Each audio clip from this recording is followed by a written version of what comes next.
Now, there's a lot of talk these days about, not just talk, actually happening, addictions. Many people are addicted to all kinds of things, substances.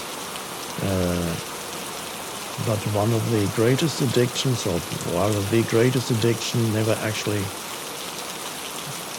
never read about it in the papers, because the people who are addicted to it don't know it. It's the addiction to thinking. It's actually addictive. Can't stop thinking. It's like can't stop drinking, can't stop smoking, can't stop eating, can't stop thinking. Thinking is the greater addiction than any of these. And it's an addiction because it's been a drug, it's been around for so long, and it's a pseudo sense of self. So it's a great reluctance on the part of most people to let go of thinking, which is equated with the state of sleep, to let go of thinking. There isn't that much to understand in this teaching. There's a little bit to understand about how the ego works, but even that is just mainly a self-observation. The main thing about it is presence. And presence is a space of no thought, but presence can also be there in the background even when thinking is happening. You can still be not completely involved in the thinking. Thinking loses the ability to create havoc in your life and confuse you. So your choice then is not to understand more or to bring some intellectual analysis to the practice, but to practice the state of not thinking, which can be arrived at by various ways, as you probably know. If you don't think about it, just do it. Becoming more aware of the present moment and accept it as it is slows down the overactive mind, is one thing. Because a lot of the overactivity of the mind is an attempt to get away from the isness, simplicity of the present moment. So, to become more aware of the present moment as a practice, have perhaps little pointers in your office, at home, in your car, let's say present moment or whatever, or symbol for it. And there are different entry points into the present moment. Present moment awareness means thinking subsides, may not disappear completely, but something else arises that is primary. We call it presence or awareness. Buddhists call it mindfulness, which I don't use because it implies if your mind is full of things. It isn't, of course. It's just a mistranslation. So, to be present, first of all, use the present moment to become.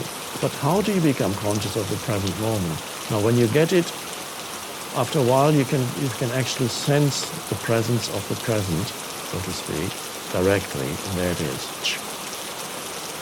But helpful things are sense perceptions, take you out of thinking. If you're not judging the sense perceptions, labeling, naming, looking around, anywhere, wherever you are, look around.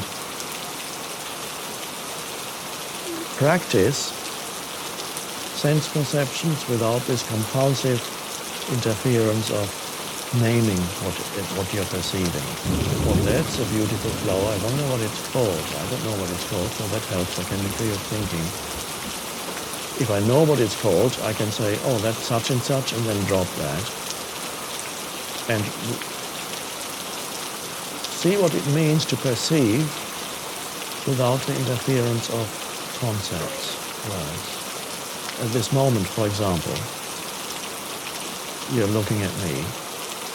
Now, let's say between now and now, were you thinking? No. Okay. And again, between now and now, where you're thinking or present, no thought. And while I speak, do you need to think to understand what I'm saying, or can you just listen and understand it? And this is what you're doing. And so that's part of the teaching and the function of the spiritual teacher. Imparting information is secondary. What I'm telling you now is secondary. What is primary is the underlying state of consciousness, which is presence. That's the teaching. But you can't talk about it. It's underlying.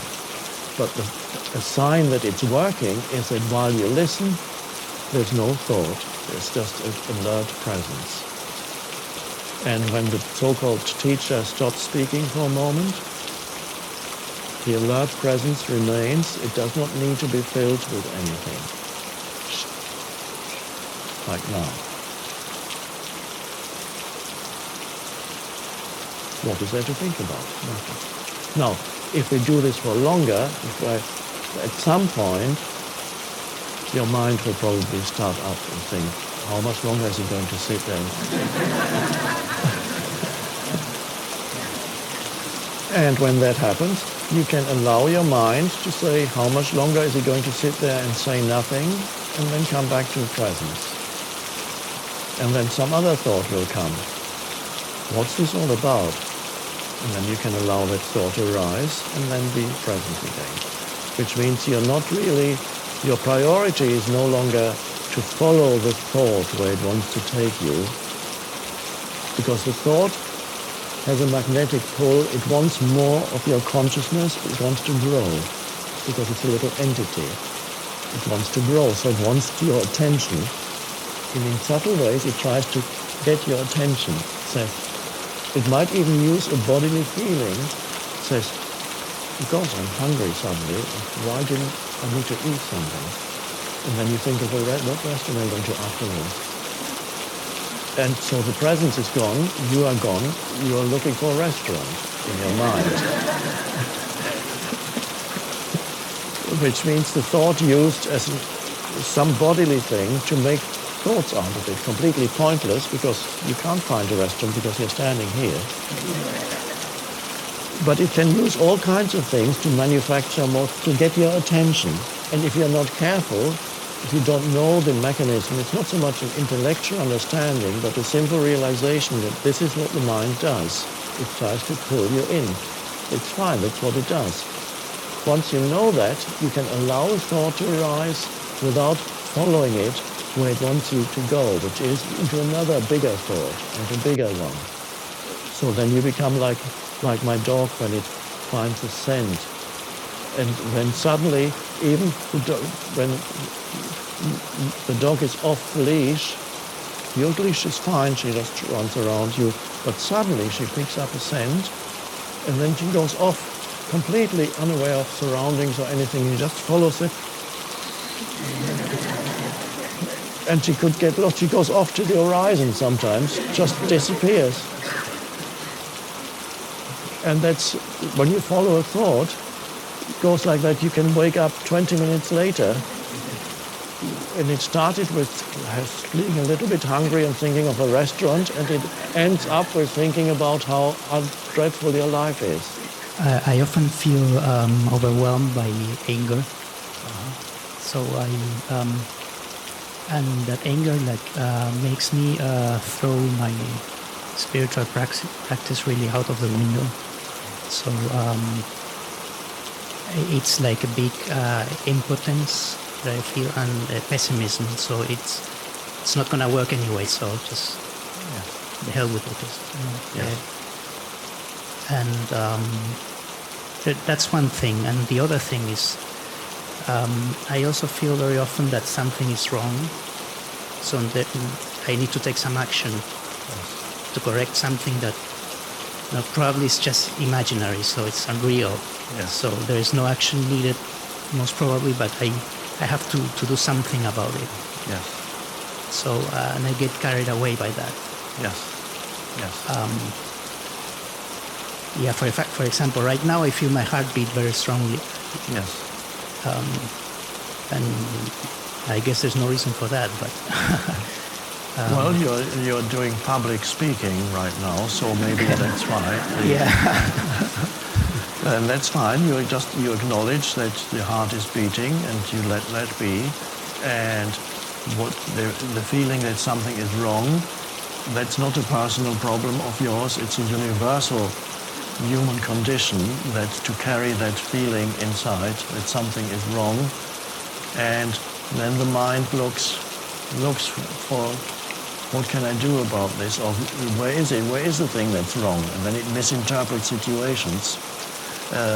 So anger.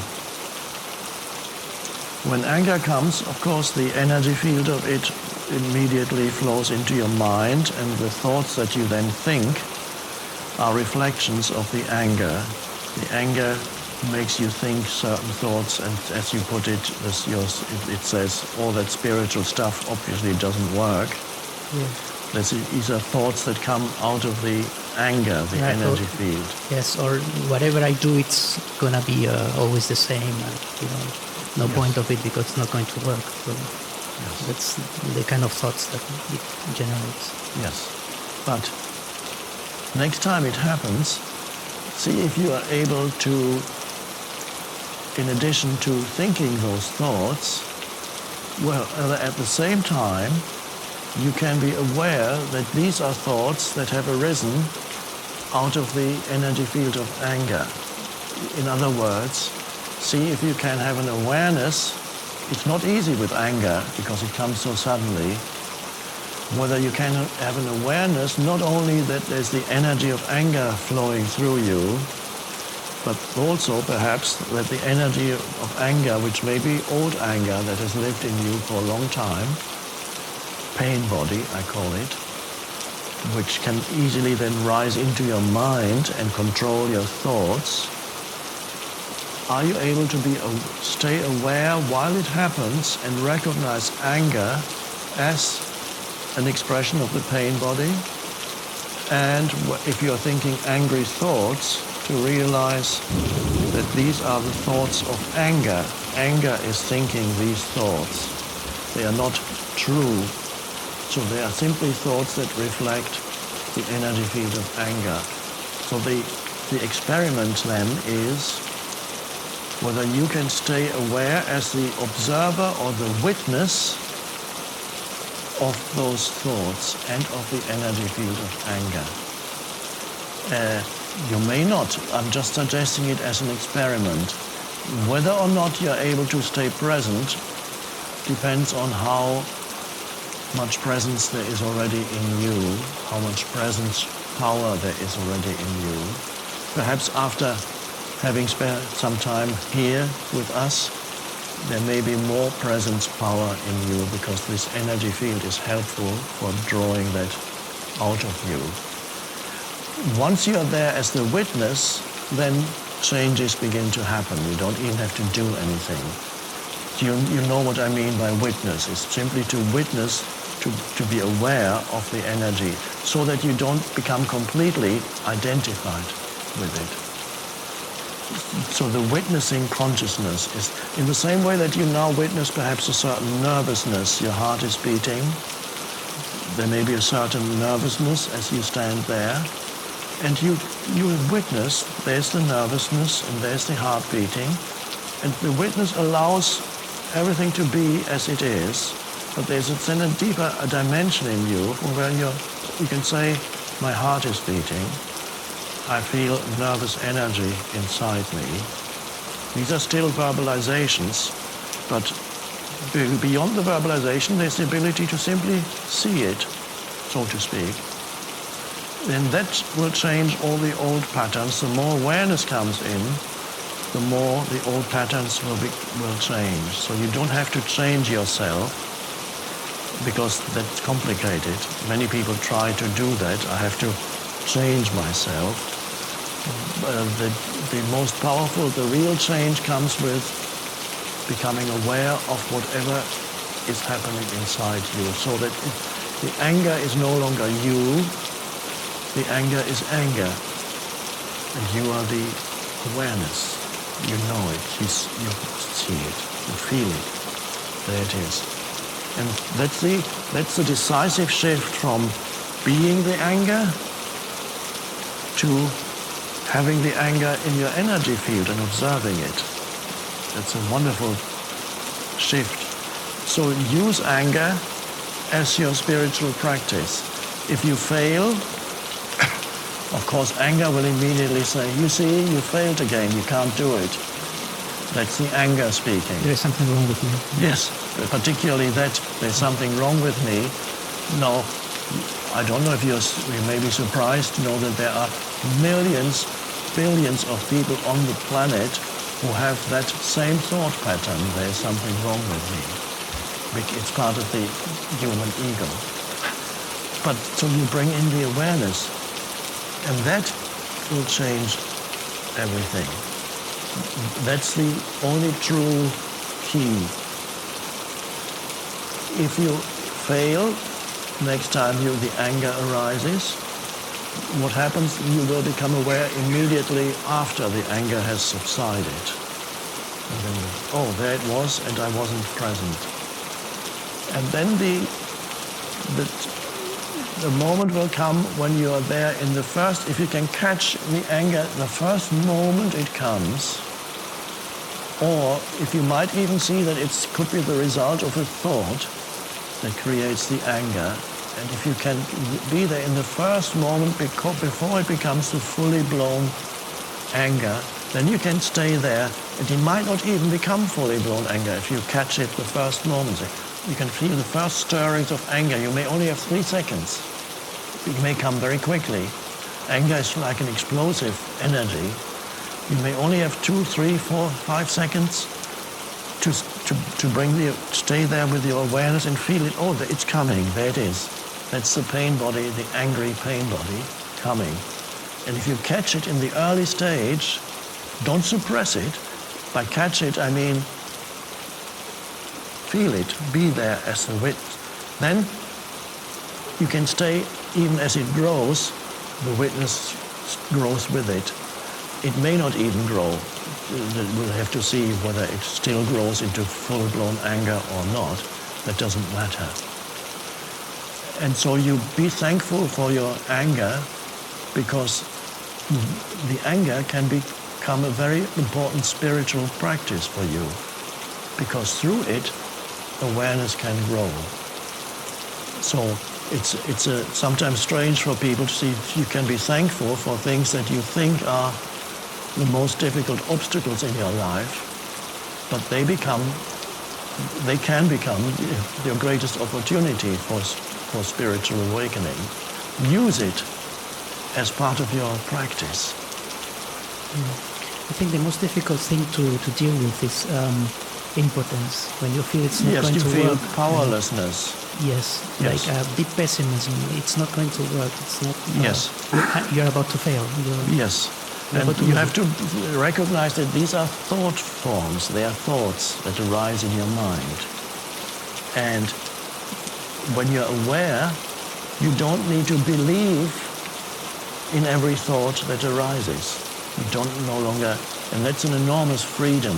You recognize it as a thought that comes from anger, not the truth. It's a thought form that comes from anger, the pain body. And if a thought comes from anger, it's not the truth, it's a distortion. Recognize it and you say, oh, there's another thought form that says something negative, that there's nothing you can do, you might as well give up. Whatever thoughts come, recognize that it's a thought form. Do you see how important that is? Well, perhaps we will meet again in a year's time, and it's always interesting to see how things have evolved as you practice now. What happened to you as you bring awareness into the anger? See what happens to it a year later. Thank you. We need to finish now. Thank you. wonderful. It's just wonderful to see consciousness evolving, awakening in different human forms, in different ways, and that we can be thankful for everything, especially the difficult parts of our life, because without that, there would be no awakening.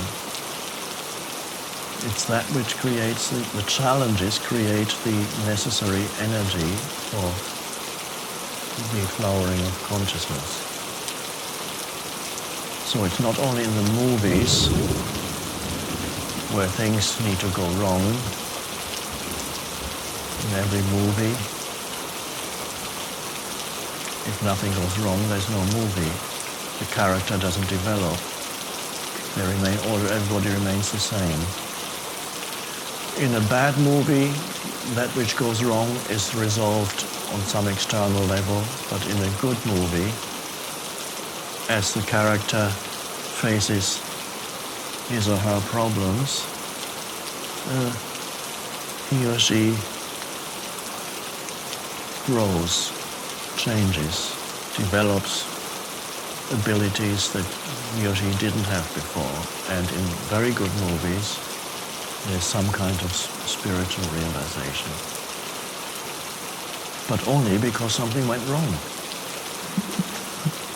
How can we break the addiction to negative thinking? And is there a way we can present this to our youth?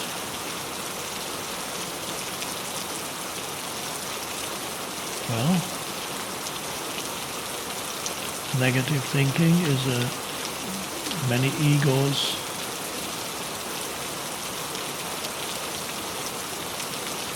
love negative thinking because it strengthens the ego.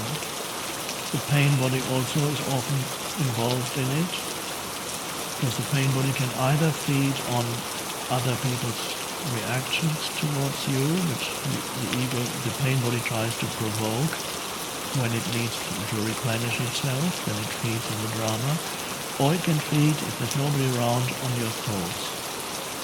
Negative. Every negative thought it gets like, oh, my life is so tough, it's so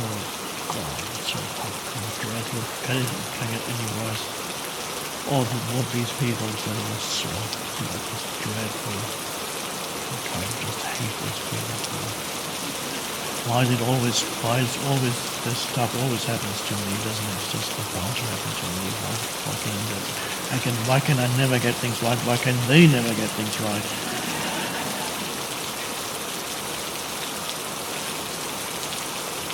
What he did to me, I just can't forget that. Let me tell you about it. Oh, what I did was so horrible, so horrible. I did that 20 years ago. I did that. Terrible thing. God. What's going to happen tomorrow? I don't know.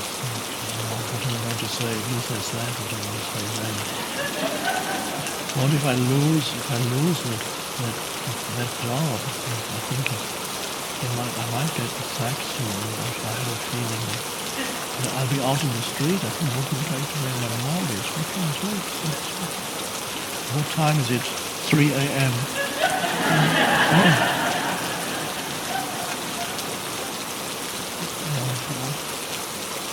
And then there's that other thing. I don't think I can take any more of this. Okay, on one level, there is an addiction to that. There is something in you that does not want to let go of that type of thinking. So, in order to do anything about it, if I say now, mention what you can do about it, it presupposes at least a small degree of awareness while these thoughts happen. There must be a small degree of awareness from which you are able to witness whatever is happening and notice that you're engaged in a stream of negative thinking and actually liking it, not wanting to get out. You can, especially with anger, which is another form of negative mental emotional state, you can see how people, if you're trying to say to an angry person, would you like me to help you let go of this anger? See what response you get. In other words, the person does not want to let go of the anger. It loves that anger the person is in its grasp. It loves. It's the ego. The ego loves that anger because in an angry state, the ego gets inflated. It usually, and even an insignificant person in the eyes of the world who has no power in the world can suddenly start shouting, "You fucking bastard!" And suddenly the ego grows, and everybody goes like, "Oh!" And the ego says, "You see, I'm all powerful." Sometimes you see people in the street; they're going around shouting at everybody. That's their ego trip because they have nothing else. But for the ego, even that works. Don't approach that person and say, would you like to be in a peaceful state? I can give you some advice.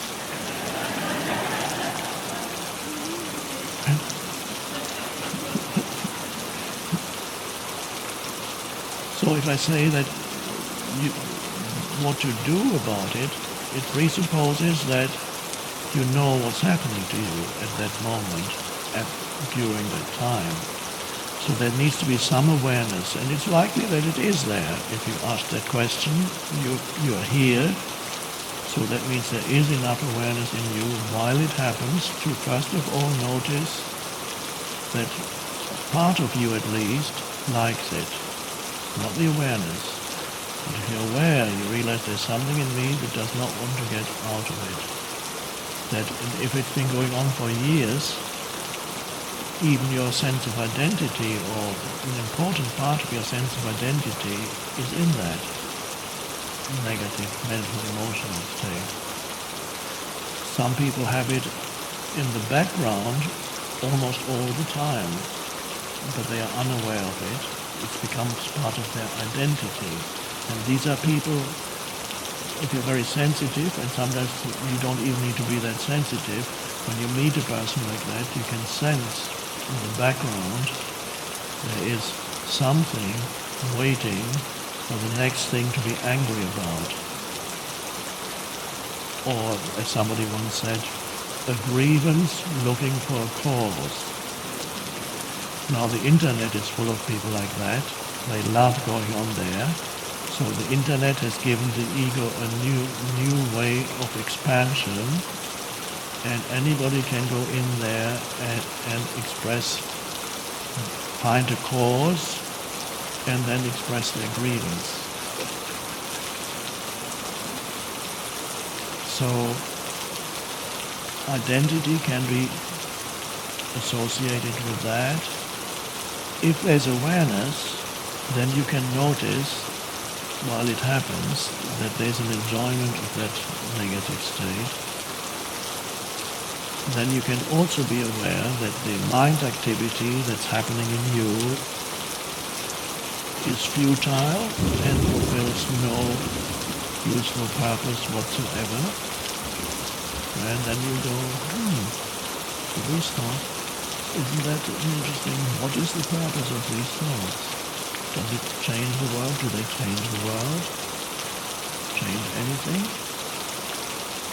Or do they just drag me into this hole more deeply? There is an unconscious belief in the mind also. If I complain enough about something, even if it's only mentally, but especially out loud, if I complain enough, it's going to change eventually. That somehow it works. If I just show how unhappy I am, then God or the universe or somebody is going to do something about it. So many adults believe what little children sometimes find when they become really unhappy and start screaming, then they get attention by their parents. What's wrong? Before they didn't get any attention, but when they go, I want this, and the mother or father comes, what's wrong? I want this. No, you can't have it. I want this. No. Okay, here it is. And now they've learned a very important lesson, their mind, and that lesson is unhappiness works. And if that is repeated many times in childhood, the adult still has that unconscious belief in their mind. And so they periodically enter states of unhappiness in the unconscious belief that things are going to change and I'm really unhappy. Now, it might work while you're a little child, because your parents can't stand the screaming anymore, so they give you what you want. Some adults never figure out that unhappy states do not work when they're adults. And they continue to practice what they learned as little children for the rest of their lives, never realizing that it doesn't work.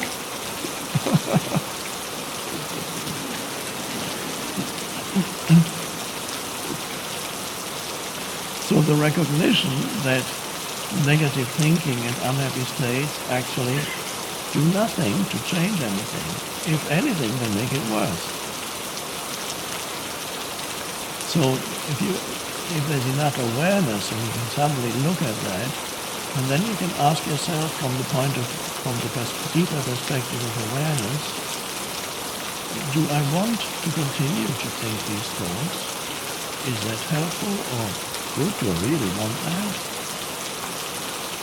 What is it doing? What would it be? How would I experience this situation without it? So you can, as awareness comes in, choice comes in. And then there are moments when you may be able to step out and just be present, and the negative mental emotional stream subsides. But it's not gone yet, because you don't get rid of it that easily.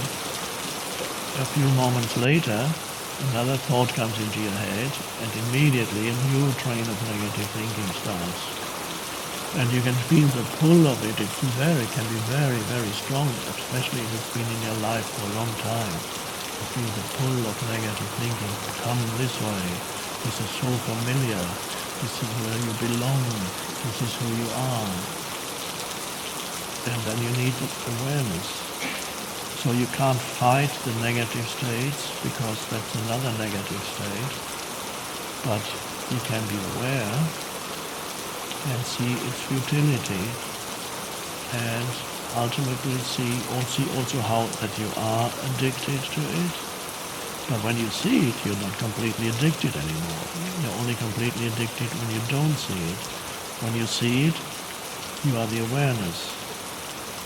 When there's no awareness, you are it, and you are the ego, and you are the ego that's addicted to unhappiness.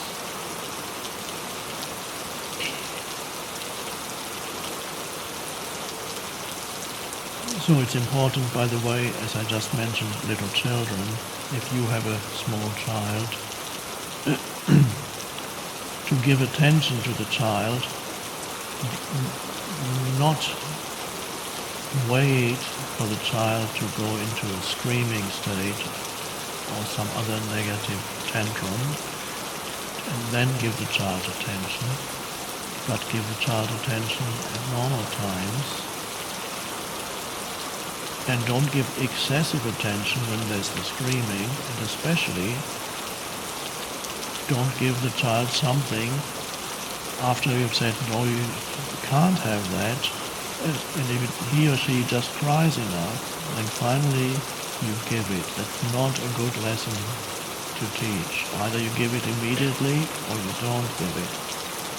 And if you think it's bad for the child, then of course it's better not to give. But of course the parent gives it because he or she wants the crying to stop. So, okay, oh dear, you're teaching a very, very wrong lesson.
Can we trust our feelings?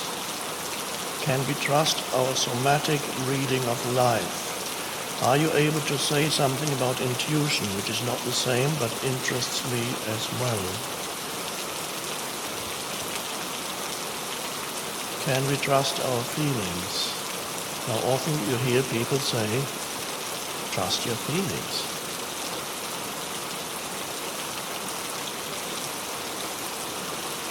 I would suggest, however, that that's not necessarily true.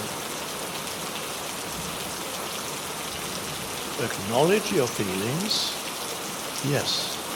Be there as the observing presence for your feelings, yes. Be aware of your feelings, accept that they are there. Trust, which means to take them to be the truth, or the truth for you, or using them as a guide to correct or skillful action, that may be doubtful, because it depends where these feelings arise in you. A little anecdote from my life to illustrate that. When I lived in England, in the country, in that alternative town Glastonbury for 3 years, I lived in a cottage, and once a month I would travel to London or other cities in my beloved Russian-made Lada car to do a workshop, and usually a weekend workshop called things like transcending time, or be here now. Nothing much has changed, except that the average number of people I had was about 10. And since my income was not enough, I had to rent out a room upstairs at my cottage. So I had to, over these 3 years, a few people. It was a second room, which also came on top. Anyway, the room became vacant. I advertised in the local paper, and several people came to apply, and finally chose a young woman who had just been offered a job in that town. She came, she moved in, and after the first night in her room, she came down for breakfast into the kitchen, which was a shared kitchen, and she said, "I can't stay here." What's wrong? It's just a feeling. I always listen to my feelings. I just can't stay. There's something not right. So I was very nervous. And I said, okay, that's fine. And that she found it very disconcerting, because she had expected a more conventional response, which would have been, what? I've interviewed all these people, I've chosen you, and now what, you're doing this to me? You're not getting your rent money back that you paid in advance. But I said, okay, I'll give you your money back, it's fine. So she was even more confused after that. And he said, I'll spend one more night or 2 more nights. She spent the second night. And then in the morning she said, I think I'll stay. I have a different feeling now. And I said, oh, that's fine, that's good. And again, she was a little disconcerted, because the conventional response would have been, which I did do, I just put another ad in the paper, and now you're telling me this? This is how to make, the conventional responses are how to make life complicated for yourself and others. But it's normal. It's how the ego responds. And so whenever somebody does not respond in that way, life becomes simple. But when life becomes simple, people who expect the conventional responses become confused. This is a weird person. And so she decided to stay. And a few weeks later, when I got to know her better, she explained to me that first night she was in her bedroom and she said, I found you so weird that I thought you might creep in the middle of the night and murder me.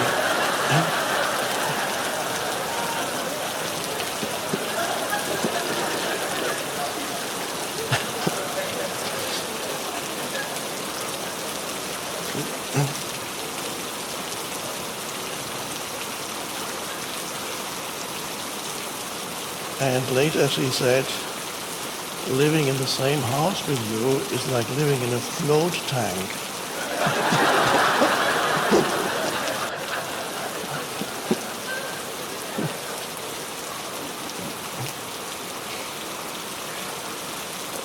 I think she learned a lot, not so much through me explaining things to her, just by being there. Not that she didn't go through her episodes of neurotic reactivity, which is quite normal to most people, but that's fine. So feelings. Now, where did the initial feelings that she experienced, that she then believed that they were a correct guide for action? Of course, they were not, because they originated in fear. And they also originated in a misinterpretation of reality, which is so easy to do for the mind, to misinterpret another person, to misinterpret a situation. You misinterpret because you see it through the conditioning of your mind. You see it through your beliefs, your prior experiences in childhood. You see it through even other things that have conditioned your mind, maybe even scary movies about weird people who don't say much. And then just when you're having a shower, they creep in.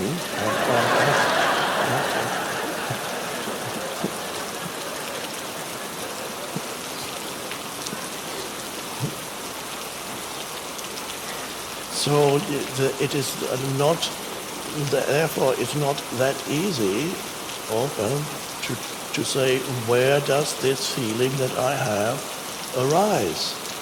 Where does this feeling originate?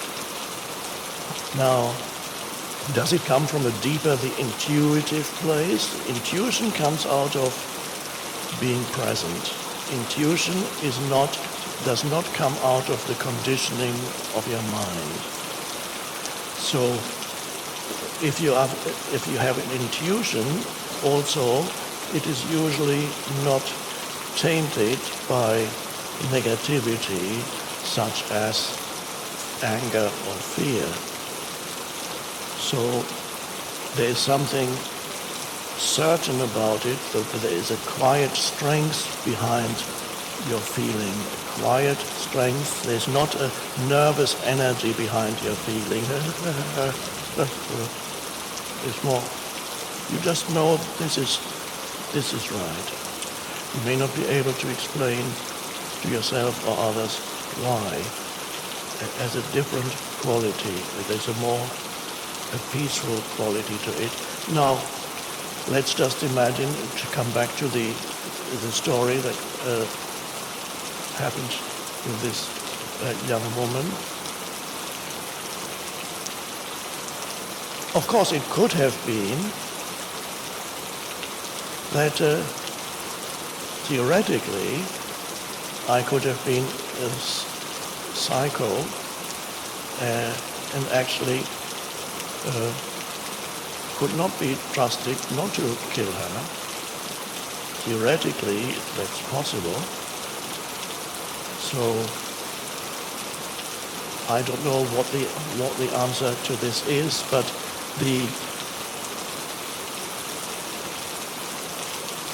I know from my own life, whenever there is a deep realization of what the right course of action is, it is always, there's a peace with it. And even if there's a cycle there, you know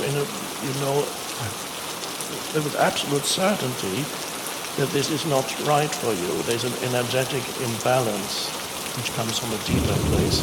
But I cannot really explain in words.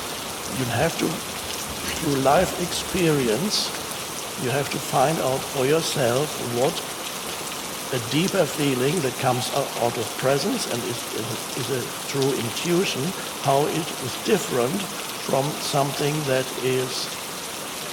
arises from the conditioning of your mind.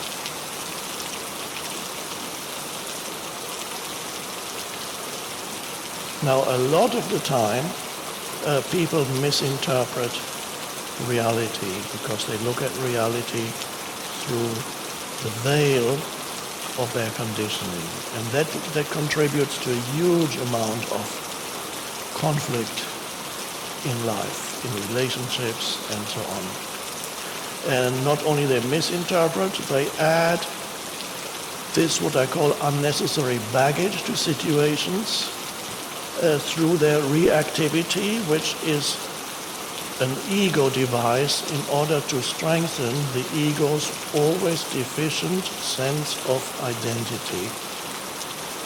So coming back again to that story, what had happened, if I had reacted in the normal way, becoming angry and accusing her when she said after one night she couldn't stay, and that would have strengthened, it would have come from my ego, it would have strengthened my sense of self, the separate sense of self. And again, if the reaction had been when she finally decided to, after the second night, decided to stay, I could have again said, now I've just spent, I mean, it wasn't that much, an ad in a local paper is relatively cheap, but the ego would have dwelt on that and said, now I've spent that, and all these people that already said they couldn't come, now they have already found accommodation. I would have again made somebody wrong. And the ego loves that, to make somebody wrong, because when you make somebody wrong, and the ego could even explain you're totally justified, because that's not fair. The person shouldn't just change like that. She's just. But instead of saying how people should be, if you just said, this is what is, you can either accept it or you cannot. I could have said also, in practical terms, when after the second night she said, or decided to stay, I could have said, oh, it's too late, I've already found somebody else, or I said, no, maybe it's better if you do go, because tomorrow night you might again, after tomorrow you might again not want to stay. All these things are possible, but the situation remains simple because of non-reactivity. And this applies to so many cases. Whenever there's some kind of things do not go smoothly because the person does not do what they're supposed to do, and then immediately the ego constructs a narrative, and you know it when you start telling other people about it, that strengthens it. So I could have picked up the phone and said, you know, this girl, I rejected 5 other people for her, know what she's done to me, and then listen and tell the story. It's so satisfying to the ego. And then the person at the other end says, oh my God, you sort of... And then, of course, I could have gone into thinking, oh, maybe she's totally neurotic, maybe she's a psycho. All spinning tales in the head, and all kinds of things.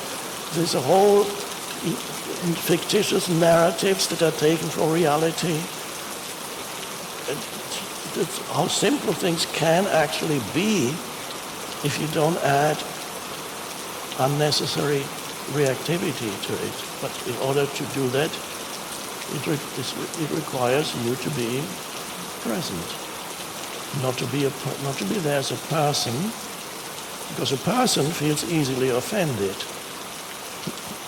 So if you're there as a person, you get offended a lot. If you go on the internet, you'll find that the world is full of people who are deeply offended.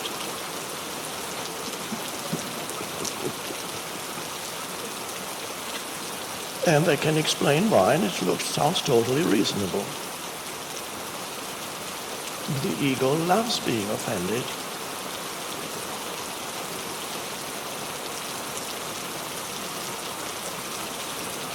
I'm not denying that there may be some remarks that are truly offensive, but that's a relatively small thing. And if it is something truly offensive, again,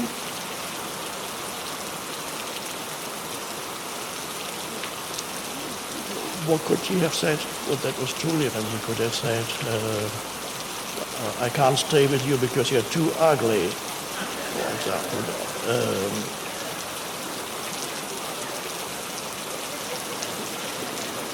Now, to the ego, that would be offensive. Or she might have said, well, she happened to be white, but if he'd not been white, he would have said, I finally have this feeling I cannot stay with a white male. Okay.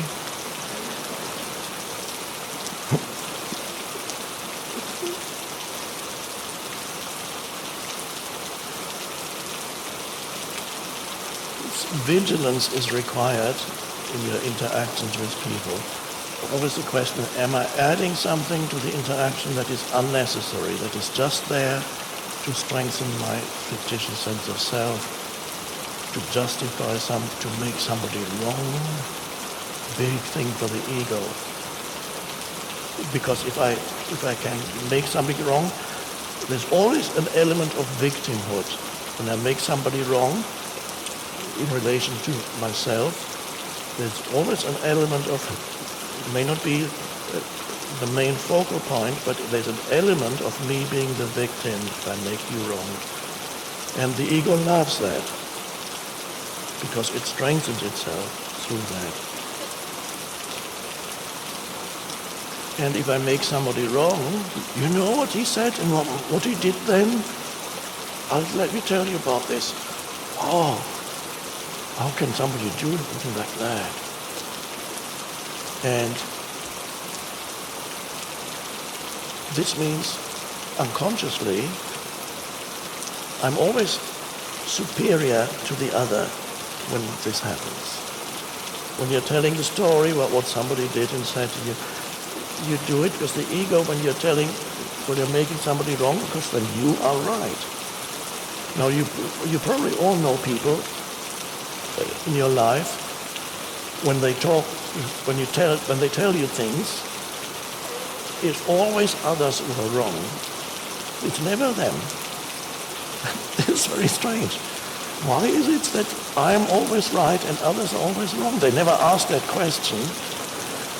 But that is a mystery of human existence. One of the great mysteries of life is why I am always right and others are always wrong.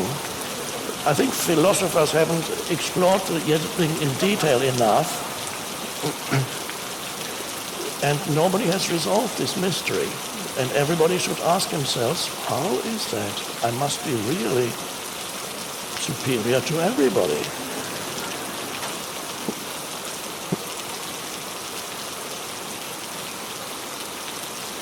Weird.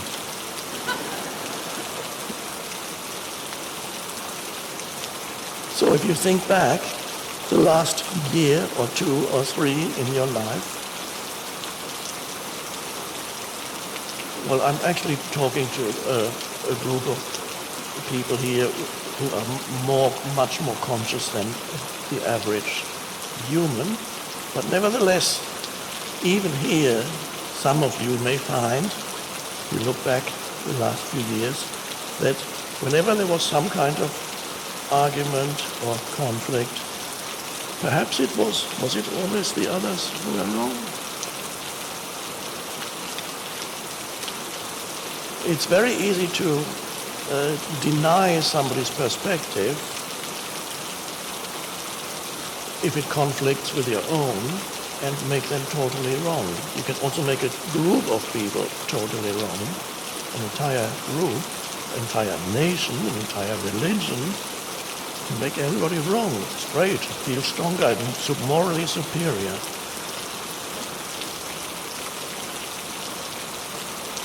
Now, does that mean there are not people who are deeply wrong because there may be people out to deceive you? You might go and buy a second-hand car, and the person is so friendly and kind, and he sells you something that just breaks down the next day, and it clearly lied to you. What do you do then? And even then, it's important not to amplify what has happened by going into your mind and creating a whole string of narratives in your mind of what an awful person that is, and coming to all kinds of conclusions about that, and tell the story to yourself and to others and amplify it in that way. And then you go back to him and then you tell him really what you think of him, rather than keep it simple. What action can I take to remedy this? Even if you go to court, you can do it in a detached way. I'm not necessarily saying never do anything, just put up with anything and anybody. That's not what it means. Even if you go to court in order to rectify a situation that is obviously wrong, you can do it in a way that is detached and just keeps you to just the essentials of the situation, practical, without the whole superstructure of you are the evil one, you are wrong.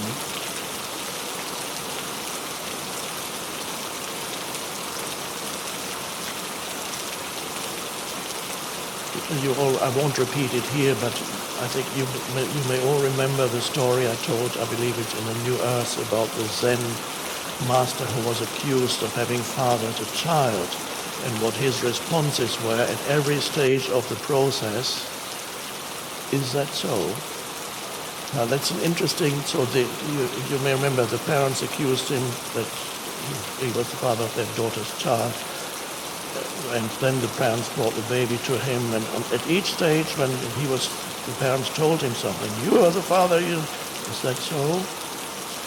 You bring now you look after the baby, we don't want it, you are the father. And he had lost his reputation, etc. People were commenting about him on the internet. And he did not participate in the story making, and he didn't defend himself, and he just said.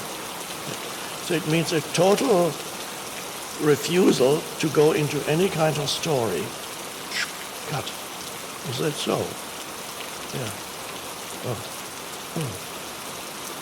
And finally it all became resolved itself.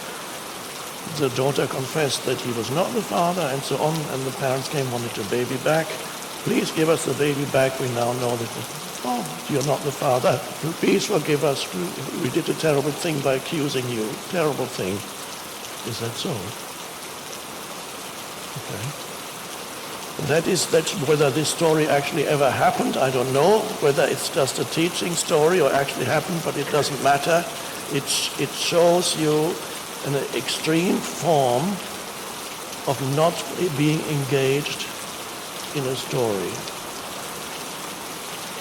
Not engaging in the story making that is ego strengthening.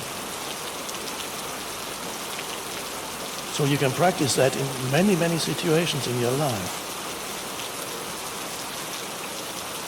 Refrain from calling up people or telling up people what other people, and tell them about what other people did wrong, or how they failed, how they were deficient, or somebody lied to you, was dishonest, or expressed an objectionable opinion. And then conflict becomes almost eliminate it from your life, or 90% of it. I'd like to share with you a short passage from the Bible. It doesn't happen very often that I read from the Bible. It's part of the teaching. This is from the New Testament, and it is a parable that Jesus tells that is very profound and absolutely relevant to the present time. So here we go.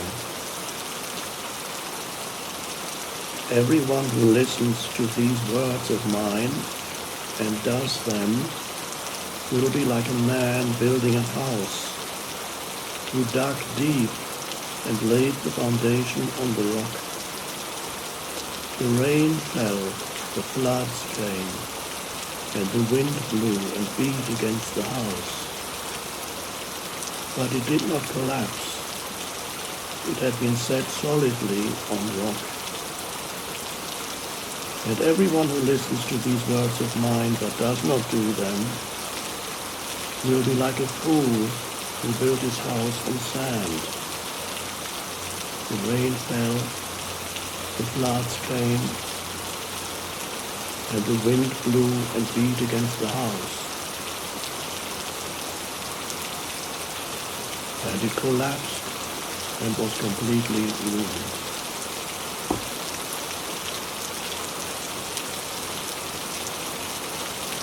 So let's understand the deeper meaning of this. Everyone who listens to these words and does them means obviously anybody who listens to the teaching and practices the teaching, and of course Jesus' teaching is find the kingdom of heaven that is within you, not anywhere else in space or time.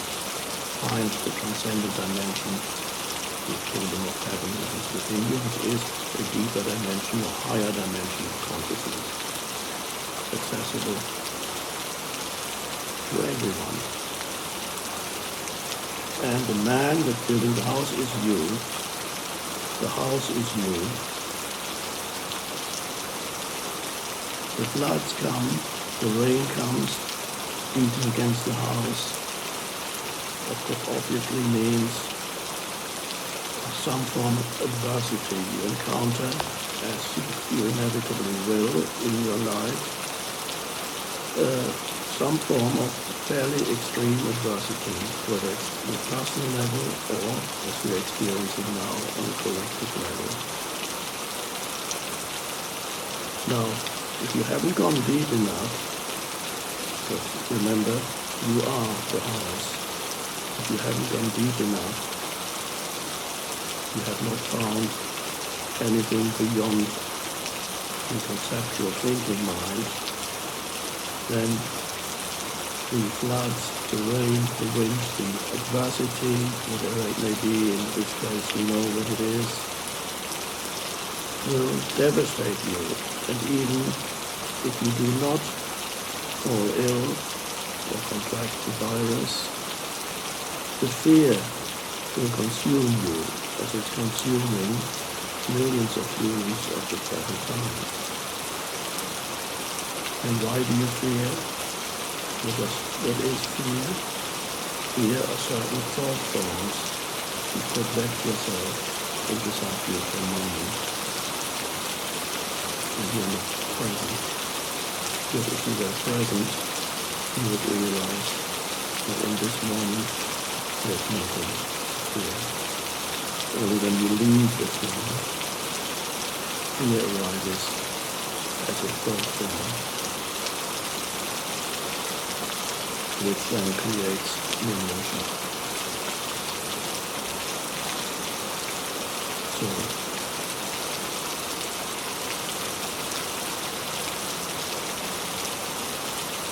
what does it mean then to dig deep and to find the foundation of the rock? What is that rock?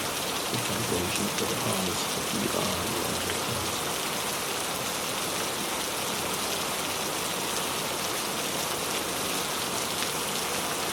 like you to take into a little meditation now in order to illustrate and to enable you to experience at first hand what it means to dig deep.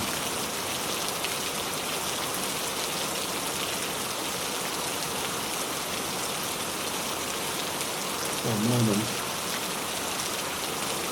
just become aware that you're breathing.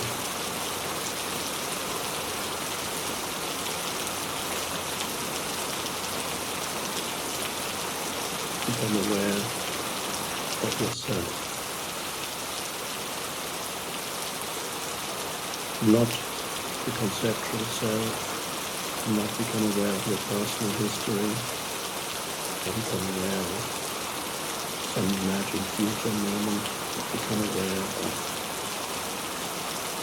yourself as the conscious presence, a field of conscious presence. And thinking does not help you there. Thinking is an obstacle. So you go deeper than thinking. And you can be completely awake and present, and yet with very little mind activity. And that is the beginning of the realization of your deep identity, that I sometimes call your essence identity.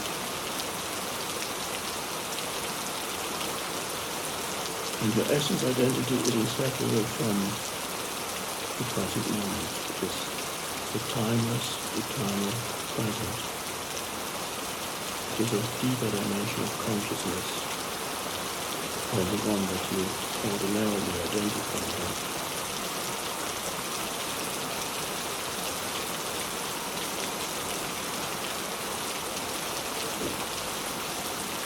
And that is the meaning of digging deep and finding that unshakable foundation that is deep within you, within everyone. Adversity is a wonderful opportunity because adversity forces you to go deeper. Adversity forces you to awaken to the deeper dimension of who you are. Why does adversity force you? Because life becomes almost unbearable when you live only on the surface of sense perception and your conceptual mind. And when you listen to the newscasts, and you read all kinds of things, and everybody's in a state of fear. That is the house built on the sand, that when the floods come, the wind comes, the storms come, the house collapses, meaning that you are the house in this parable. You are devastated,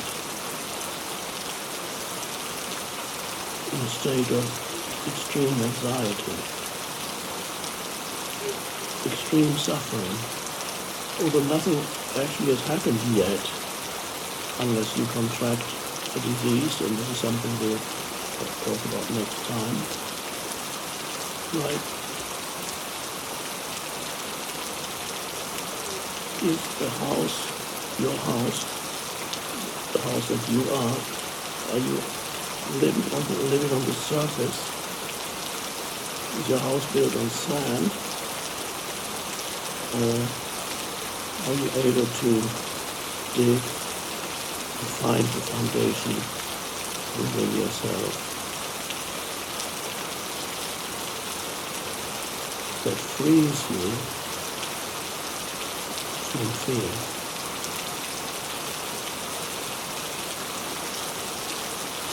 Now, when things are going well, it's unlikely that most humans can't be bothered with going deeper. Of course, things are going okay. I'm looking forward to my next vacation. The weekend is coming up, and whatever it is, a nice meal is waiting for me. Everything is comfort zone. They're in your comfort zone. I've never heard of anybody who awakens in their comfort zone. There's nothing wrong with comfort zone. Enjoy them when they're there. They last for a while. And then some form of adversity arises, either on a personal level or on a collective level. Minor forms of adversity and occasionally huge forms of adversity. Potential calamities, whether it's you could suddenly confronted with the fact of mortality and great loss, serious illness on a personal level or on a collective level, war, civil strife, civil war, financial collapse, invasion of your country, all kinds of things happen. And at the present time we are experiencing the so-called pandemic, collective adversity, not affecting just one person, but affecting millions at the same time.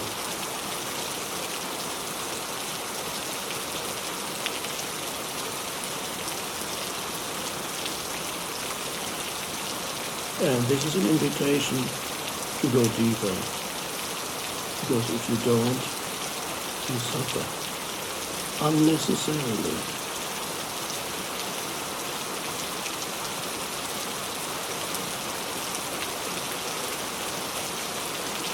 Millions are in a state of fear and anxiety.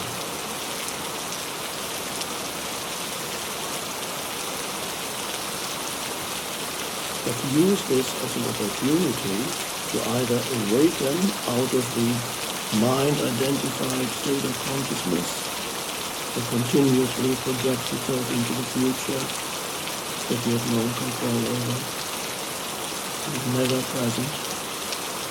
This mind-identified state of consciousness is a house built on the sand.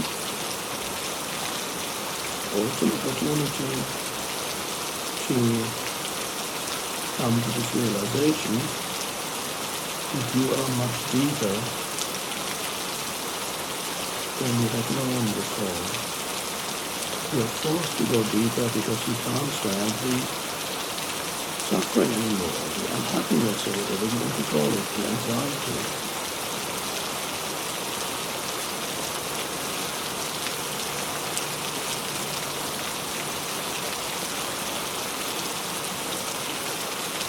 And so the most vital thing in any situation is a state of consciousness with which you meet the situation.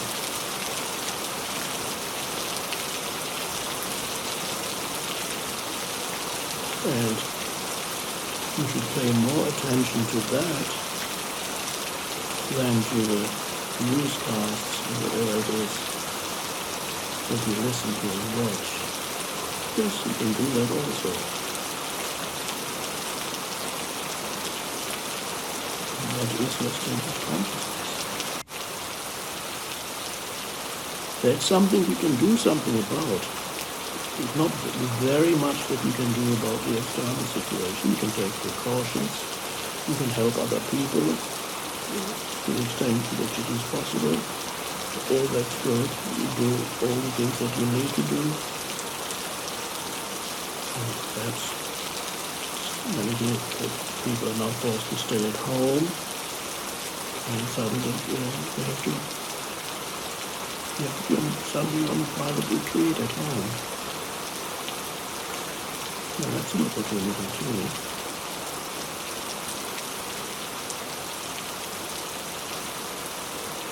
So use this precious time that is here, because it is part of the awakening consciousness of humanity. It seems almost paradoxical to say that something that on the surface looks very negative and looks like an obstacle to the well-being of humanity, and yes, it's an obstacle to the well-being of humanity on a purely physical level, perhaps temporarily, yes. But something that looks like an obstacle from a conventional point of view is actually an opportunity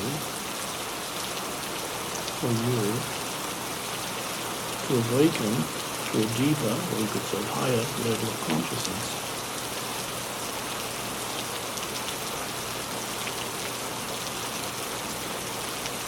Humans don't awaken when they're in their comfort zone. They awaken when they are taken out of their comfort zone.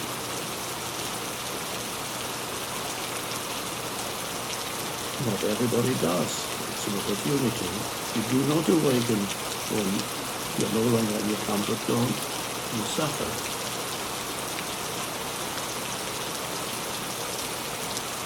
You're unhappy, you're anxious, you're fearful.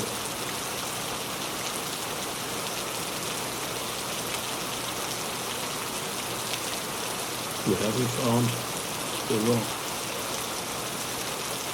Now, the difference between this parable and actual life is in this parable, the man had already dug deep and he had already built his house on the rock, and then the floods came and so on, and the house was unshakable.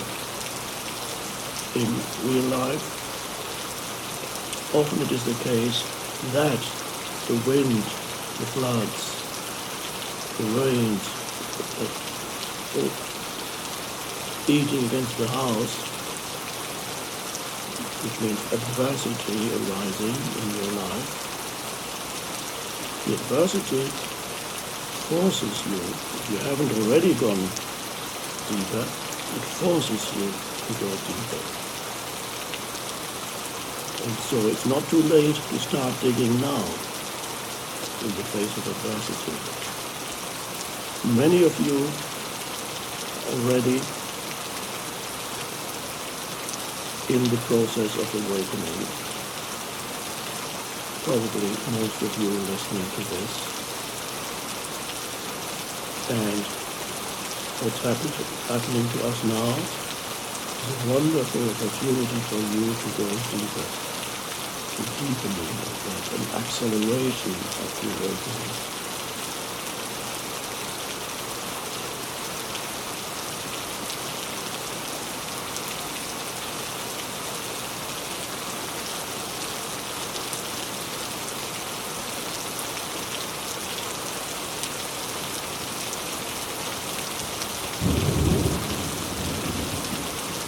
So as much as possible, especially whenever you feel yourself drifting off into a fearful state of consciousness and a fearful emotional state, whenever you realize that in this present moment there's nothing to fear, and you have to verify this for yourself, whether this is true or not. When you fear something, it's of some imagined future moment. Am I going to catch this disease? Am I going to die? Is a loved one going to catch it? Is a loved one, my child, my parents, they're going to die? Imagine it could happen. But right now it's not happening. So whenever you feel yourself drifting off into fear, you realize, okay, I have lost the present moment. And I lost myself in my mind, in the thinking mind. And then the emotion reflects that mind activity. So the moment you notice it, I've lost the present moment. I am lost in the mind. come back into the present moment. A few little things are helpful. Be aware of your breathing. Be aware of the inner energy field in your body. The body is alive. And this energy, this life energy that pervades the body, feel that. The breathing, you feel the aliveness in the body. Be aware of sense perceptions, you look around. Then you become aware of that presence that is inseparable from who you are. That presence that is inseparable from who you are. That's an amazing realization. There's more to you than the person. That presence is deeper than the person. And you needed the adversity either to find it or to deepen that which you had already found it, but it was not yet a deep realization.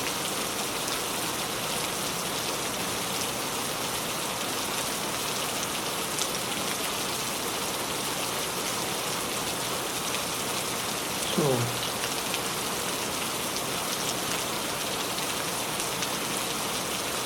this is a time of great opportunity.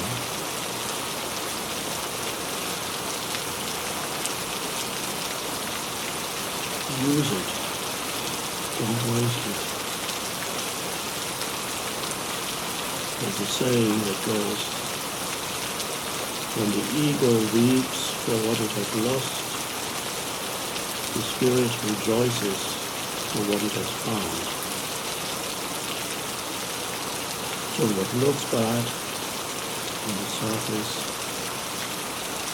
has an essential function.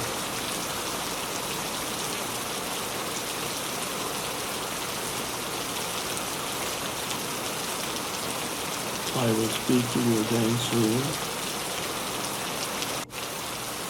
In the meantime, be here, be present, don't lose yourself in the mind, don't lose yourself in fear.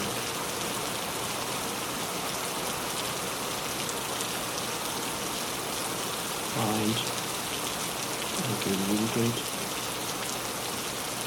in this rock that is the essence identity.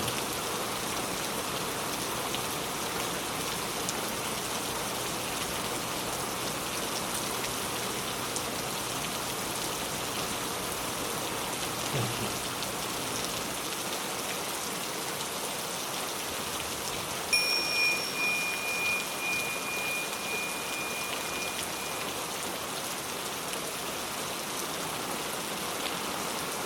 My ego is really aggressive.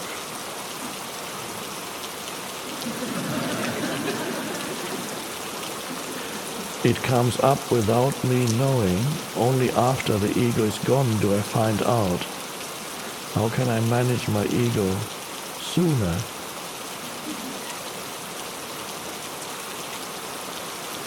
That is not uncommon. There's probably more than you, the questioner, who has that, who experiences that.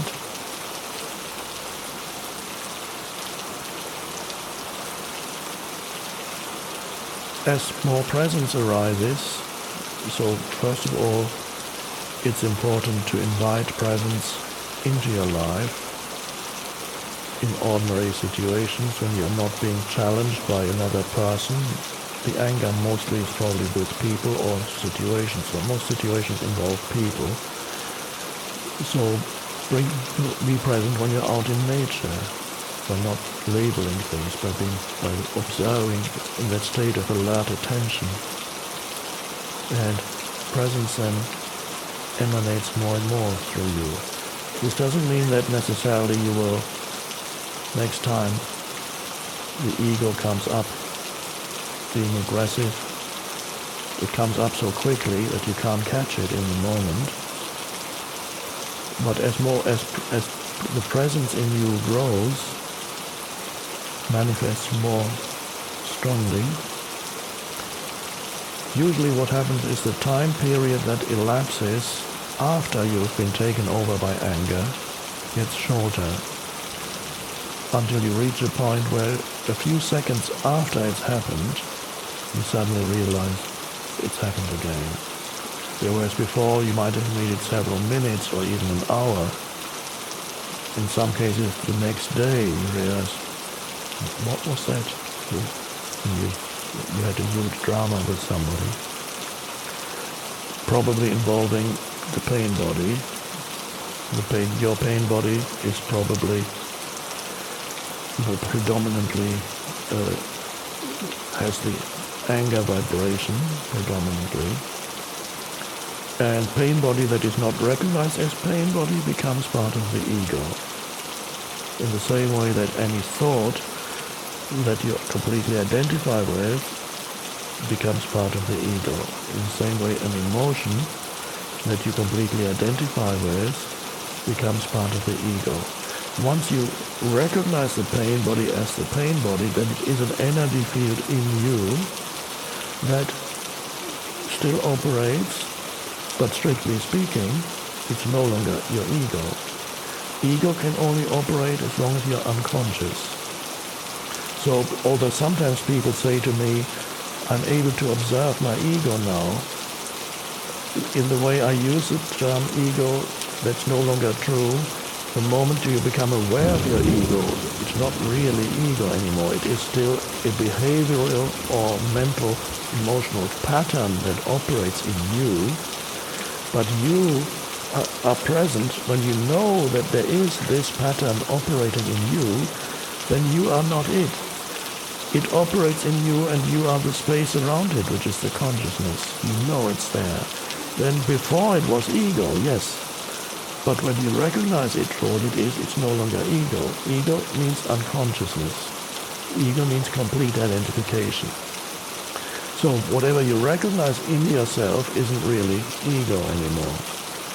And so then, as presence grows in you, you reach a point when immediately after this episode, pain body episode, anger episode has just happened, you suddenly realize, oh, it happened again. And then I predict, if it hasn't happened to you yet, it will. The time comes, perhaps very soon, when in the middle of it, it already has taken you over, and you're shouting at someone, and in the middle of it you realize what's going on, that you've been taken over by that. You still may not be able to stop it, no, don't have to, but the awareness is there in the middle of it. And that may happen many times. And then you may find the awareness is there just the moment it begins to arise.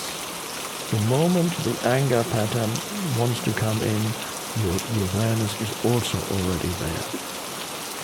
Now, whether or not at this moment you can stop it, we don't know. And never stop it by suppressing it. You stop it simply by shining the light of awareness on it. That eventually stops it. So you can, and then at that, when there is presence is strong enough for that, then you actually begin to have a choice. Do I choose to engage in the same way through my pain body in this situation? Is this the best way of dealing with the situation? You may not literally ask yourself that question, but it is implied in that state of awareness.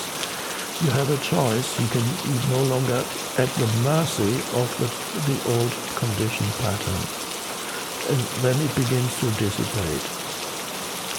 So I predict that this will happen, that presence more and more will come in at earlier stages, and then in the middle of it, and then at the beginning of it.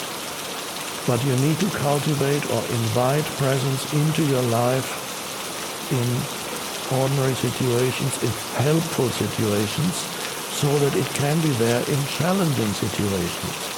Don't rely on challenging situations alone. That's not going to work invite it into your life in situations where it's easy, but situations that lend themselves to presence. Nature, walking in nature, looking at the sky, or if you can't get out into nature, look at a flower, just for half a minute, and not just look. While you look at a flower, and this is just one example, it could be anything natural. While you look at a flower, you're not only aware of what it is you're looking at, the sense perception. You don't need label. The name of the flower is irrelevant. All that you don't need for this. You look at a flower, you can not only see whatever it is that you see with your visual sense, your sight, but there's more to the flower than what you see with your visual sense. And that is an alive presence.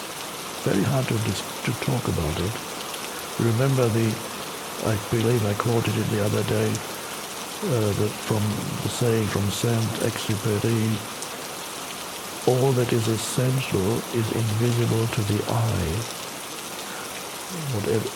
All that is essential is invisible to the eye. So although the flower is beautiful, within the flower there's hiding a presence that is invisible to the eye.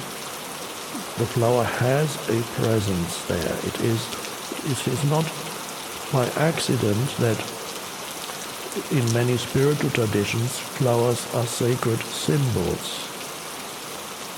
In Buddhism, for example, and other traditions, certain flowers are sacred symbols. The mandala itself, the sacred mandala paintings, they're basically many of them are based on flower designs. Flowers are naturally occurring mandalas, and so there is what is essential about the flower. Yes, there is the external beauty, but the real meaning of beauty is there is an inner essence there. But you cannot sense that when you are looking at the flower through the screen of conceptualization. So you have to drop the screen of conceptualization, which is thought, and look at the flower and give it a little bit of time. And then you begin to sense something, but where do you sense that? You sense it in yourself. What is it that you sense in yourself when you look at the flower? It's both in the flower and in you. It is the essence, the animating consciousness behind this manifestation of this beautiful manifestation of form. There is, beyond the form, there is, we could call it the animating spirit. And that is the same animating spirit which is consciousness that is in you. When you have access to it in yourself, you can sense it there, but giving complete attention, for example, to a flower can be very helpful in deepening the access you have to it in yourself. So the flower can teach you stillness, because the flower is very still, and teach you other things, that because stillness is only one particular signpost that we use to speak of it. So you sense the essence of the flower, which is sacred, and you can sense the essence of yourself, which is sacred, and you can somehow sense that the essence of the flower and the essence of yourself are one and the same. And that is the recognition of oneness, which is all the ancient mystics and so on have spoken about this. And that is just, you love it. Basically that means that is what love is. You recognize yourself in the other. It doesn't have to be another human being, or it's beautiful when you recognize yourself in another human being, but you also recognize yourself in nature.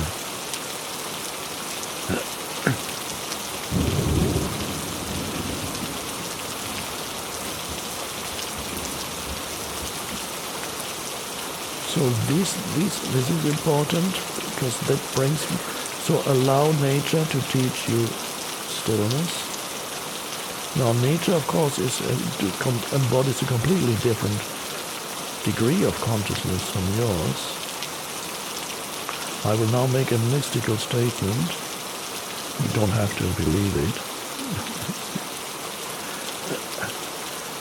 The flower loves it when you give it attention,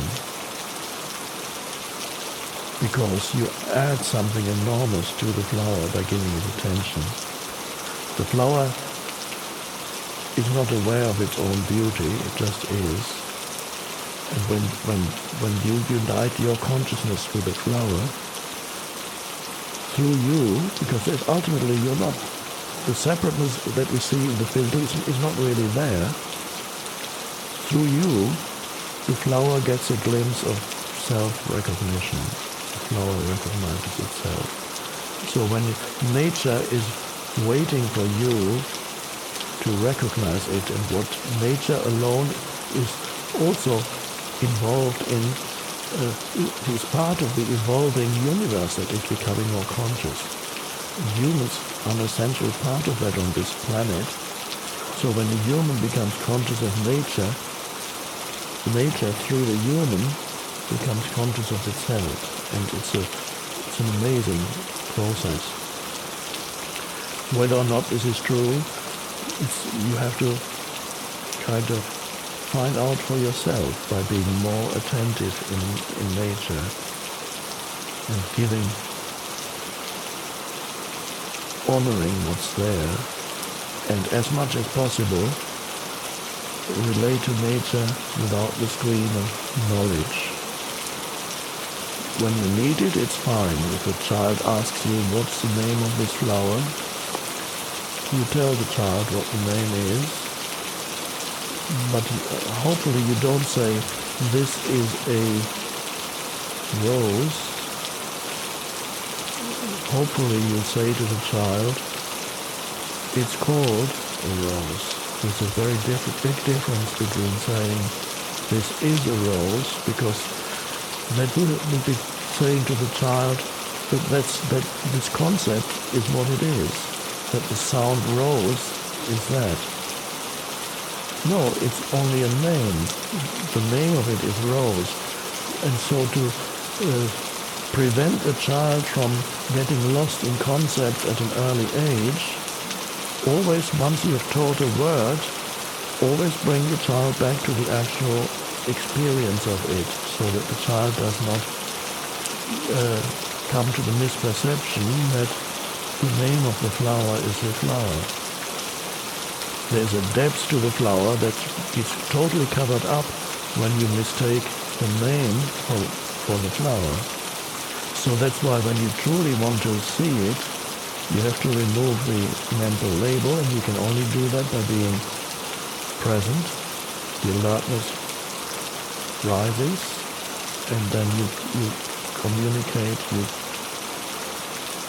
relate to the flower without the screen of concepts.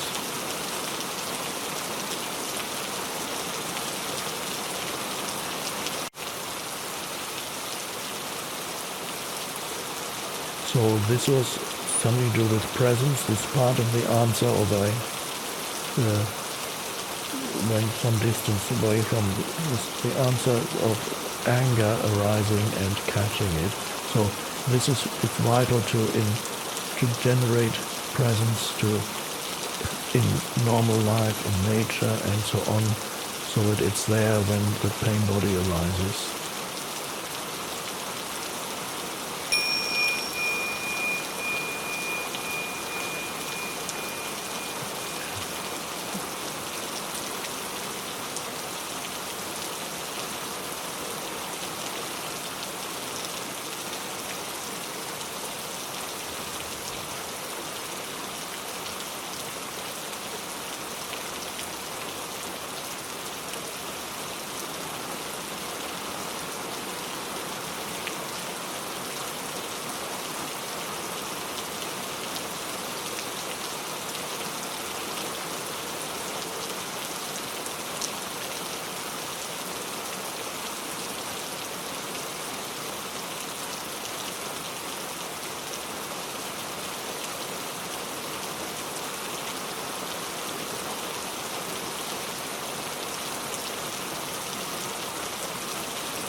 So in talking about thinking,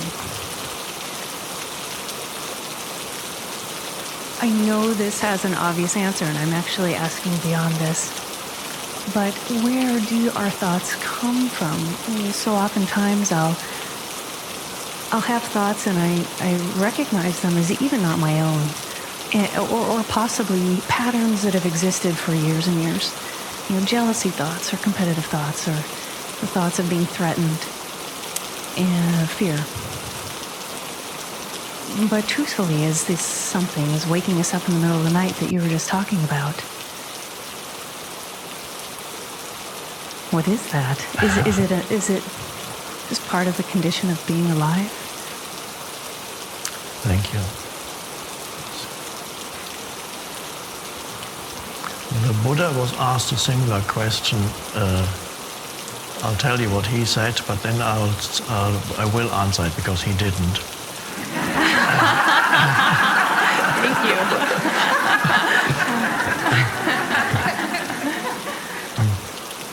Well, somebody asked him a question like that, and he gave a parable. He said, you've got somebody shot you with an arrow. You've got an arrow stuck in your body. And before you remove it, you're trying to find out, where did that arrow come from? Before I remove it, I need to know who shot it and why and where it came from. Let's examine this in more detail. And that was his answer. What he was saying was, our main concern should be to remove the arrow instead of trying to find out where it all started. How did it all start? Where did it all originate? That was his teaching was very practical, totally practical. Not all of Buddhism is that practical anymore. Some of it still remains practical compared to other traditions. But in the very beginning of the Buddhist teaching was just totally practical. Remove the arrow. The arrow, of course, stands for suffering, any form of suffering that is self-generated through the mind. And, okay, so that was his answer. No, of course, I agree with that. I'm sure we all do. Thought, going a little bit beyond it, thought is, there's such a thing as the collective mind. And so many thoughts are not your thoughts, really. They arise in the collective mind. They are energy fields or energetic entities that one could almost think of them as little bubbles floating around. It may not be literally true. I haven't actually seen any bubbles, but little bubbles, thought forms floating around. And if the thought form discovers any resonance with anything inside you, for example, any form of negativity, and then there's a thought form in the collective mind, an even heavier thought form of negativity, just a slight irritation about what somebody said today. And then there's another thought form that resonates with that negativity, and then that bubble comes. And before you know it, the irritation has become something bigger. So you connect with the universal mind, and it moves through you. So when we deal with our so-called our own minds, is far more than our own minds, and whatever awareness arises in you is not just your benefit, it has an impact on the totality of the collective mind. When awareness arises in you, it means awareness is arising in the collective mind of humanity. So it's not just a personal thing. In the same way that any thinking that takes possession of your mind is not really personal. There is no personal thought as such. It pretends to be personal. It's the human collective mind. In the same way, of course, any emotion generated by that is not, it looks like my emotion, but it's either it's anger or it's sadness or it's jealousy or it's whatever it is. That's basically, it's the same in everybody when it arises. It attaches itself to slightly different stories in the mind of why I'm angry, but the anger is anger, human anger. So, again, it's not yours.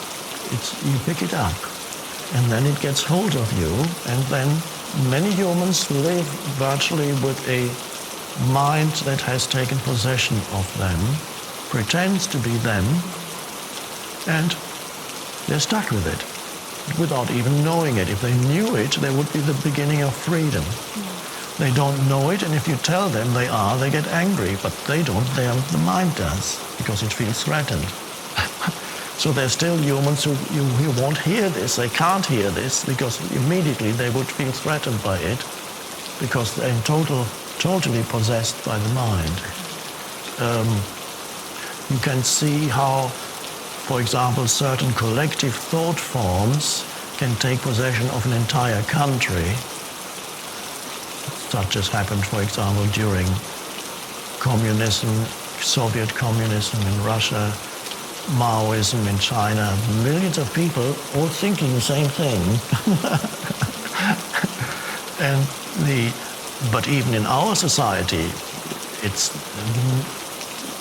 not necessarily one monolithic thought form as such as that, but there are different thought forms through the media. They become perpetuated, and without knowing it, often they are our most basic assumptions, how we interpret the universe and the world around us. Our basic assumption are thought forms that come out of the collective, have taken possession of us, and they're all forms that consciousness takes in the mind. And that's all fine in itself, if there is an awareness. But if thought is all there is, it becomes destructive and insane without awareness. Of course, your next question, if you want to carry that, is why? How did it all start? Where does it come from? Yeah, that's the arrow again. Right. Yeah, in fact, my friend Jen and I use the phrase, when you ask why, that is the lie. Yeah. Just the need to let it go. But the thing that occurred when you shared your answer, thank you, is that the thinking isn't something I need to war against, but rather it's a tool. And it's showing me where I'm allowing myself to identify with something that I'm not, and thus identify with things separate from this force. Yes. Wonderful tool. Yes. That is ultimately powerless in the face of consciousness. Is that correct? Yes, if you're identified with thinking, you say powerless. Yes, because you're not there. You're absent, virtually absent, or completely asleep when you're identified with thinking.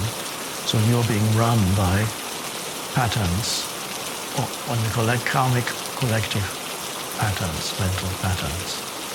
And so your true power comes as you wake up out of that.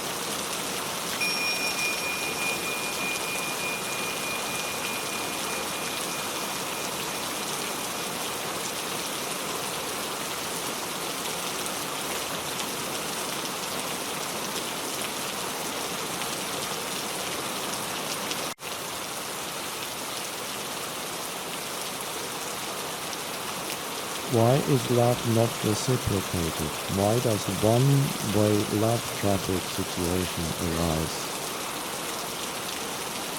I am placing my aching heart before you.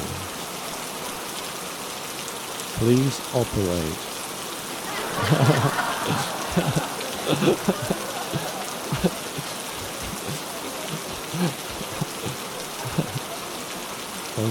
Thank you. All right, I will begin the operation.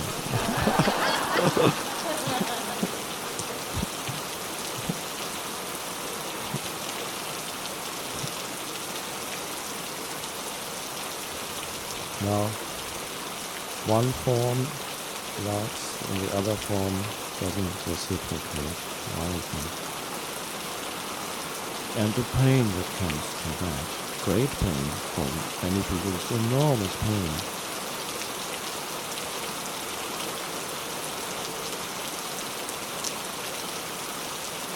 Now, you know that the basic condition of the self, or the egoic self, is one of a very deep-seated sense of lack, of not enough, of not complete. And then it tries to fill through strategies.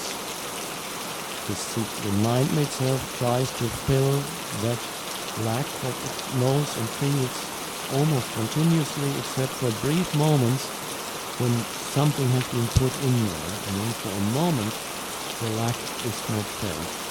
It never lasts long. So it looks for the next thing, and it looks to the future, it looks to add to me to fill that hole that is always there, where I'm not myself, I'm not complete, I'm not home, I haven't arrived. And so all kinds of strategies are there. But in one of the main areas where it looks to fulfill that lack is in the area of relationship, the other person, he or she. And then, when that happens, the entire focus of the self becomes focused on one other person who is perceived unconsciously as the one who is going to complete me, make me whole. He or she is the one. And so almost an obsessive attachment forms to that image, that form of that person. And that is called falling in love. And sometimes, if you're lucky, the other person feels the same about you, that you are going to complete him or her also. And that is great. You both feel that you are going to complete each other. And then probably you will want to get married, sign a contract, just to make sure that for the rest of your life you are going to complete me, and you're not going to leave me, because that would have dire consequences if you broke that contract and left me. Just even think about that. And then you marry. This is where the films end. The director says, cut here. But life goes on. And you marry, and after perhaps even during the honeymoon, the first doubt comes into your mind whether this actually works, whether the other is going to live up to that enormous task of fulfilling and completing you. And then you start with ordinary existence, jobs, family, and gradually it doesn't seem to be working anymore. The completion, the sense of lack comes back. He or she isn't behaving in the way that he or she should to make me feel complete, make me happy. You read it in ads, I don't know if you read it in India, looking for man or woman to make me happy. Oh. Who could live up to that? And nobody can. And then the lack that was covered up by the temporary delusion that this person was fulfilling you, this person who has a pain body, if you didn't know that, the temporary delusion that this person should be fulfilling you, that suddenly the sense of incompleteness, aloneness, fear, not being just re-emerges. But now, through your mind, you attach that to the other person and say, he or she is the cause for what I feel. You're feeling again the basic egoic condition. You're feeling it more strongly now because for a little while it was covered up by the love relationship. And so gradually, the love then periodically turns into hate. And every time the person is not fulfilling his obligations, or her, the love turns into aggression, hostility. Withdrawal, complete withdrawal. What's wrong with you? Nothing is wrong. Just don't want to talk. Whatever. Or throwing something, whatever it is. And then the relationship fluctuates. For a while it works again. And then it doesn't work. It works again, it doesn't work. And then it becomes, the periods when it doesn't work become longer. And it feels bad. The happiness of marriage turns into the unhappiness of just coexistence. The happiness of the honeymoon becomes the divorce. And they're all wrong, really. So it was an attempt to fulfill you through some form, some outer form. And then all that happens in the end, you sense the unfulfillment more strongly, and then you blame that form for causing you that pain. It's egoic pain. This is the pain that arises out of love-hate relationship. Now, the questioner, of course, is not at that stage, because it is one-way traffic, as we put it. And that great love is felt for this form, but it's not reciprocated. What do you do then? Then you feel that lack even more strongly. And it's painful.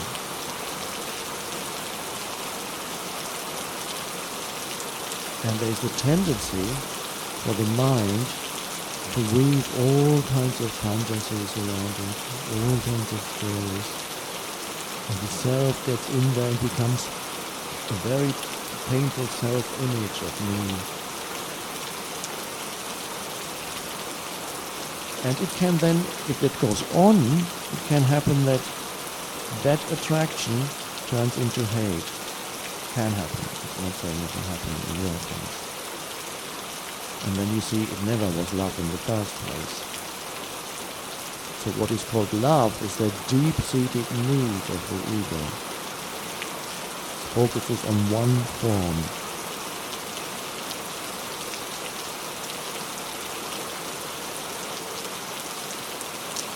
There's a line in Shakespeare, I don't remember which play, where it says, nothing is either good or bad, but thinking makes it so.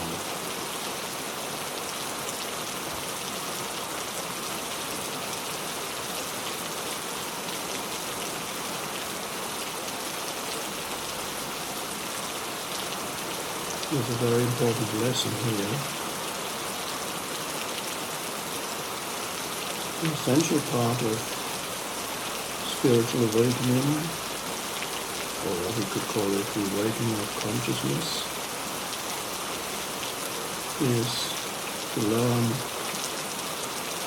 to become aware of the difference between the situation that you find yourself in and what your mind says about the situation that you find yourself in, particularly challenging situations. Many of you at this time are perhaps confined to a small space, perhaps a small apartment, not allowed to go out except to buy groceries or other essentials. Perhaps you have to share that space with several people. or that nobody else is feeling lonely, or you may be experiencing that money is becoming scarce because you've been laid off, no more income, or you're feeling sick, and you feel that.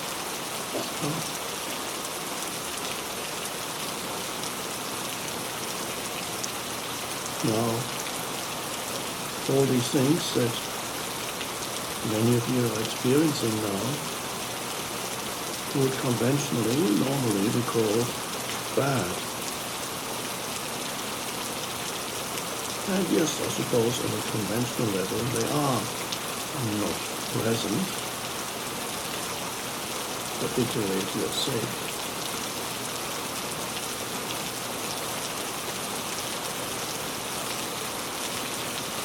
So what does it mean? What does Shakespeare mean when he says nothing is either good or bad but thinking makes it so? So your very essential spiritual lesson is to be able to differentiate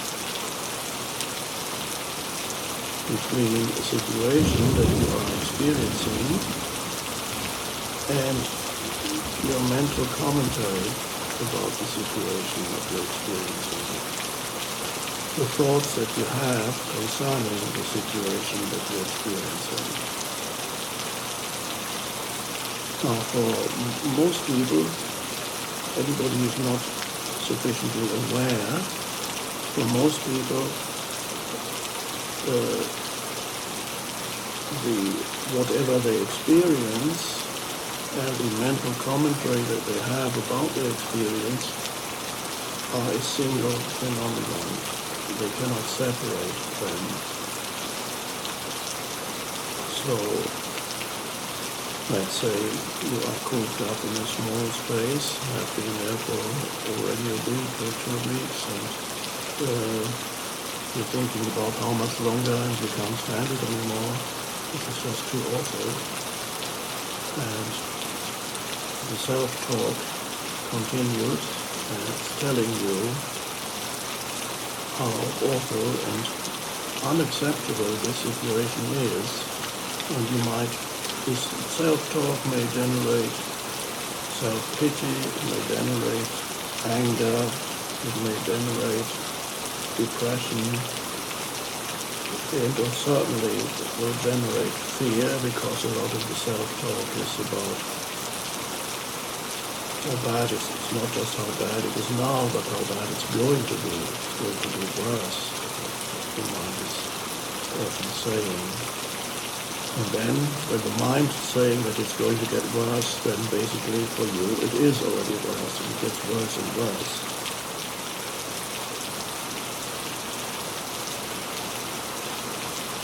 So, since many of you have spare time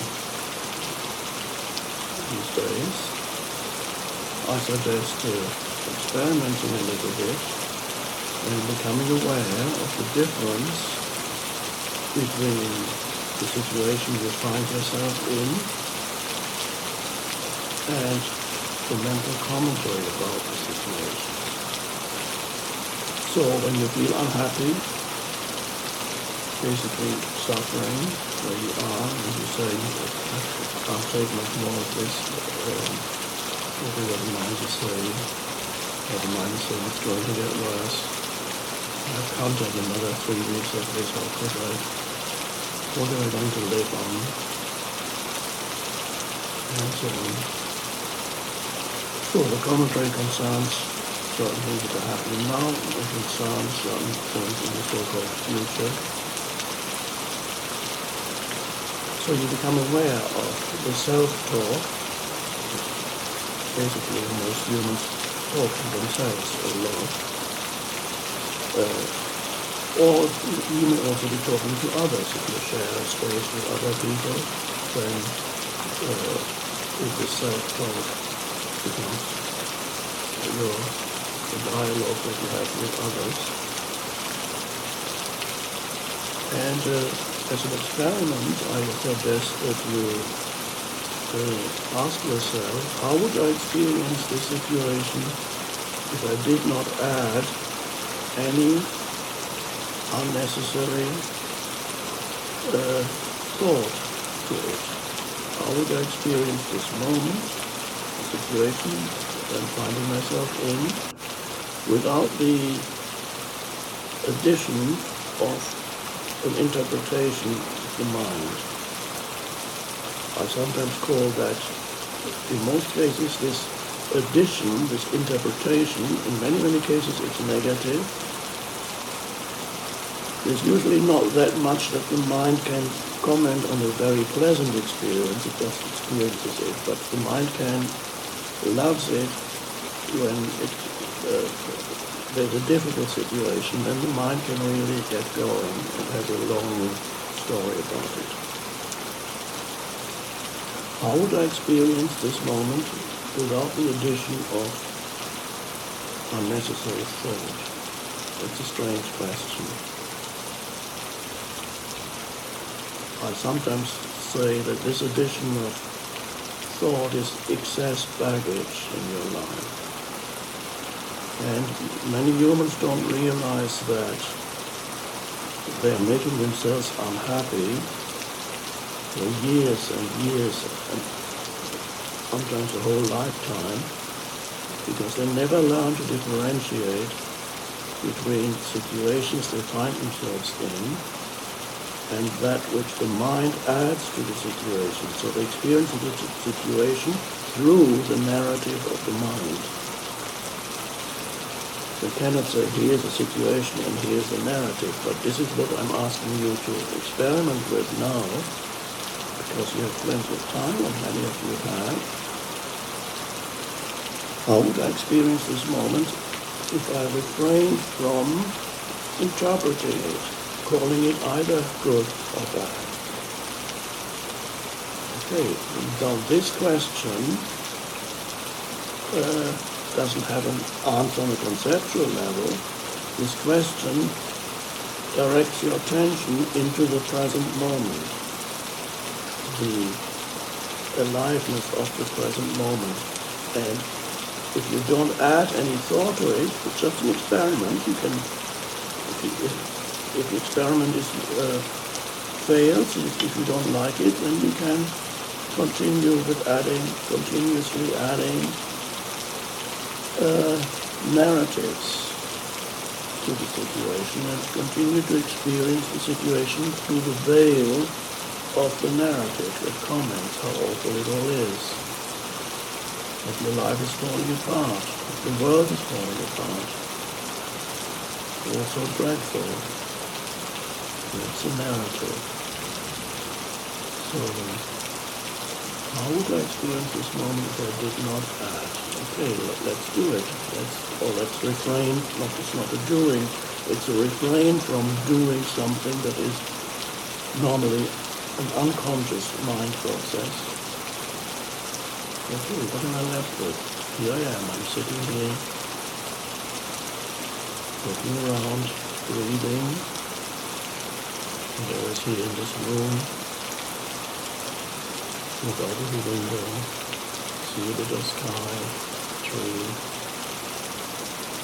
light coming through the window, furniture in the room, whatever else is happening here, sensory perceptions. And you're breathing,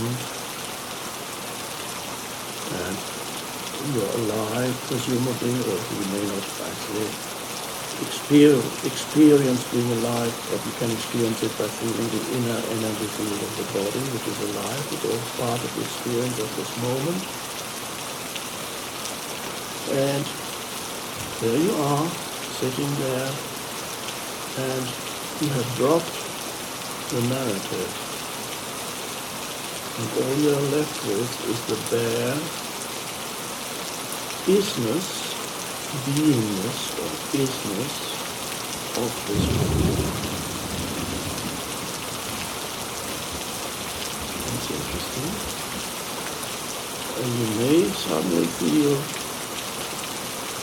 a kind of weight lifting of your shoulders, the weight that you habitually probably carry, which is the weight of, this is why I call it excess baggage.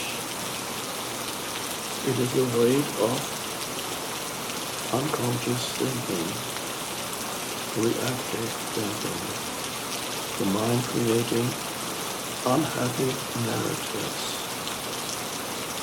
And then what you then experience is the body is reflecting back to you the unhappy narrative in the form of an unhappy emotion.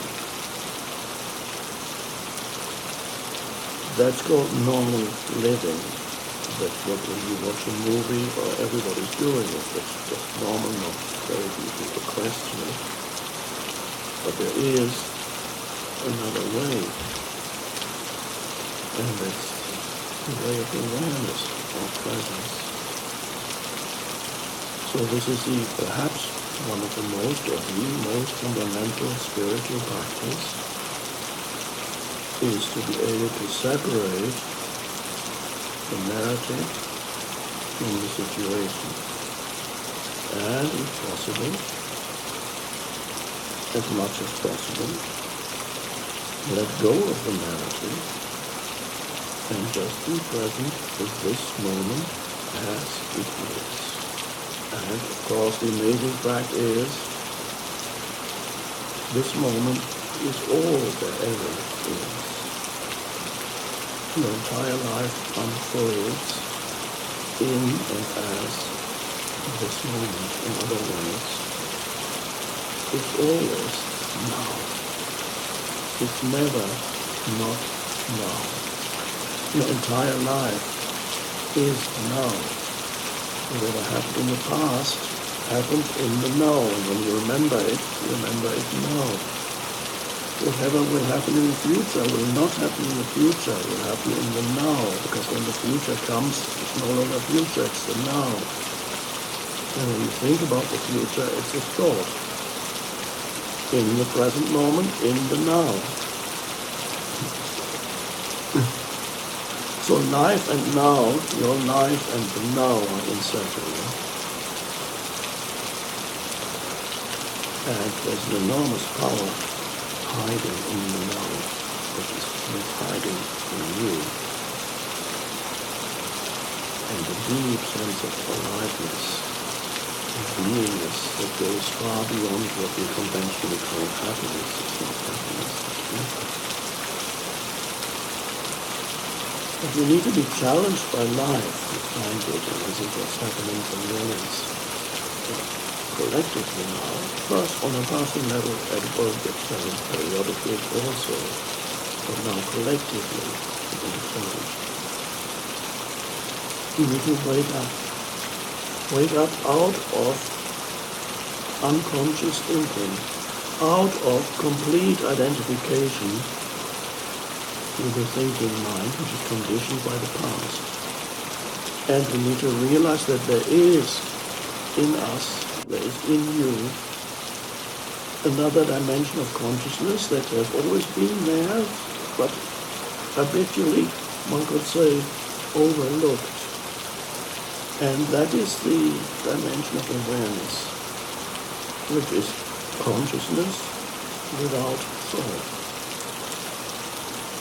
You probably have experienced it on many occasions, briefly. For example, when engaged in an activity that requires you to be absolutely present, climbing up a mountain, sometimes perhaps engaged in some kind of sport activity, requires you to be absolutely present. And then there's an awareness there, but there's no conceptual thinking, there's no time for thinking. And the strange thing is, this awareness is a deeper identity. The awareness that you are frees you ultimately from yourself, the limited self, the conditioned self, the mind-made sense of self, that for most people, that's all they know.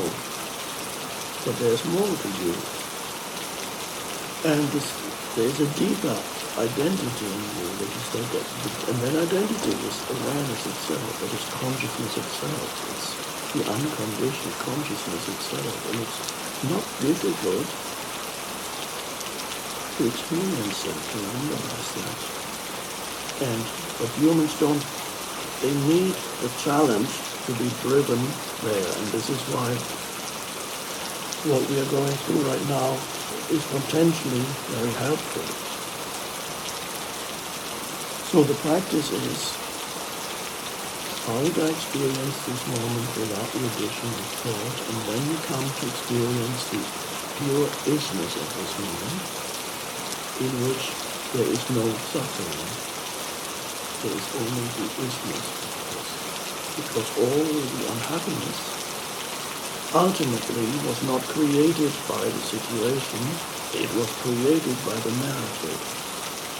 But you didn't know that, as most humans still don't know that, because they cannot separate the situation from the narrative.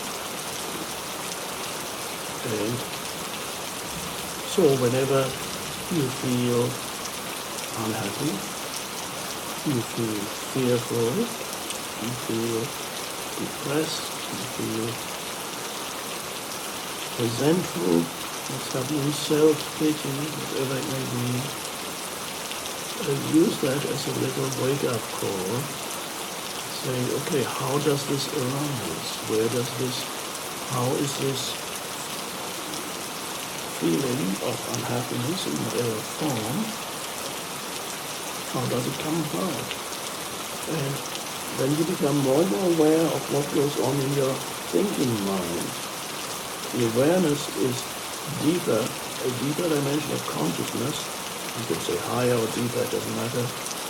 It is a deeper dimension of consciousness than the activity of thought, which is also consciousness.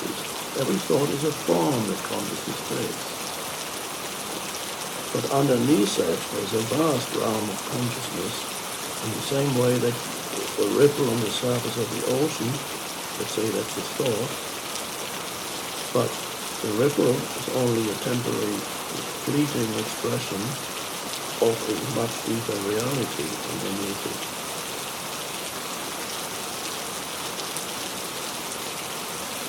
And so you wake up to that deeper identity by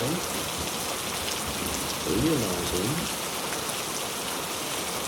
the fundamental difference between what is and what the mind has to say about it. And then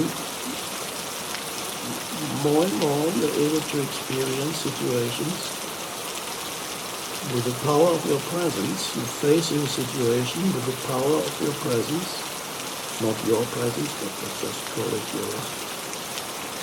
You face it with the power of your presence, which is true intelligence, instead of being reactive and complaining about what it is you're experiencing.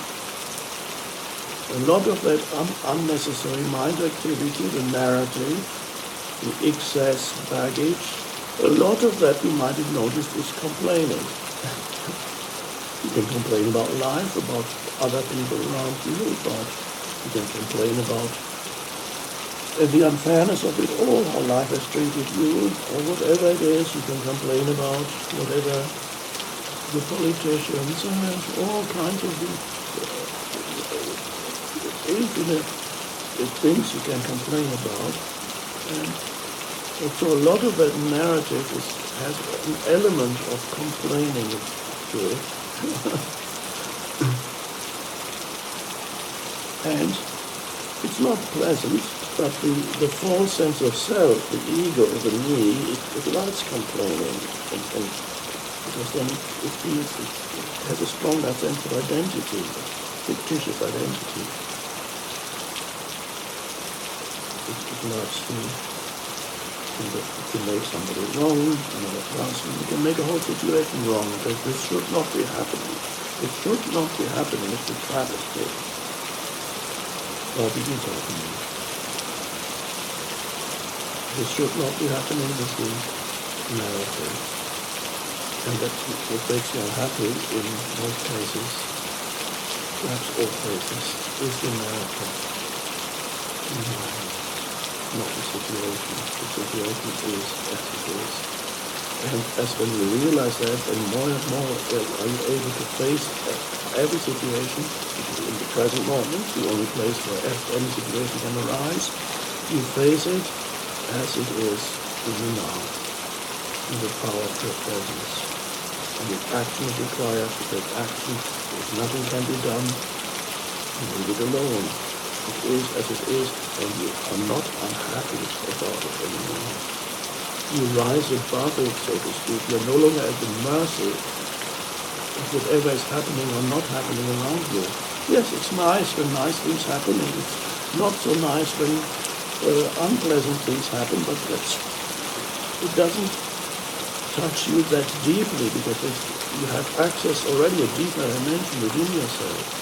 So you're no longer at the mercy of conditions. Because as long as you're at the mercy of conditions, life is very frustrating, because conditions or situations you find yourself in are never satisfying for very long. And a lot of the time they're unsatisfying, a lot of the time they're challenging. Because life is not here to make you happy. The world isn't here to make you happy. It's here to awaken you, to make you conscious. How does it do that? It does that by challenging you. And it's doing it now.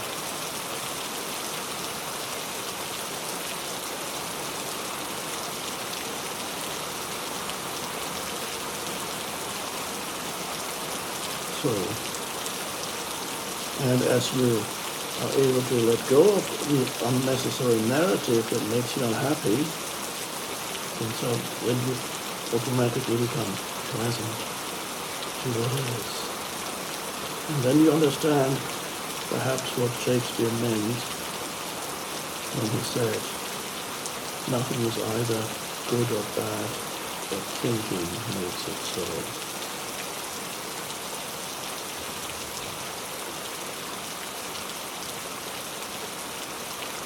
As I will talk to you again soon. In the meantime, please try it out, practice, and see what happens.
watch what's happening around you without adding any interpretation to it.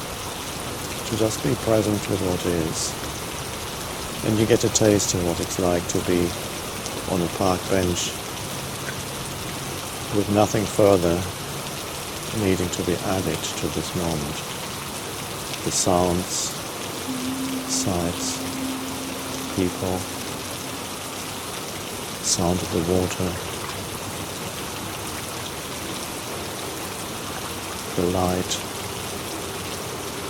Just allow it to be as it is. With that comes peace. You don't get continuously drawn into events and thoughts and emotions and reactions. You're the wider space in which all these things happen. You're the awareness behind it, without which none of this would be here. It would just be atoms and molecules in space. You are the awareness that enables this entire world to be. And so knowing that that is who you truly are, not through a concept, but through the actual realization of stepping back and allowing the phenomenal world to be as it is at this moment. Allowing this moment to be as it is. That takes you deeper into yourself. And you may notice there's a certain peace in the background. It happens. An alertness is required for this. You need to stay alert to what is, to sense perceptions and the energy behind sense perceptions, which is the consciousness. The alertness. Yeah. Without the alertness, you will drift off into thinking. And then you think about the next, what's going to happen to me tomorrow. There is a place for making plans, but not right here on the park bench. There's a place for thinking about tomorrow, because you miss all this beauty and the light that's around you. And then you're cold. Not to even think about it as a cold. No, it just is. The sensation of it. You don't even need to call it cold. And then that's okay too. No, the reactivity goes out of life. Always against something, wanting to clutch at something. What about the search for meaning? Now, you notice that just a moment ago you were in that state of alert presence, and it never takes long for another thought to come in and ask a question, because thought cannot tolerate the state of presence. So it will always come in and say, yeah, but what about, I don't quite understand yet. Can you tell me, what does it all mean? So it wants to add something. It wants to control in some way by understanding what this all means. Now, if you can let go, just for a moment, not for the rest of your life, just for this moment, let go of the need to understand anything, so that you're truly present in this moment. So you don't need to do it for the next hour or the next 10 minutes, just right now. But don't forget yourself, because you are the consciousness behind it. You are the space, the presence.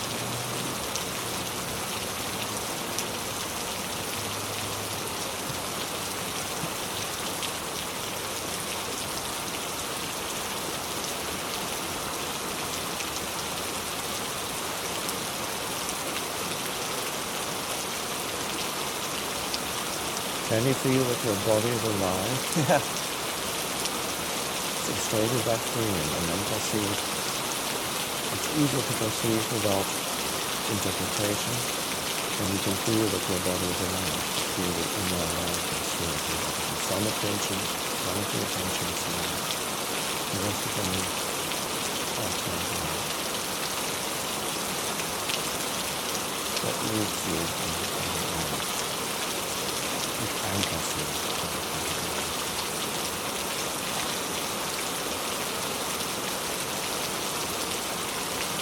And if a thought comes into the mind, you can watch that also. The same way as you watch a dog walking past, you can watch a thought arising in your mind, and you don't have to follow it where it wants to go. You simply watch the thought that arises in your mind and let it go in the same way that the dog walks past you.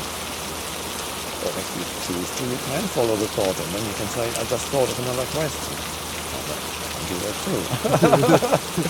But to see the possibility that also in the same way that you observe the outer world here as you sit on the bench, you can also observe the inner world, the world of thoughts and emotions.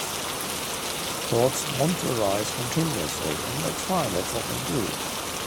But there's no need to get drawn into each thought that arises and immediately go with it to where it wants to go. Otherwise, you're always following every thought, like a dog following the scent. Does it matter which? No, it doesn't matter. You can experiment. You can experiment with thoughts. You can follow some thoughts, and you can watch other thoughts. You find out for yourself. You can play. You can see that you are bigger than your thoughts. You don't have to be dominated by your thoughts, because thoughts create lots of problems too, unnecessary problems, and they can obscure the aliveness of life at this moment. There are many people walking around here who are thinking about other things. They're thinking about the next one, they're thinking about tomorrow. But this is not the place for that. There is a place for planning and thinking about tomorrow, but why spoil the beauty of this and the aliveness of this with thinking about the next moment?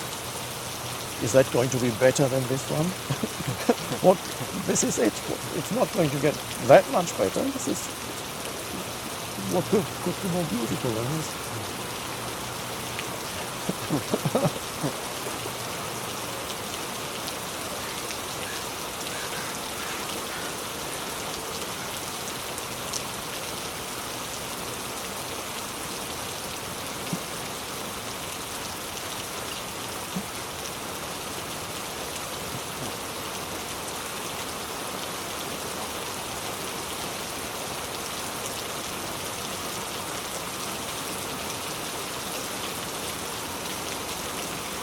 It's the awakening of something within you that is deeper than thought. That's really the main thing. And that's already there, you just didn't know it. Why didn't I know this? It's a deep-seated habit, being totally identified with thinking. It's the human condition, which could be described as lost in thought. Because up to now, evolution has been unconscious. It was automatic.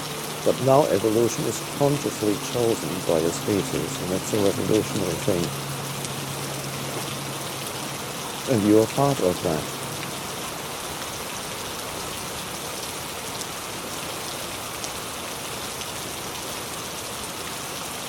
I can still make movies and still have a girlfriend. Oh, yes. Even if I'm... Yes, it's beautiful. It's a playground. To play around with the world. You can take action, to relate. But you're not lost in it. Most humans are lost in it.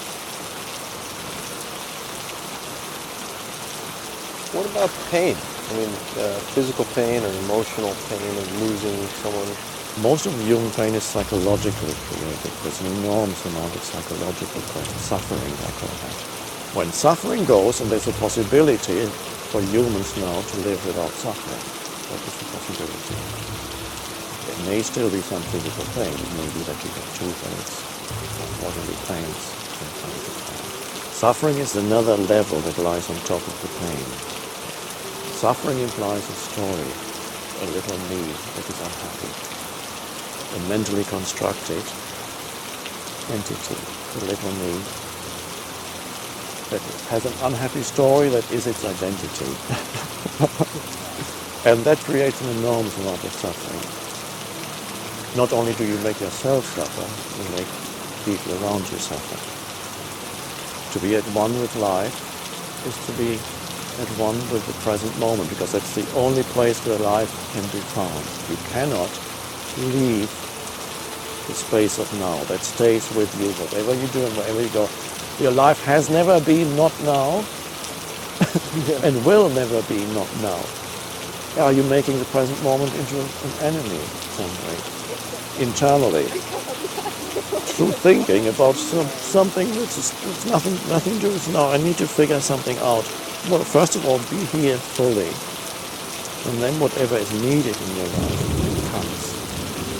comes out of the power that dwells in the present moment, that most people overlook.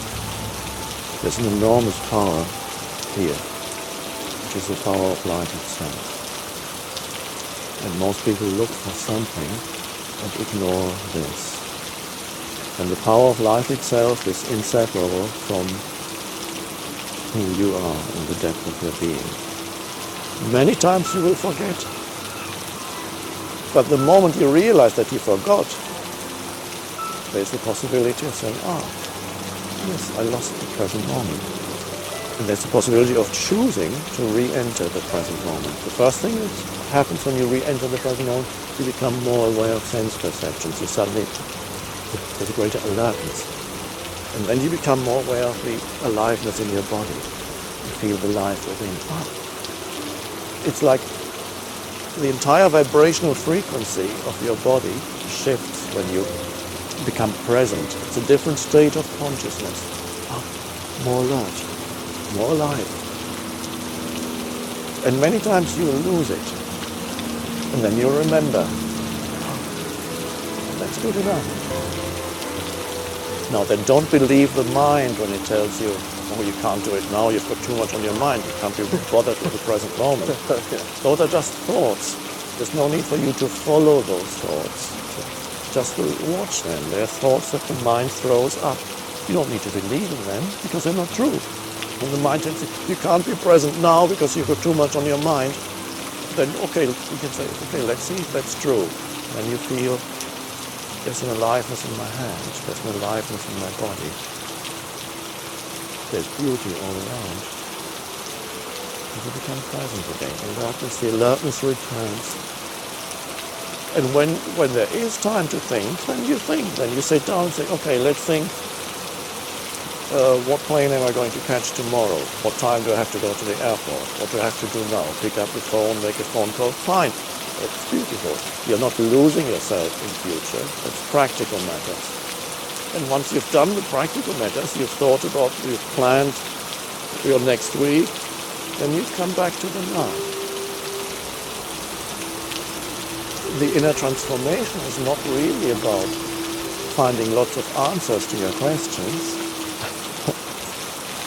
but finding a new relationship to thought, where not every thought seduces you anymore.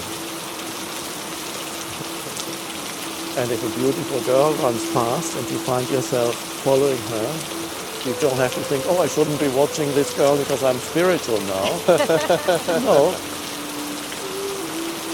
If you can let go, just for a moment, not for the rest of your life, just for this moment, let go of the need to understand anything, so that you're truly present in this moment, just right now. Just what is. Don't forget yourself, because you are the consciousness behind it. You are the space, the presence. So you probably come here with lots of questions. Let's start off with me asking you just one question, and then you can ask yours. May I ask how old you are? Not that it matters.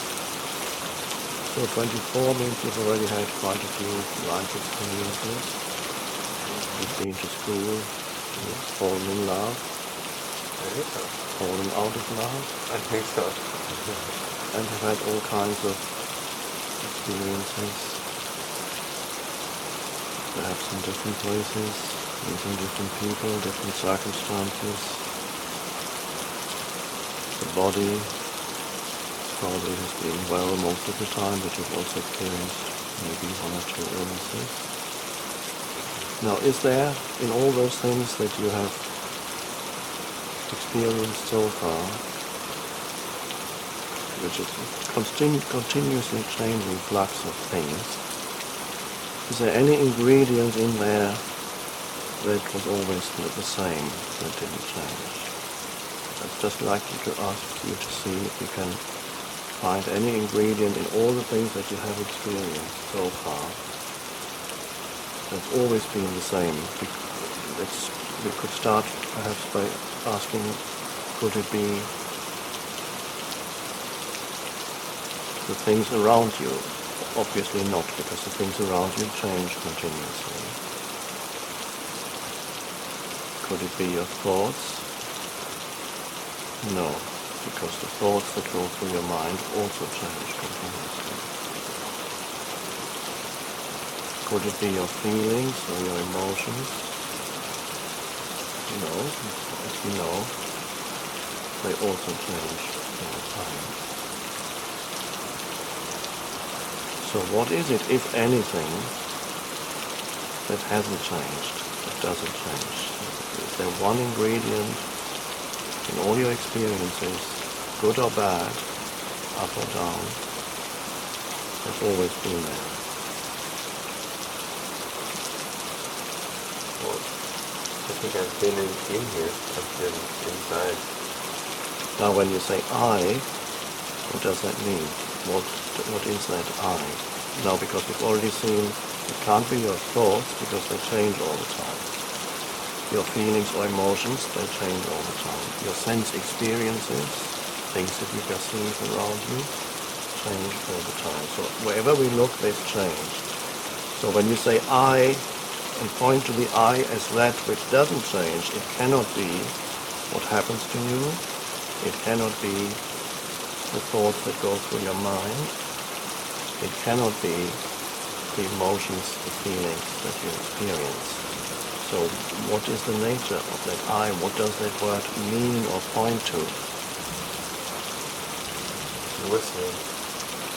But here's what's behind. What's behind the thoughts? What's behind the sense perceptions? What's behind all the experiences and the feelings and so on. So the question that I'm asking does not really require an abstract answer, but I want you to actually feel or sense inside yourself that which doesn't change. No matter where you go, no matter what you do, or who you're with, or whether the body is well or unwell. When I asked, you said it's I, and I've asked what's the nature of that I. And now you may be stuck for words. But you said one word, and that was listening. Now, when you're truly listening, there is a certain alert spaciousness. But otherwise, you're not truly listening. And so if that had to be expressed through a gesture, it could be, you could raise a finger gently and say, listen. So I say to you, listen. And you listen. There's a moment of spacious awareness, and there's no thought in it. So when you said listening, you were actually getting very close to the nature of who you truly are underneath all the circumstances of your life. And circumstances includes thoughts and emotions. If you don't find that, who or what you are underneath all the circumstances, no matter how many questions you ask and how many good answers you get, won't help you very much, and there will be no end to the questioning, because every answer generates further questions. So we're talking about becoming familiar with a different state of consciousness. Not that that has never been there.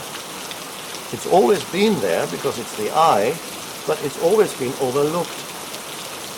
Because the circumstances, things that happen to you and your thinking and your emotions have such overwhelming pulling force that they always pull your attention in completely.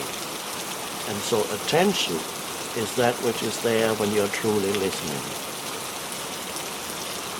And in the moment of attention, there's no thinking, but there is an aware presence. So, the answer that you gave is absolutely right. Not everybody would have put it this way, but listening points to who you truly are, underneath all the things that continuously change. Now, I'd like you to, as we speak, this is not an intellectual discussion, because if this were intellectual, you should have gone to a professor of philosophy or some intellectual at a university. Okay, no, right. And ultimately, you get many answers, but all those answers will always make you end up with more questions. Because they don't get you to the core of who you are. So let's start off with that. And what we are pointing to is a sense of I, of beingness, that is deeper than anything that happens to you.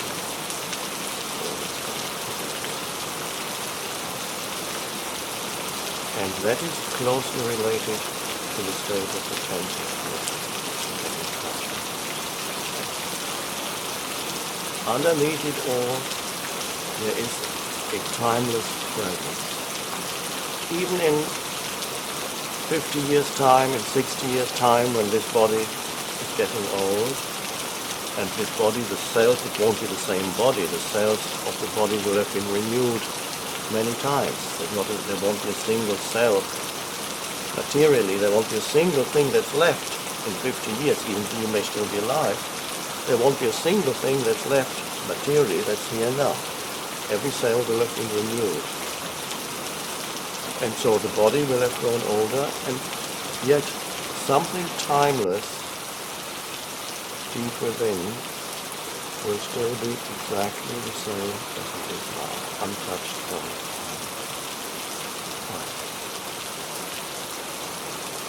I, before it becomes this or that. Because the moment you say, I am American, I am this or that, I am a professional, or I am a jobless person, or I am a millionaire, or I'm a homeless person, that's all form, identifications with changing circumstances.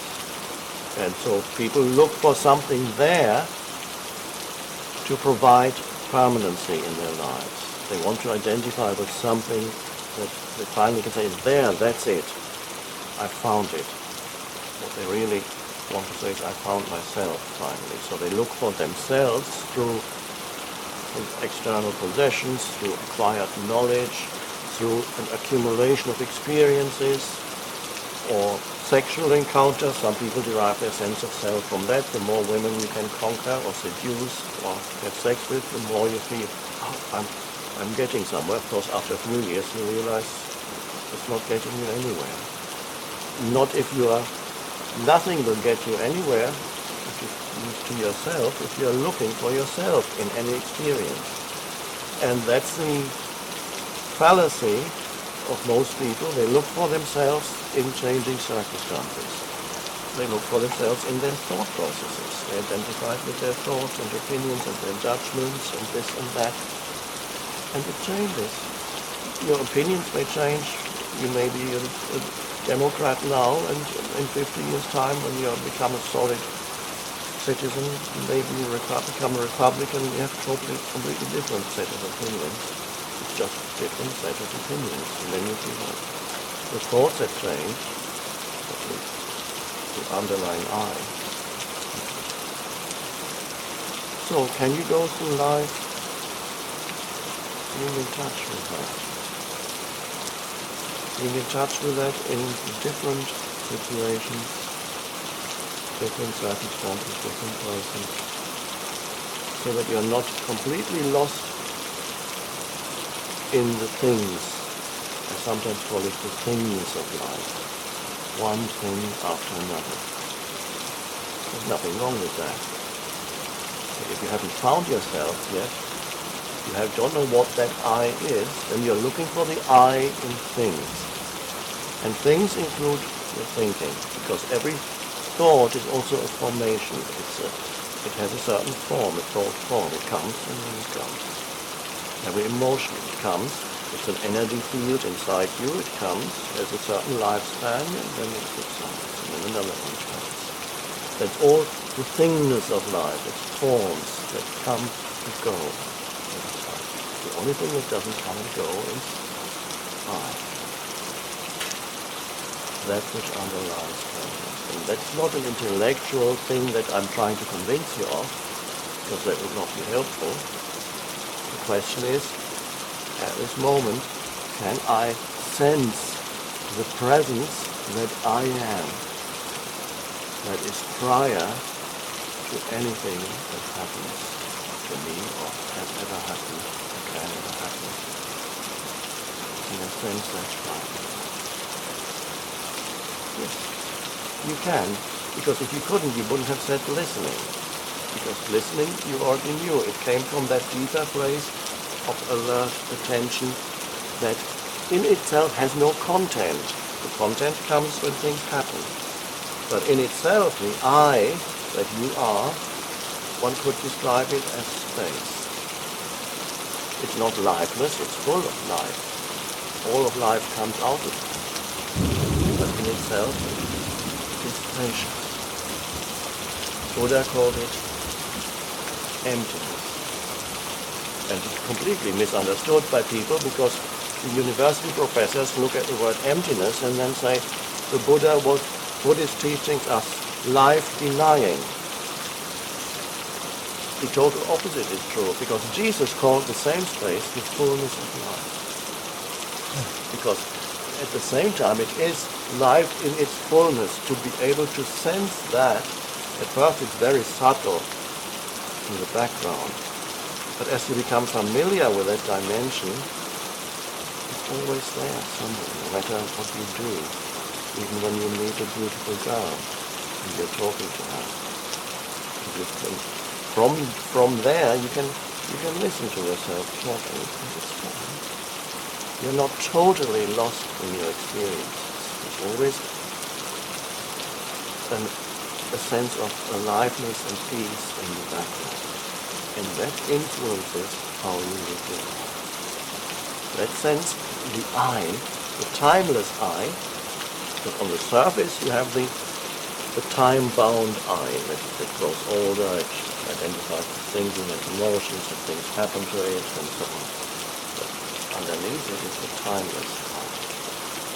Now, the word I is probably the most frequently used word in the language. Whenever you listen to people, they have what's the word they use most frequently when you listen to a conversation. Probably you'll find it's the word I. Now, what they refer to is not the timeless, because they haven't found that. They refer to a superficial sense of I identification with things, thinking, emotions. I am angry. I am American. I am this. I am that. Identification with something. So that I is the greatest illusion, because there's no substance there, nothing permanent. Not something. Am I nothing? Yes, I would pronounce that differently though. I would say you are no thing. So there's a difference between no thing and nothing. Nothing is simply a denial. But no thing means there is a presence there but has no form. Nothing that you can grasp.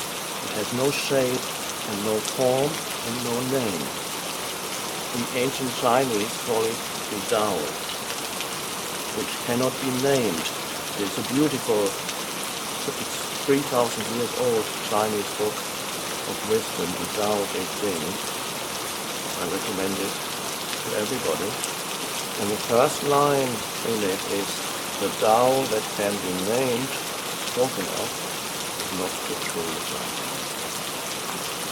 And so that there is the presence that you sense, a presence that has no form. In ancient language, Christian, Hebrew, there's the word spirit.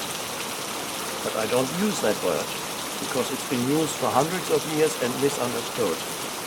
So if I use spirit, people would immediately have some image of what it is, some form, or call it the Holy Spirit, and there's hundreds of years of misconceptions of what spirit is, so we forget about the word spirit. But in its original true meaning, that's what spirit points to. The essence of who you are is formless. Now we could use the word consciousness. And you can sense it, but you can never grasp it, and you cannot really know it. You can only know something that is not you, an object, anything that becomes an object of consciousness. I look at this plant and I know it by looking at it and by having a thought for a name for it. I say I know this plant. This plant is an object that arises in consciousness. And I look at you. I see a shape and a form. And obviously, what I see, nobody knows whether what you see out there is actually there, because the image that you have in your mind of your surrounding environment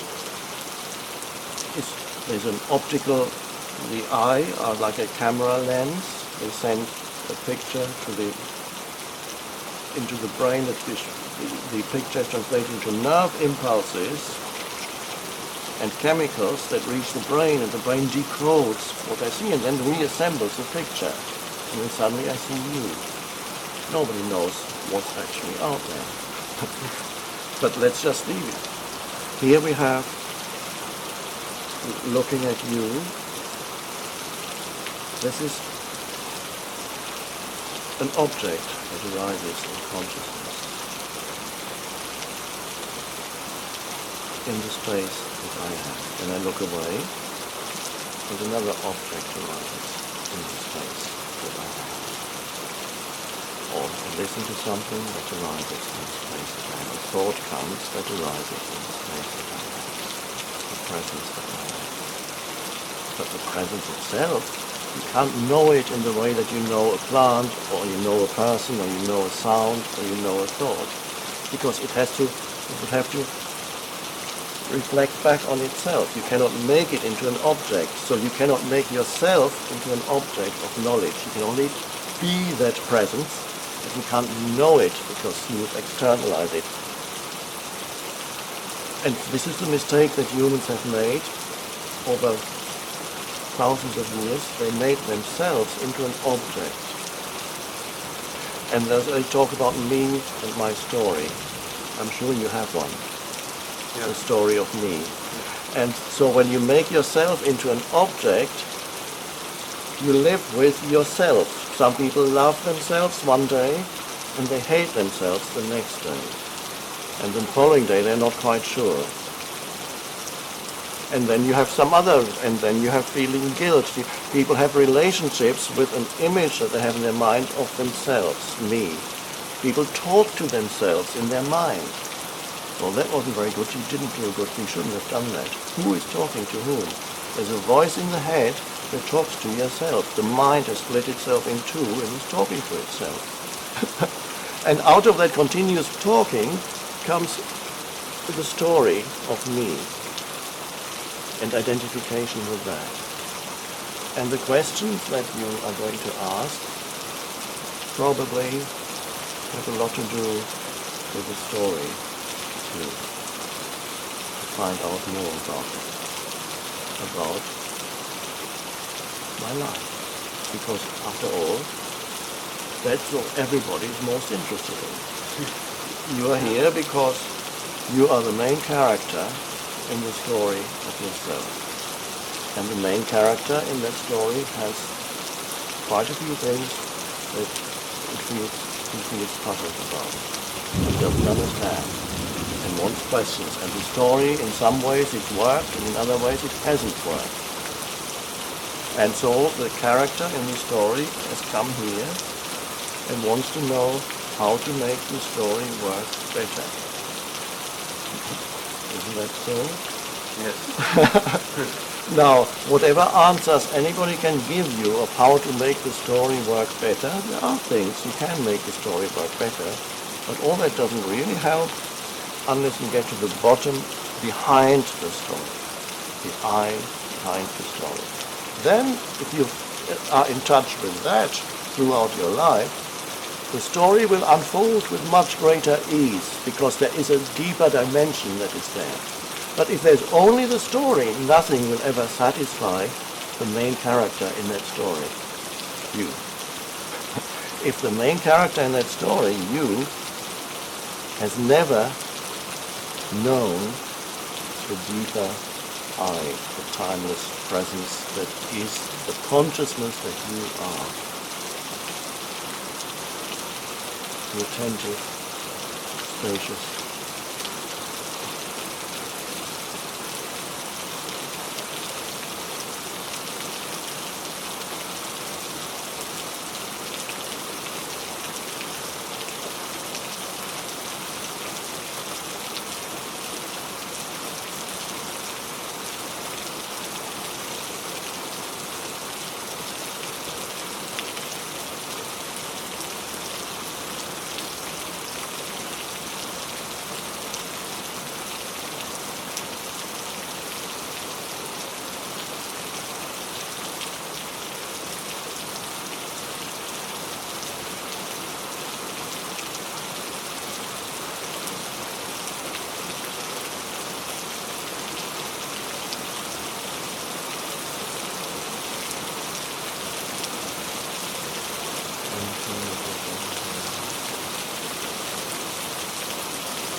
because when you feel the aliveness inside your body, call it inner body,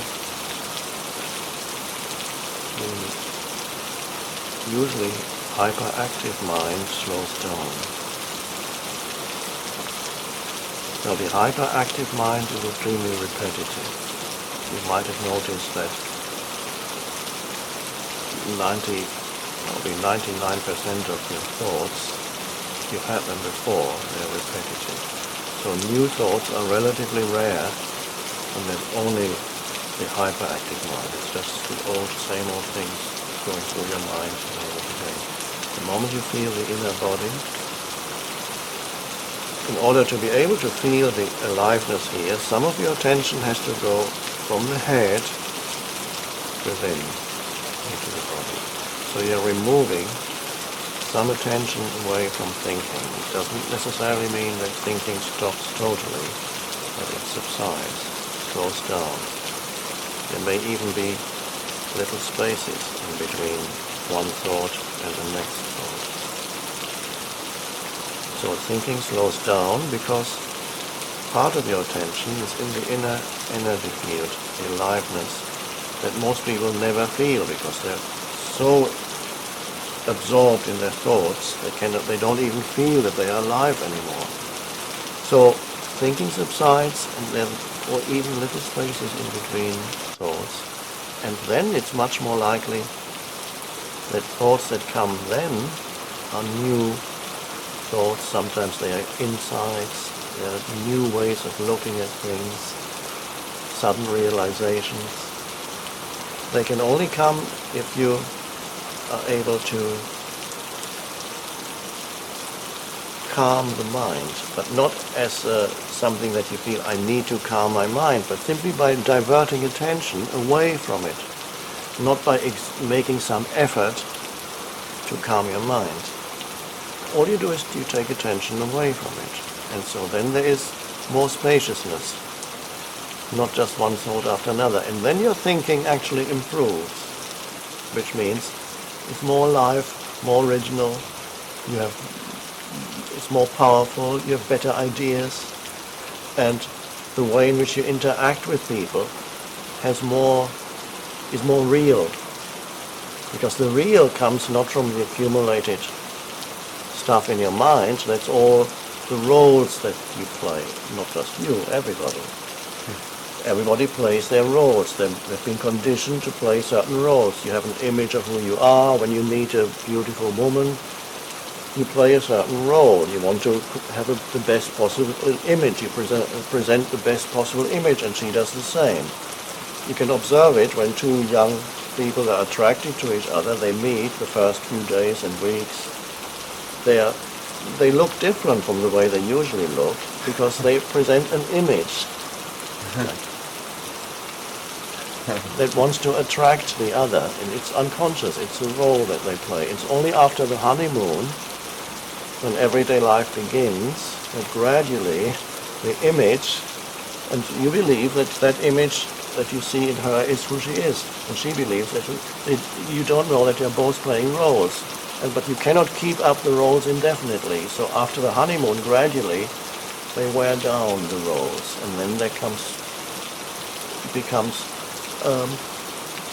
some discontent arises, and suddenly the mask slips. The role is, you can't play a role continuously. The role of me, the attractive one. So that's to get out of the role playing that otherwise you're stuck with for the rest of your life. You have a certain role for your partner for a while. You have another role for your work situation. You have another role for wherever you go. You slip into subtle differences in the way in which you behave. When you talk to the chairman of the board or the Dalai Lama, you will behave in a certain way, and then you might notice when you talk to the plumber, there will be subtle differences in the way in which you talk. You play a different role. You think, oh, this is not appropriate here. Right. It's only when you stop playing roles, when you observe the Dalai Lama, how he behaves. Now, you might have thought, well, the Dalai Lama probably plays the role of the Dalai Lama, but he doesn't. There's such simplicity, openness, and genuineness in him. He talks the same way to everybody. Whether he meets the plumber or the Pope makes no difference, because he doesn't play conditioned roles anymore. And that is only possible when you access a dimension within yourself that is deeper than the mind. And we just did it, or we are still doing it, simply by taking attention away from thought and direct it into the aliveness of the body. That means suddenly there's some space between thoughts. And then you can relate to other human beings more genuinely. And you don't need to prepare things that you're going to say next. You don't say things in order to manipulate that person. You don't say things in order to create an effect. They simply, spontaneity comes out of that place. The spontaneity doesn't come out of the accumulated stuff in your mind. The spontaneity comes only to the extent that you can access the dimension that is deeper than mind, which we may call the deeper I, which we may call alert stillness. That is always there.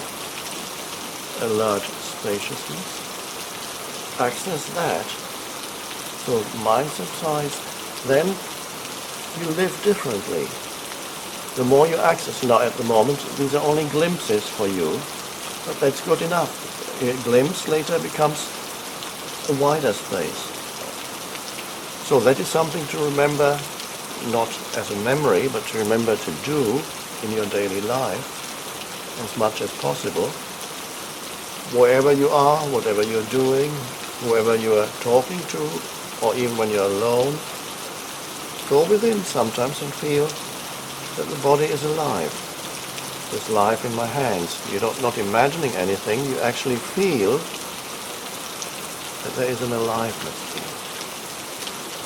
And then once you can feel the hands, you can feel the arms, the feet, the legs. You are inhabiting the body. And the body loves that. It loves your attention.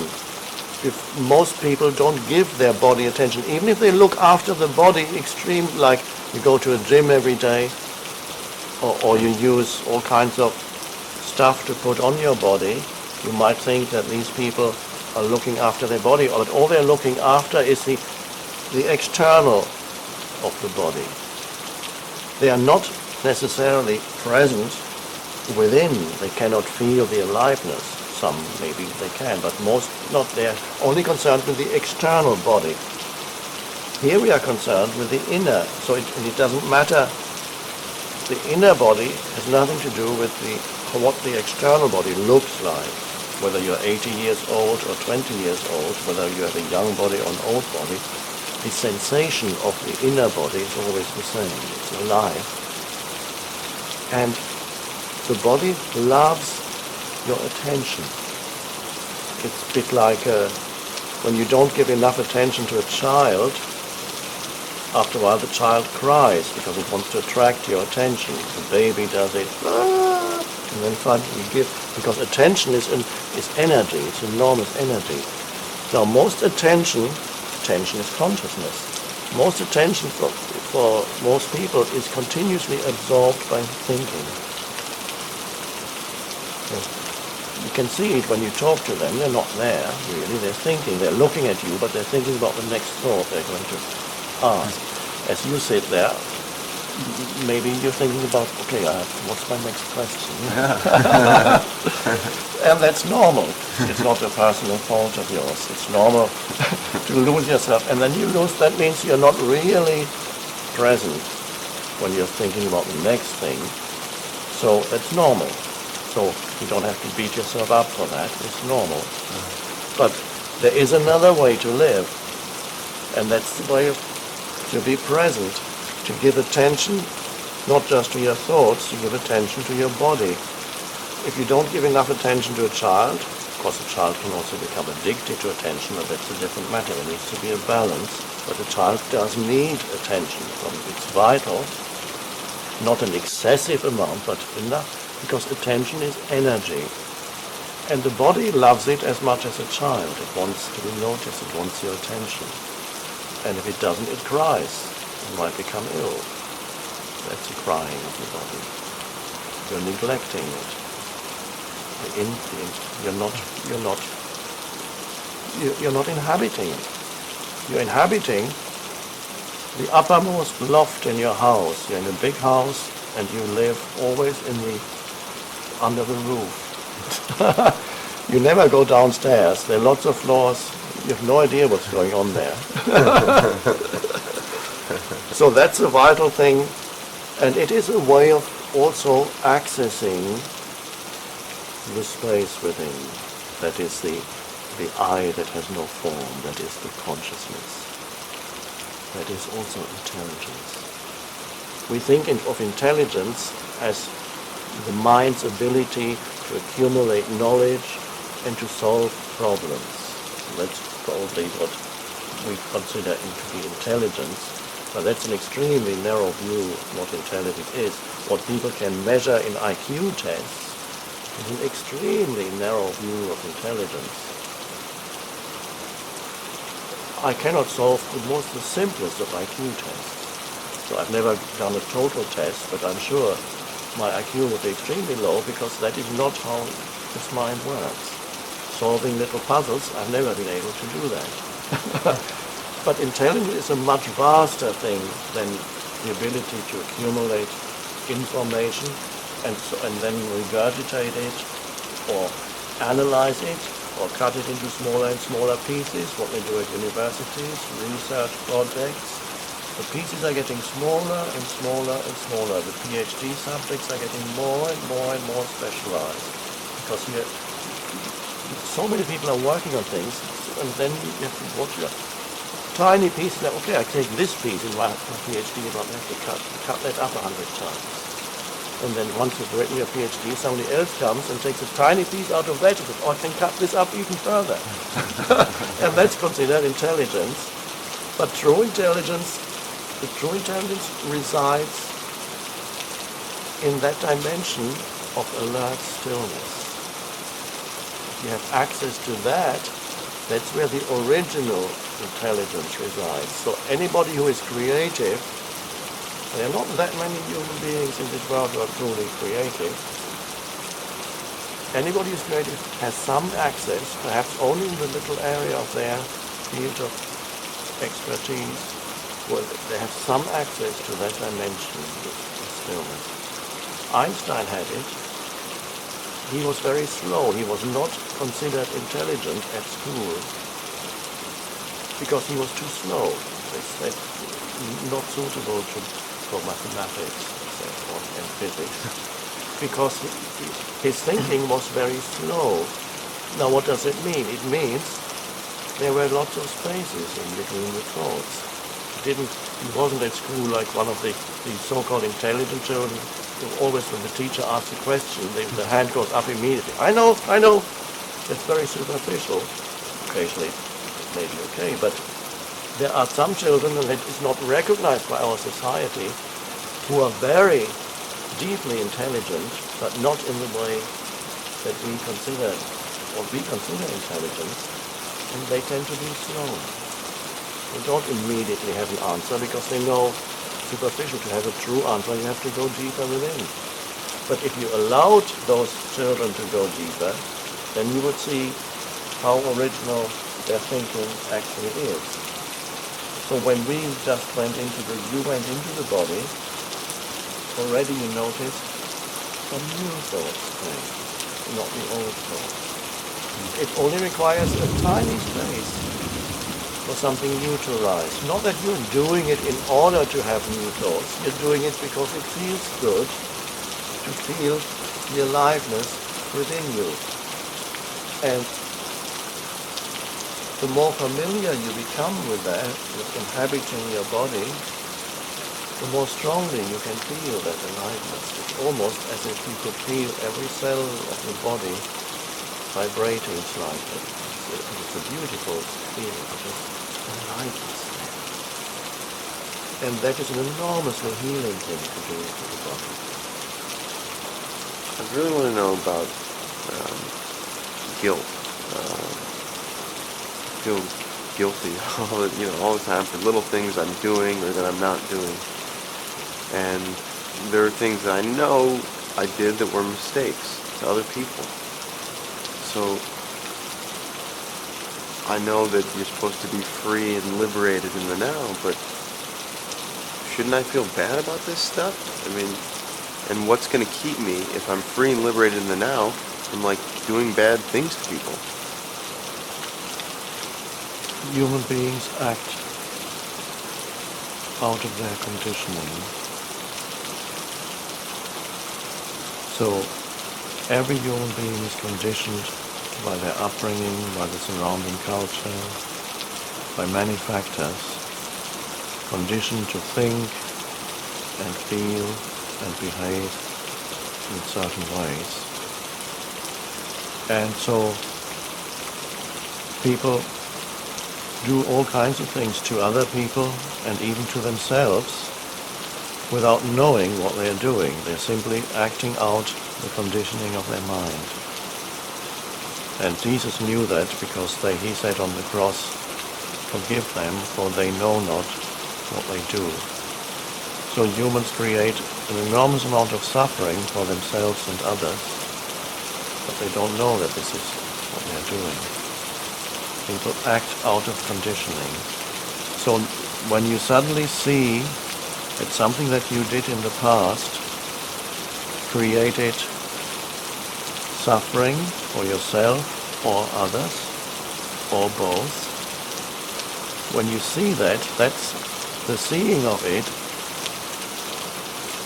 does not come out of the conditioning of your mind. When you become aware of certain behavior or thought patterns in you, the awareness, the presence, the deeper presence that you are is coming. And from there you can see what you did was very limited. It created suffering for yourself or somebody else or other people, and you didn't even know it. So what was acting at that time, if you say that was me, and therefore I must be bad, you are equating the conditioned mind, your conditioned mind, the conditioning of your mind, with who you are. You say, I did that, therefore I'm bad, and continuously think about it. You're equating who you are with what we could call unconsciousness.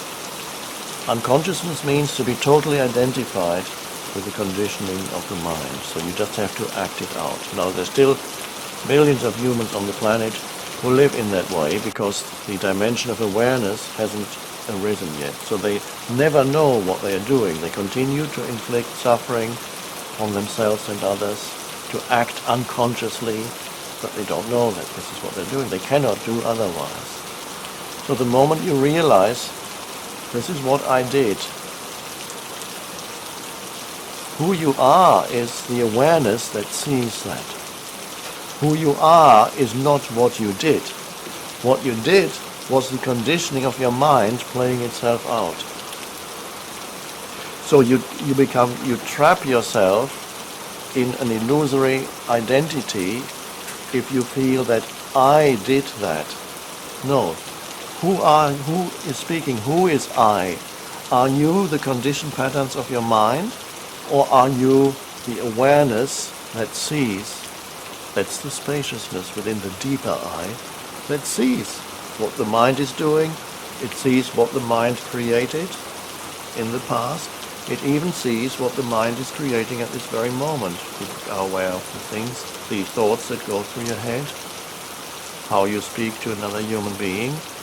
You may be acting out a role, and suddenly there's an awareness that you know that you are acting out a role.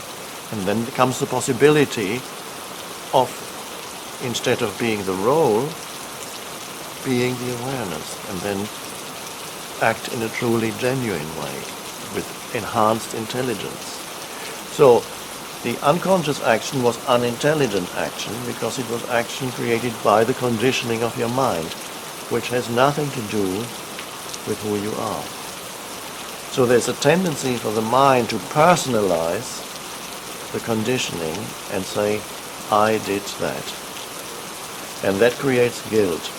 And that keeps you trapped in a very narrow sense of self, because you have equated who you consider to be yourself with conditioned patterns that you acted out at the time. It wasn't you, it was unconscious, human unconsciousness. No more. And now you see it. So you see it, and at this moment you would not act in this way because the awareness is there. Maybe the awareness will stay, and this will never happen again. It is also possible that the awareness becomes obscured again, and the same behavior pattern happens again, and you don't know it except afterwards, when the awareness comes again. Oh, I did it again. And this can happen quite frequently. So it's important, it's good to be aware afterwards. If you do not misuse the mind, don't allow the mind to misuse the awareness and make some identity, manufacture some identity out of that for yourself and say, that was me. It wasn't me. That's the main thing. Who are you? You are the awareness. Anything else is forms that arise, thought forms, emotional forms, behavior patterns.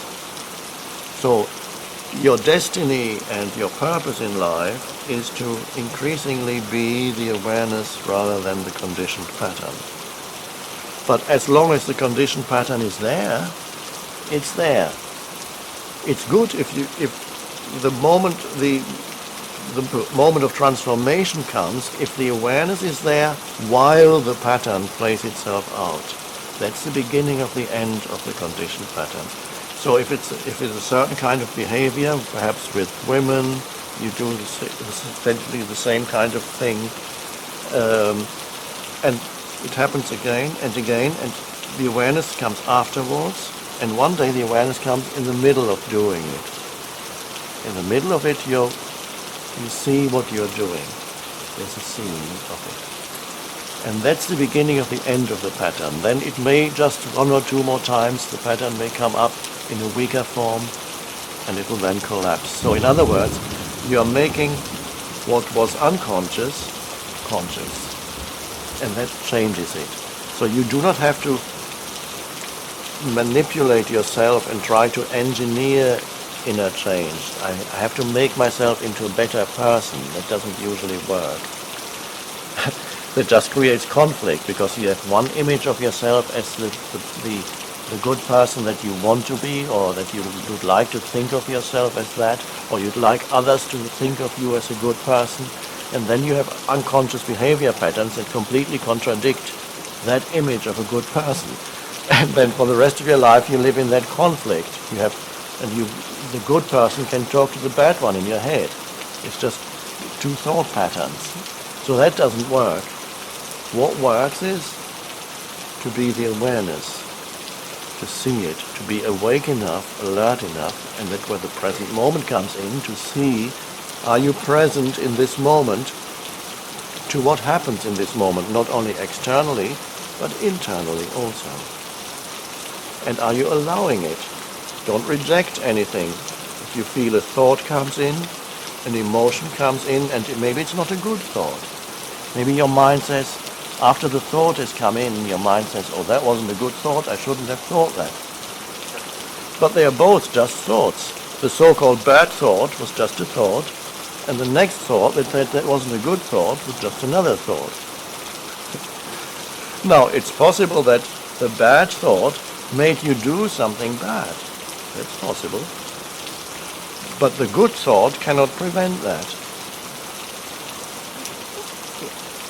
The only thing that can prevent that is to be conscious, so that the thought does not control you.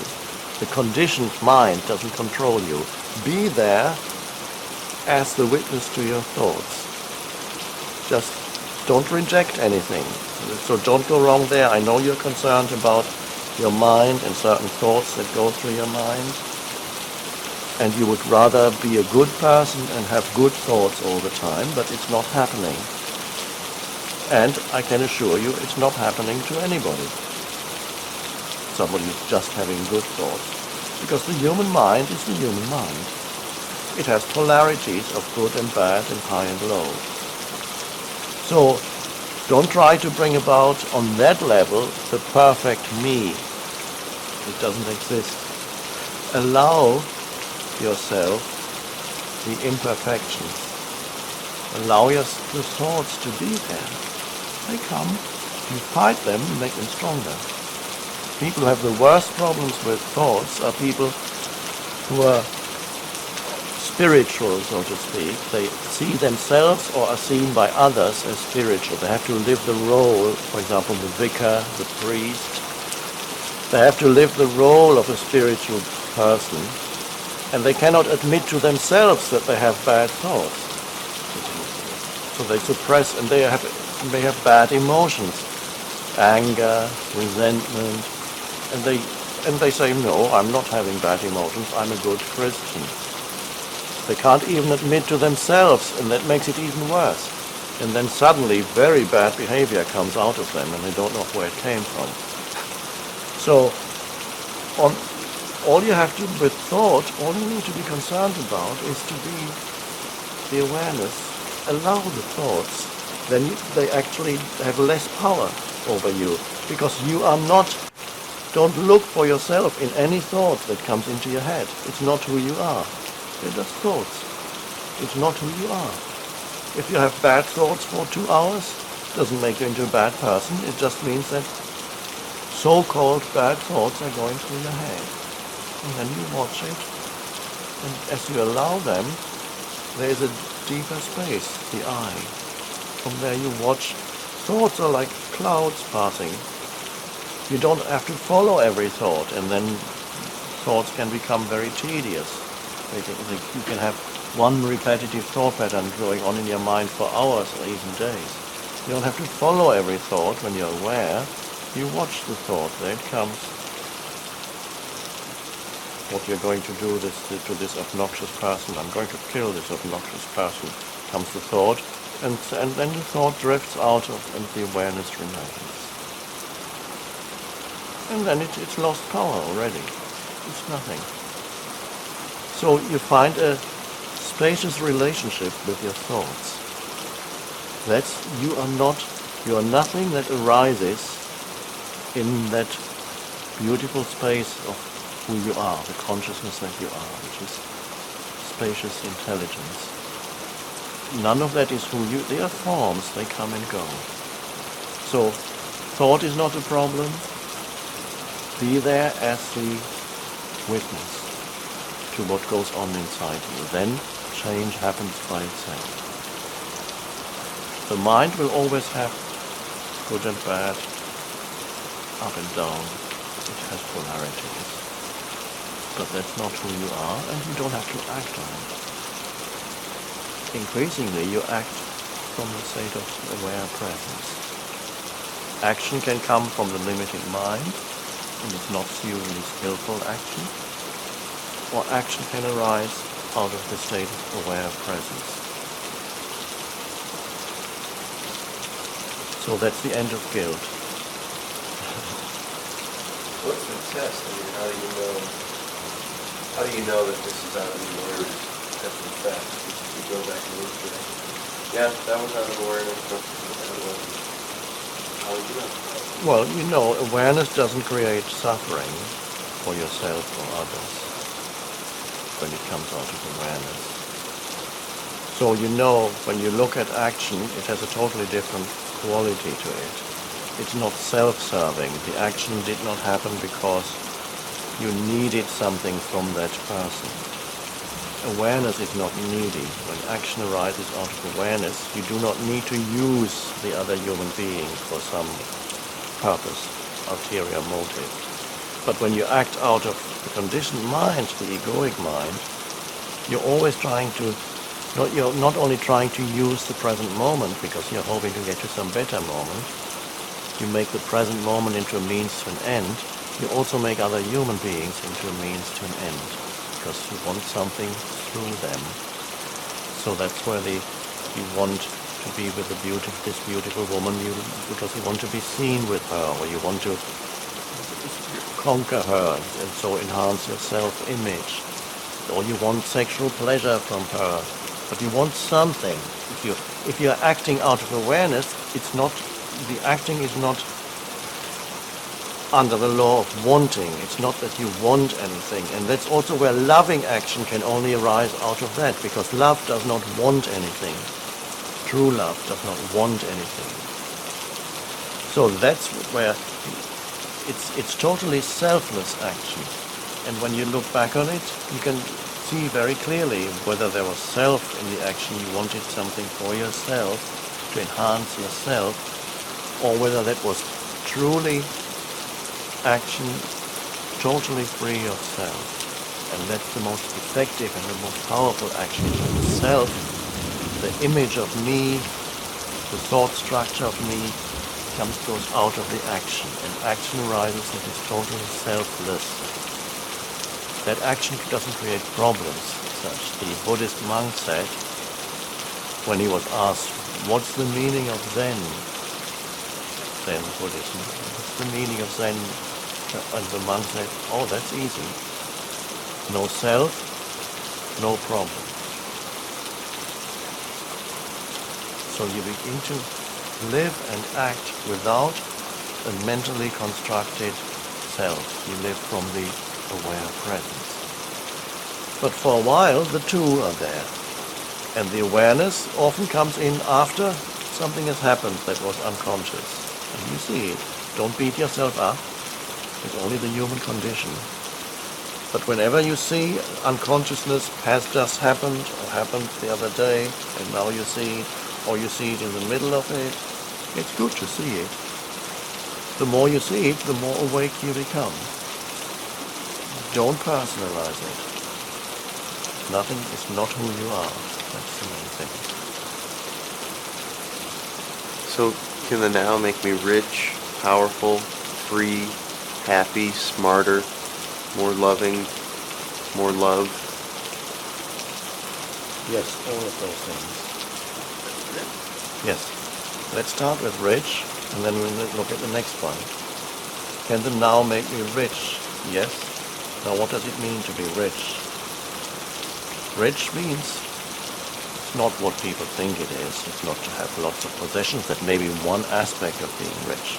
But rich means to be in touch with the fullness of life. The only place where you can find the fullness of life, the intense aliveness that you sense when you are present to now, here. When you are open to the present moment, what comes in is a gratitude for what is. No matter what is, the little plant, the air you're breathing, the light that's coming through the window, the sound of the bird, whatever is, there is a goodness to it. And even if it looks bad, even if it's a dead animal or a dead human, when you are totally aligned with the present moment, there's a peace that comes into your perceptions. And with that peace comes a gratitude that is very deep. And so you're experiencing really life for the first time when you become present. And so to be in a state of gratitude for what is really what being wealthy means. The present moment is always enough. And so the definition of wealthy really is to have enough, to feel already the fullness of life, an expression that Jesus used. He said, I want you to have the fullness of life. And people didn't quite understand what he meant. Was Jesus talking about shopping malls? That you have 100, 500 shops in one huge shopping mall and you have thousands of things to choose from? Was he predicting the arrival of shopping malls? Is that the fullness of life? You can walk around and buy and have lots of money and credit cards and you can buy anything you like. Now there are people who can do that. They are not happy. So he's not talking about many things when he talks about the fullness of life. He's talking about the one thing. It's to feel the intensity of being alive. And you can only feel that intensity of aliveness when you're in the present moment with your attention. One way of being in the present moment, as you know, is to feel the inner aliveness of the body. To feel the aliveness that is in every cell of the body. Oh, it's alive. And the more you go there, the stronger that feeling becomes. And once you are connected with that, you feel that the world around you is intensely alive too. It was alive before, but you didn't see it because there was too much thought stuff going through your mind continuously. The world became dead because everything was immediately labeled mentally. That's a tree, that's a dog. The moment you label it and you don't look anymore, it's not alive anymore. Everything gets deadened through mental abstraction when you go around. The voice in your head immediately calling things names, giving things names. So when you become more present, there's this alert attention with which you meet your surroundings.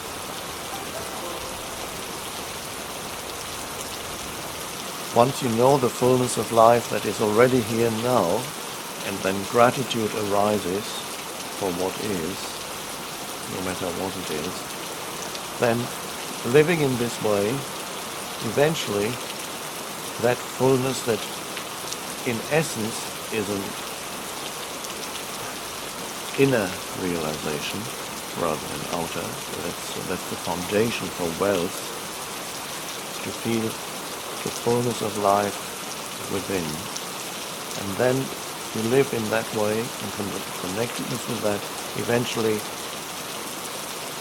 the fullness of life will also manifest for you externally in various ways. Meaningful activity is a form of wealth.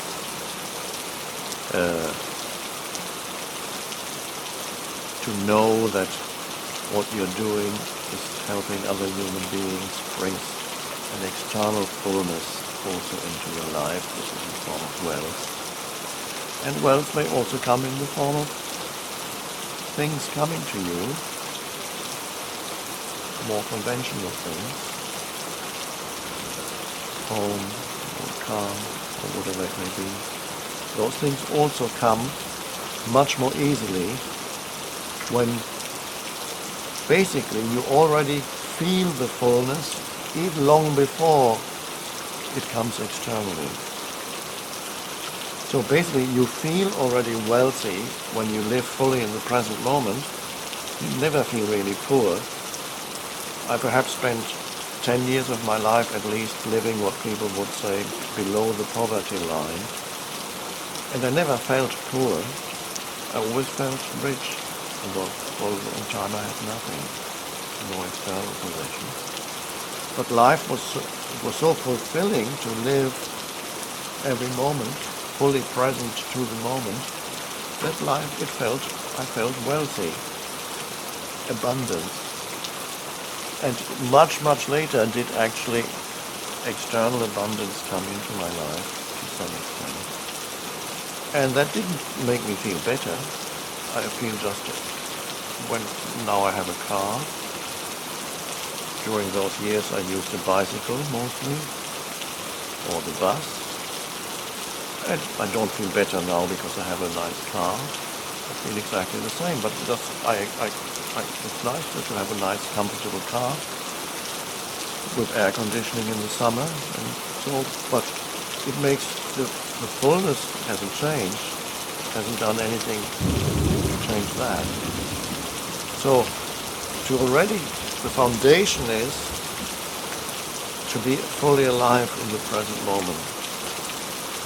And then it is much more likely that external wealth will also come to you as an outer manifestation of an inner reality. You feel wealthy already, but if you feel poor and feel that you need to make money now, even if you achieve it, you'll be unhappy with your wealth, because it comes out of the unhappiness.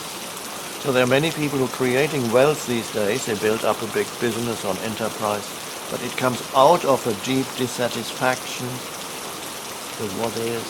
It comes out of an enormous neediness to show to the world that you are somebody, or to prove to yourself or the world how good you are.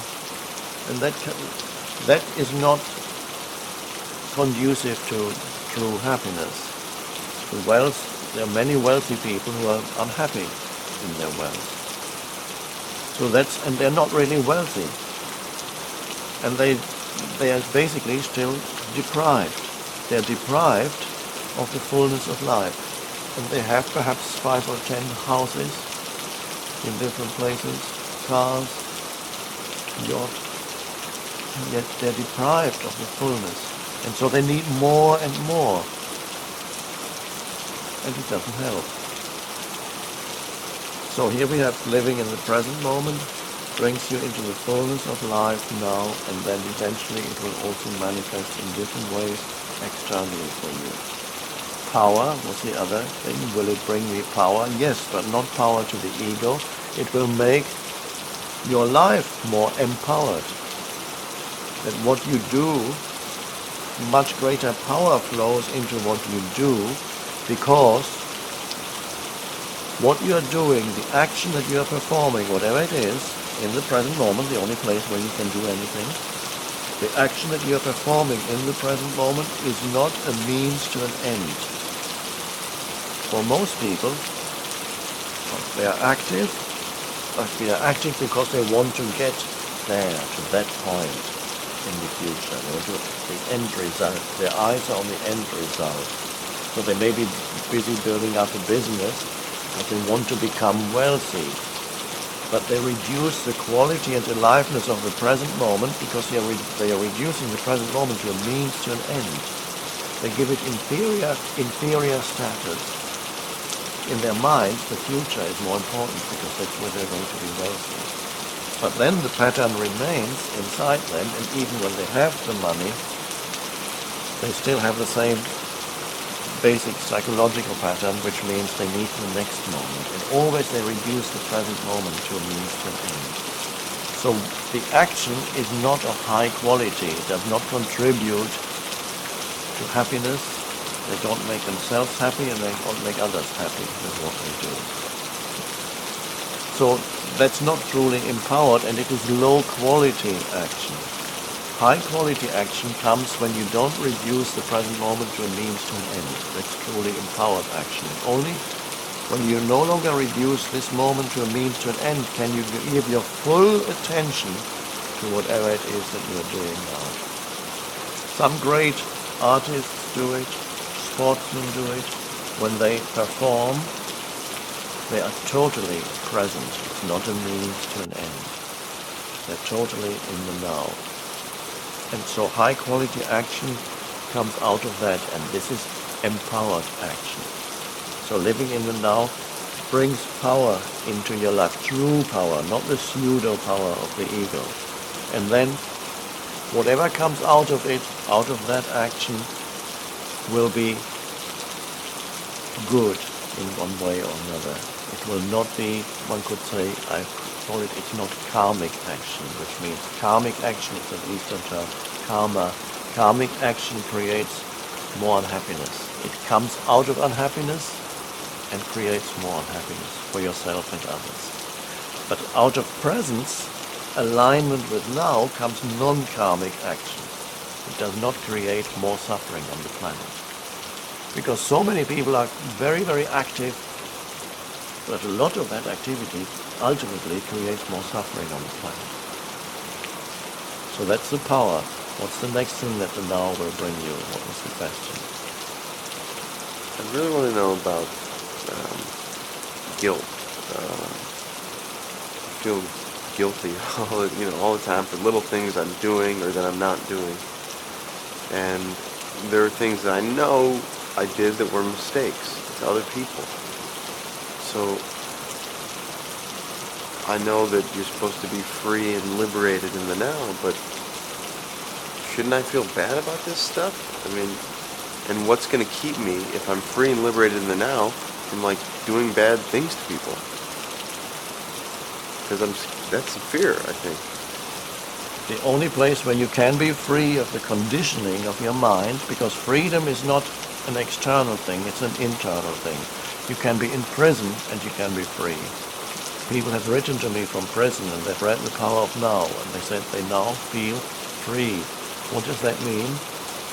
True freedom is freedom from your mind, from the conditioned, all the conditioned thoughts and emotions that otherwise control you. Freedom is the freedom to step back from the conditioning into the deeper I, the awareness that you are. It's freedom from thought, ultimately. So that not every thought controls you. So it's the freedom from conditioning. And basically it's the freedom from the past. So you're no longer determined, your behavior and your thinking is no longer determined by your past. It's also freedom from future, because most people have a desperate need for the next moment. I call it psychological future. They need the fulfillment that they think the future will bring them. Right. So this is something for you to be aware of, because I know that pattern also still operates in you, believing that something in the future will bring you greater fulfillment than you have now. But it won't. If you don't have it now, you won't have it then. You have to access the power of now regardless of your external circumstances. You can have that now. You can't wait for the future, because once you're in the waiting mode, you'll always be waiting for the next moment. Even when you become a famous actor, it won't feel quite right. Maybe you're already famous, I don't know. But it won't feel quite right, and there will be many things when you're very famous. I've met one or two famous actors, and they come to this teaching. Why do they come? Don't they have everything? No, they realize they don't have what really matters. And suddenly they discover the spiritual dimension because they've achieved everything else on the worldly dimension. So go deeply into the present moment, become deeply aligned and at one with the only thing there ever is in your life, the present moment. And that is where true power resides, and that is the only place where you can be truly free. What's the next thing that we want? Happiness. Can happiness come in the future? When I achieve this or that, then I'll be happy, when I make it. But every situation that you go into will have a downside. It's not, you're expecting circumstances to make you happy. They can do that for a while, and then you find, oh, it's not quite what I expected, and there's always another side to it. And very often the very thing that makes you happy, if you have an external thing that makes you happy, that very thing will also make you unhappy. An example, a woman comes into your life who makes you happy. 1, 2, 3 years later, the same woman makes you unhappy. The same thing. Or a great job is offered to you, and it creates so much stress that you make yourself ill. It makes you happy first, and it makes you unhappy. You become famous, and then you see the downside of fame. You can't go out in the street alone anymore. There's a riot the moment people see you. You're a prisoner of your house. You can't go out without 2 or 3 bodyguards. Is that freedom? And you thought you would be free when you become famous. I've met 1 or 2 famous people who they can't go out alone. It's too dangerous. And people stop them all the time, and if they gather around them, they have to stay inside. Everything has to be organized. They have to jump in the car with tinted windows and bodyguards. Is that freedom? Are they happy because of their fame? No, they have experienced the downside of fame. It doesn't mean that you should not pursue goals. There's nothing wrong with being famous. But don't expect it to make you happy. The true happiness has to be found. It comes from being aligned with life internally. And where's that? Now, here. A complete openness and yes to the present moment that takes you deep into the present moment. That is, true happiness comes out of that. And then you can go on and do things and see if you can become famous. Why not? Experience that. Experience as much as you can without hoping that some experience, or when you've accumulated enough experiences, you will finally feel fulfilled and fully yourself. That won't happen. There's no end to accumulating experiences and achieving this or that. You cannot find yourself there. You can only find yourself in the present moment. For everything else you need time. To achieve success in your career, to learn to play the piano, to learn a foreign language, even to want to meet a woman. It takes time. You have to walk somewhere where the women hang out, and then you have to. It takes time. Everything takes time. And so the mind thinks, okay, finding myself, who I truly am, will also take time. It thinks when I've added enough to who I think I am, maybe recognition from other people, fame, possessions, put all these things in my bag, and when I have enough things accumulated, then I will be full, and that moment will come at some point in the future. It doesn't. Because the bag, no matter how much you put in, will never feel full, besides from the fact that also often things fall out of the bag. You put something in here and then something else falls out. You suddenly get wealth and then you're unhappy in your marriage. Or you're happy in your marriage and suddenly the job doesn't work anymore. Or there's nothing, stability isn't to be found in the external world. It's in constant flux. This universe is not stable. People have this absurd illusion that they're living in a stable universe and that they can achieve some kind of stability in their lives. They are shocked when suddenly big disasters happen and you realize how unstable really everything is. So if you look, and that doesn't mean it's to be rejected, play in the world and enjoy the play. Play as much as you can, but don't expect anything out there to truly make you happy or fulfill you. Happiness is to be found directly within yourself. It comes from being connected with who you are. This brings us back to where we started. To be in touch, to feel the deeper I. And there's enormous joy in simply feeling the beingness that you are. To feel the I am that is deeper than this or that. I am the very life that you are. To feel that. To feel alive. Out of that comes true happiness. And then you can play around in the world and you acquire things, and then you lose things, and you acquire some more, and then you lose some more, and then in the end you lose everything. That's everybody does. You lose the body. In the end its form dissolves sooner or later. But it's finding something that is deeper than any form inside us. That's true happiness. Love also true love comes only out of the true I. True love cannot come out of the pseudo I that says I, the actor, I, the good-looking actor, I, the famous actor, I, the American, I, the poor one, or I, the wealthy one, or I who is good with women.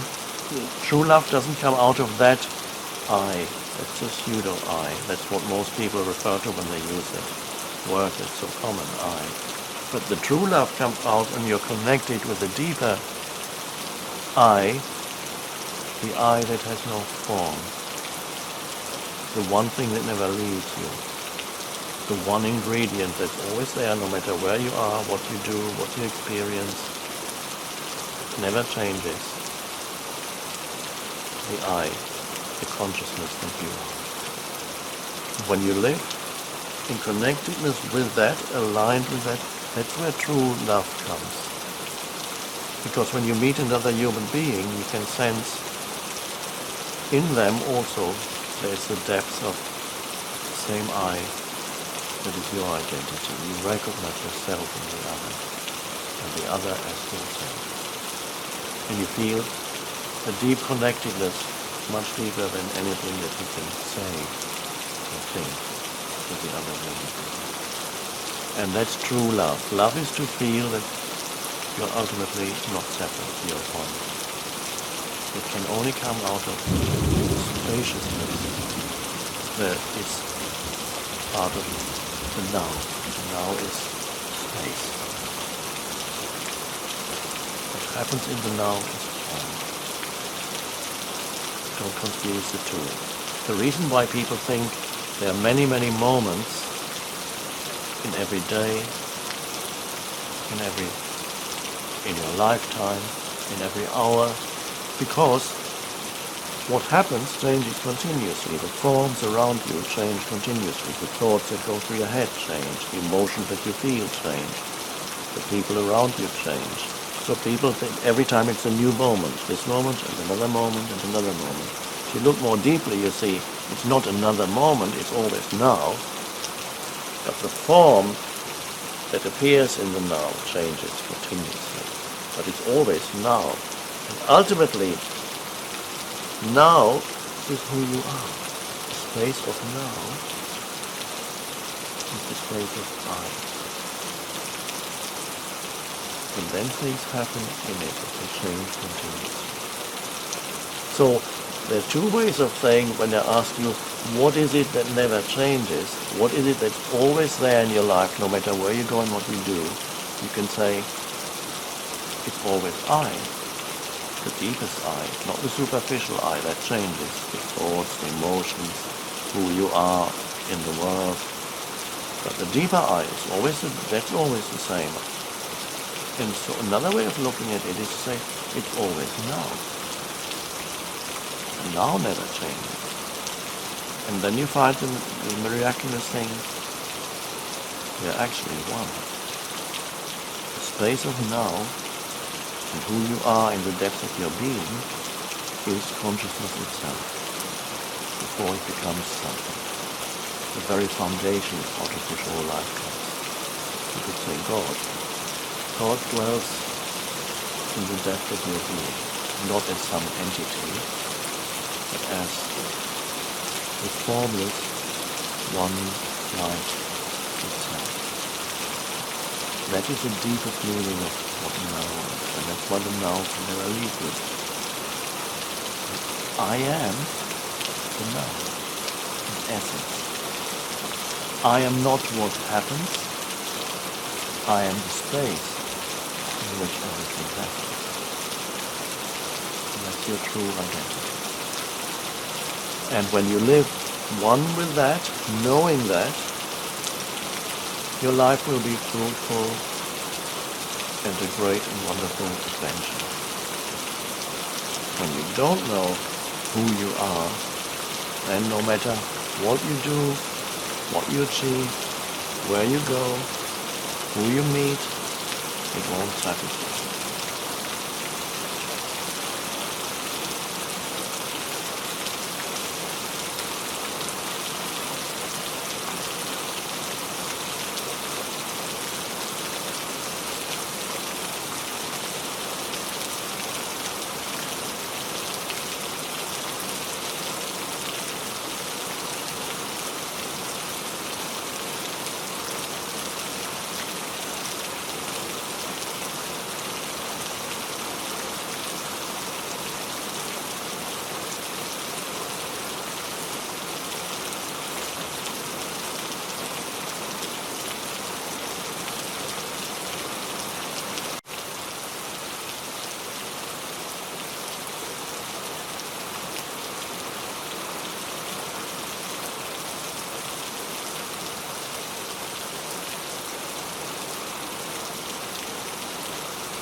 Eckhart.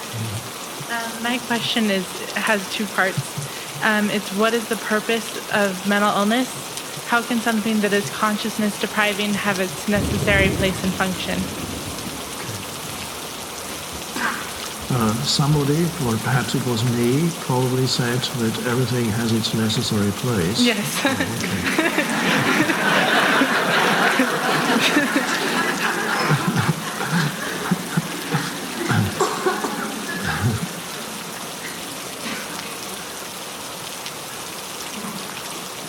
Now, in the larger context, if you look around the world, it's not only mental illness, which exists in different gradations, mental illness in its acute form, where it is recognized as mental illness in its less acute form, where we call it neurosis, whatever. And mental illness, well, neurosis already is normal. So mental illness in its normal form, which is normal human consciousness, the world is full of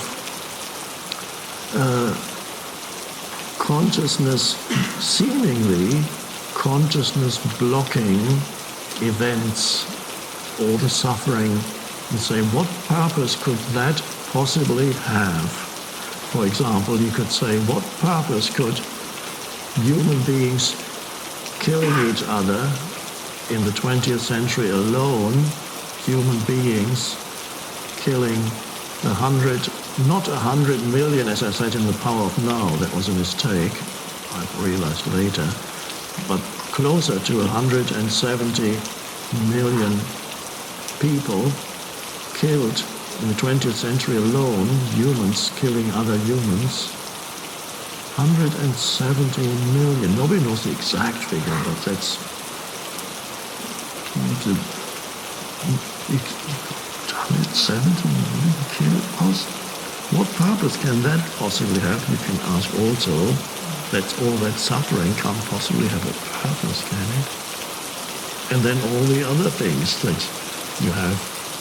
Young children dying of accidents or illnesses, of all kinds of things that seem to be blocking consciousness, people trapped in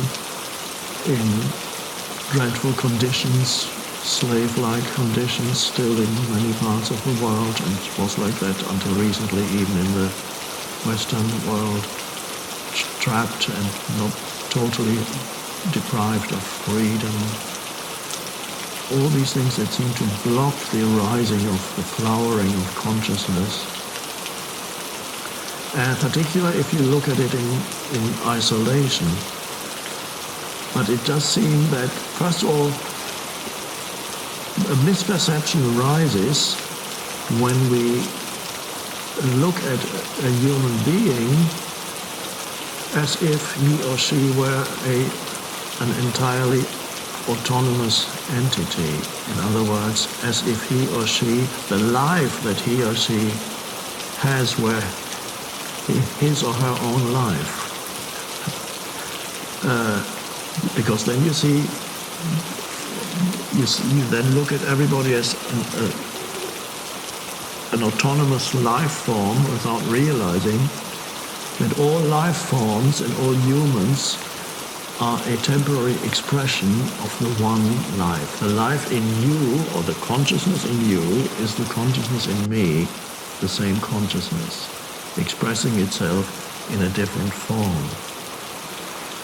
And there is something happening in this universe which is consciousness coming into the world of form and expressing itself more and more fully through the world of form. But it is always the one consciousness, assuming billions of life forms constantly. But the human thinks, that's me, that's my life. No, it's life. It's not my consciousness. I don't have my consciousness. It's the one consciousness, the one in the many. So all life is one. So when something seemingly dreadful happens, on one level it is always dreadful. Nobody can say that humans killing 180 million of their fellow humans is not dreadful on that level. But if you go to a deeper level, you see that something is emerging, and for some reason it is through, in many cases, seemingly being blocked here and there, that the consciousness is emerging more fully. That also has its place. You can't see it when you look at individual cases, but when you look at the totality of consciousness wanting to emerge, yet finding seemingly obstacles everywhere. But it's through the obstacles that the flowering actually happens. And so you might say, oh, isn't it unfair that this person represents a greater obstacle than another person? But it's the essence of any person is the one consciousness. So nothing is lost ever. And in so-called mental illness, there's also something to be learned by the one consciousness.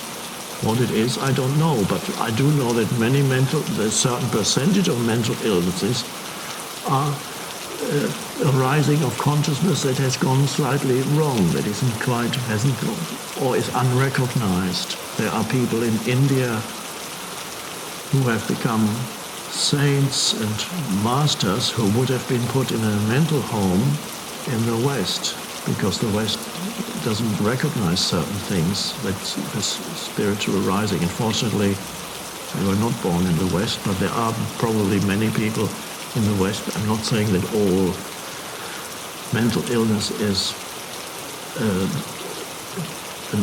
misinterpretation, a non-recognition of awakening process, but ultimately everything is part of the awakening process. And why do I know all these things? You know things by looking at your own life.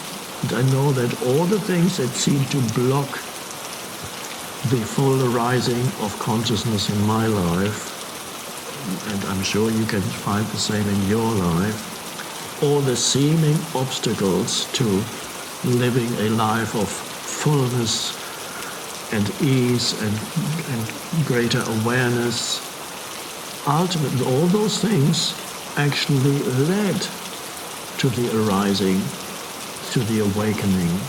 When I look at my own life, is only a microcosm of the collective. It must be. And I see all the blockages and all the suffering actually was part of the awakening, without which it would not have happened. And collectively, the suffering of humanity in so many forms is also, unfortunately, a necessary part of the awakening. But realize that what we see as somebody's personal identity is not who they are. They are an expression of the one which is constantly finding new channels through which to express itself in this world. So if this channel is blocked, we see it as a person who is suffering. That's also true on one level. And of course you help if you are there, you give whatever help you can, that's part of it. But that personal sense of self is ultimately an illusion, because who you are is ultimately timeless and beyond the person. So I know that if I had not encountered all these seeming blockages in my life, I wouldn't be sitting here now. And if you had not suffered what you suffered, you wouldn't be here now. And so the obstacles to the arising of consciousness are ultimately part of the arising consciousness. And there's only one life. And that's a liberating thing to know, that the life in you, the life in me, is the one life. And if I die at this moment, nothing is really lost. If you die, nothing is lost. So we need to get away from the misperception that you have your life and it's a unique thing, and you are an expression of the one, and everybody is. And so humanity as a whole is awakening. And there's a term in the Bible which says the birth pangs of the new age. The birth pangs, when before giving birth there's a pain. So these are the birth pangs of the awakening. And it all, if you could see the totality, that also would make sense. It doesn't mean that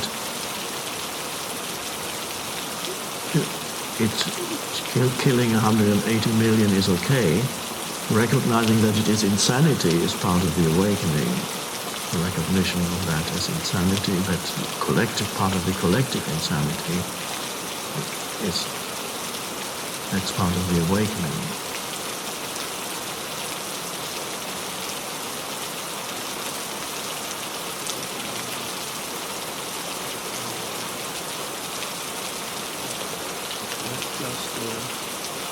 Take a moment to become aware of any endeavor of the undertake, vitally important, no matter what it is. In any endeavor is not in the undertake, your connectedness, no matter what it is, to the present moment, is not to lose your connectedness. So before you start a new enterprise, a new activity, always good to take a moment before you start an awareness, basically, that's what it is. Activity. Sometimes people ask, take a moment, well, what is the present awareness? How do you, that's what it is. Where is it? What does it sometimes mean to become aware of the present moment? What is the present moment? And the first thing of where is it? What does it even mean to become aware of the present moment? And the first thing, of course, is that you become aware of whatever surrounds you. That's the entry point into the present moment. A very easy entry point into the present moment awareness. Some people may call it mindfulness. Is to become more aware of whatever surrounds you. Sense perception. Give it what it is. Give it attention, some attention. The room you're sitting in. Maybe there's a window, or part of the window. You can see trees behind me. I can't see them when you're there. This is, you enter the present moment by becoming more aware of sense perception, auditory, visual, and perhaps others. And of course what that does, you might notice, is there's less mental noise. The voice in the head that speaks, that talks to you, that you have a dialogue with, a monologue, comments and interprets and takes positions, mental positions, identifies things, likes, dislikes, never stops talking. That's the mind, the voice in the head that most people are completely identified with, and that means they're not present. So just that is, take some attention away from that, right into becoming aware of sense perception. And if you can look at something natural, that's even better. The natural thing, the tree, the flower, the plant, the sky, the natural thing that lends itself to present moment awareness more than a man-made or human-made. If anything natural that you can look at and want to focus on. And give it attention, acknowledge it. You don't need to think about it. It's just unaware of the present moment, pure sensory perception. And already, if you can do that, if perhaps a few minutes before you were very much immersed in the problem-making mind, wasn't actually solving any problem, because this continuous mind activity actually creates more problem than it solves. If it's not focused, it's unconscious. So already, suddenly, there's a certain amount of peace that descends from your world. It becomes a bit more peaceful. You become aware of the aliveness of things. And then the next step, or kind of awareness, is you become aware of yourself. And that's very important too, because that's the foundation for the entire world, for the world that you experience it through yourself. So, and whatever you manifest in this world, you manifest in yourself. Now, what does it mean to become aware of yourself? Now, you might be tempted to think that you start thinking about your life, your life. And of course, it's very problematic, your past, your future. Or you can think about things that you identify with, the huge problems the world is facing.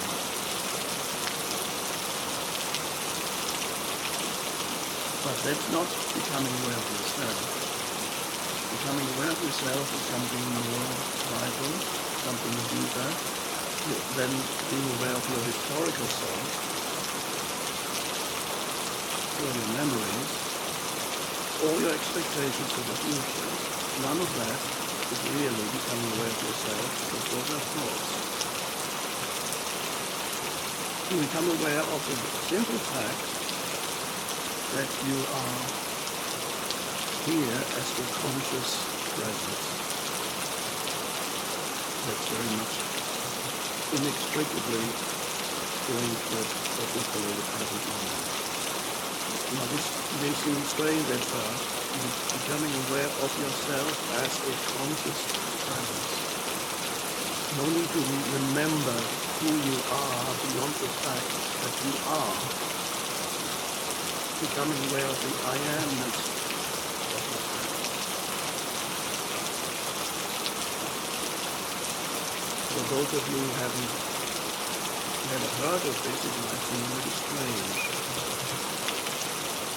Become aware, even if you do not remember your past at all, who you are as a historical person, what is left of you, you do not remember who you are as a historical person. You don't think about yourself. What left is a certain inner spaciousness of the past, empty places, the usual activity of continuous central knowledge, a spacious awareness of God. And you cannot say much about it. You can't analyze it. You're simply aware that you are. That you get into a presence that is inseparable from who you are. Therefore, to experience that, but it's not an absolute stillness, it's not the stillness that you find when you get a child. It's an alert stillness.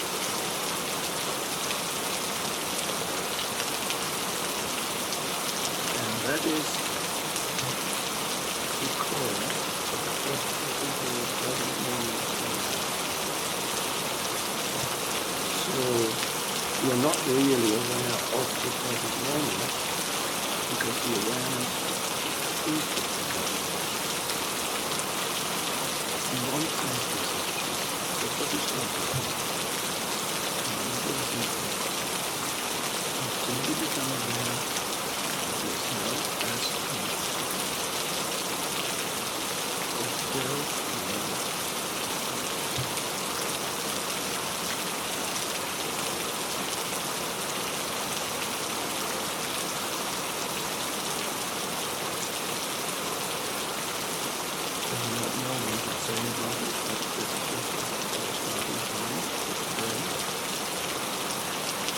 The important thing is, once you have had even a glimpse of it, as much as possible, reconnect with that and to go about your daily life as you are engaged in activities, as you speak to people, interact with people, as you interact with people in media, social media, etc. As much as possible, reconnect and find these moments of alert, stillness, alert, still, alert. And that becomes then the foundation for everything you do. And that's another word for that is spiritual awakening. Your spiritual awakening begins with little, just a glimpse of awareness of yourself, the awareness that there's something deeper in you than the person with its history. That awareness is a direct realization. It is not something that is conceptual. That frees you from what we call the ego, which is all the conditioning of your mental emotional state, all the things you identify. And then you derive your sense of who you are from a deeper place within. And that's an enormous liberation. And then you can operate in this world in a much more effective way, and you can operate in this world in a way that is much more beneficial for yourself and humanity. You can then, on that foundation, you can talk about manifestation. You manifest on that foundation rather than manifest from the usual sense of identity that is exclusively derived from the ego, which is the thinking mind, the narrative that most people identify with as me. And the narrative of me is partly personal and partly collective.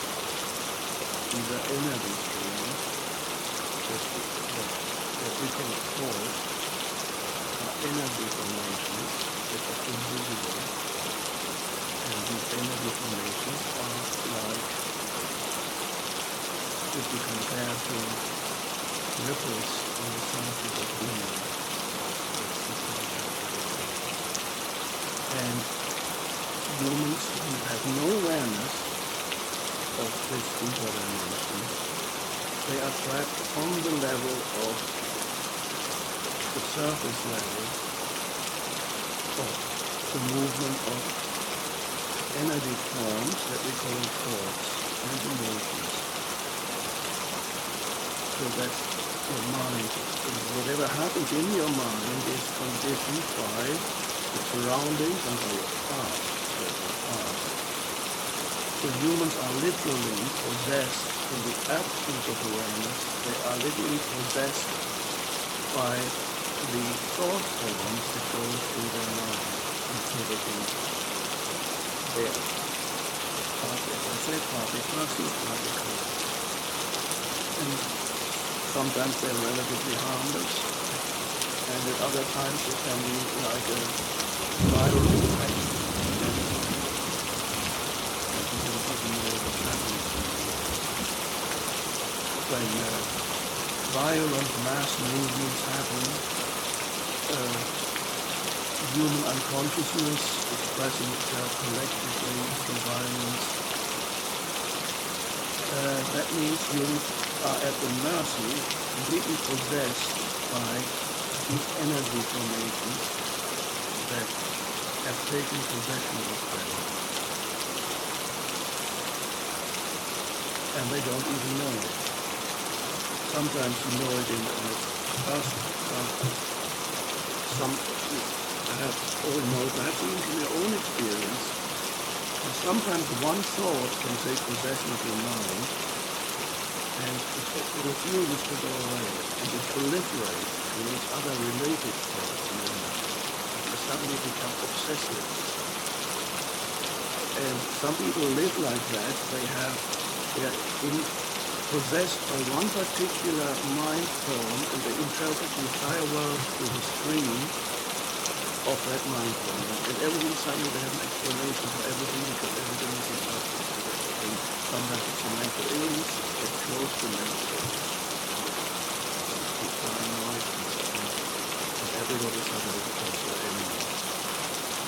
So you free yourself from that. Ultimately, without awareness, thinking and even good things in your mind can very quickly become amplified and turn into something very unconscious. So always returning to that intervention. So let's start with the first question.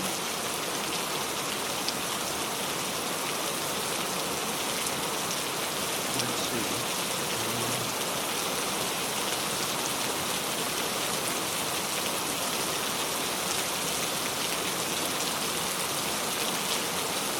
When it comes to conscious manifestation, my interest at this point is not in manifesting anything for myself personally, but in wanting to help manifest a world that is more peaceful and just for everyone.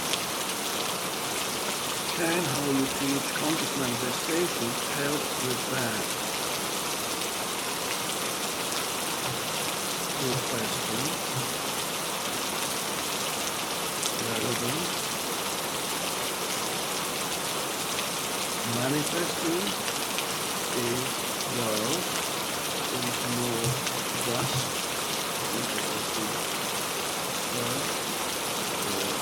more peaceful and just for everyone. Well, that would be a good aim.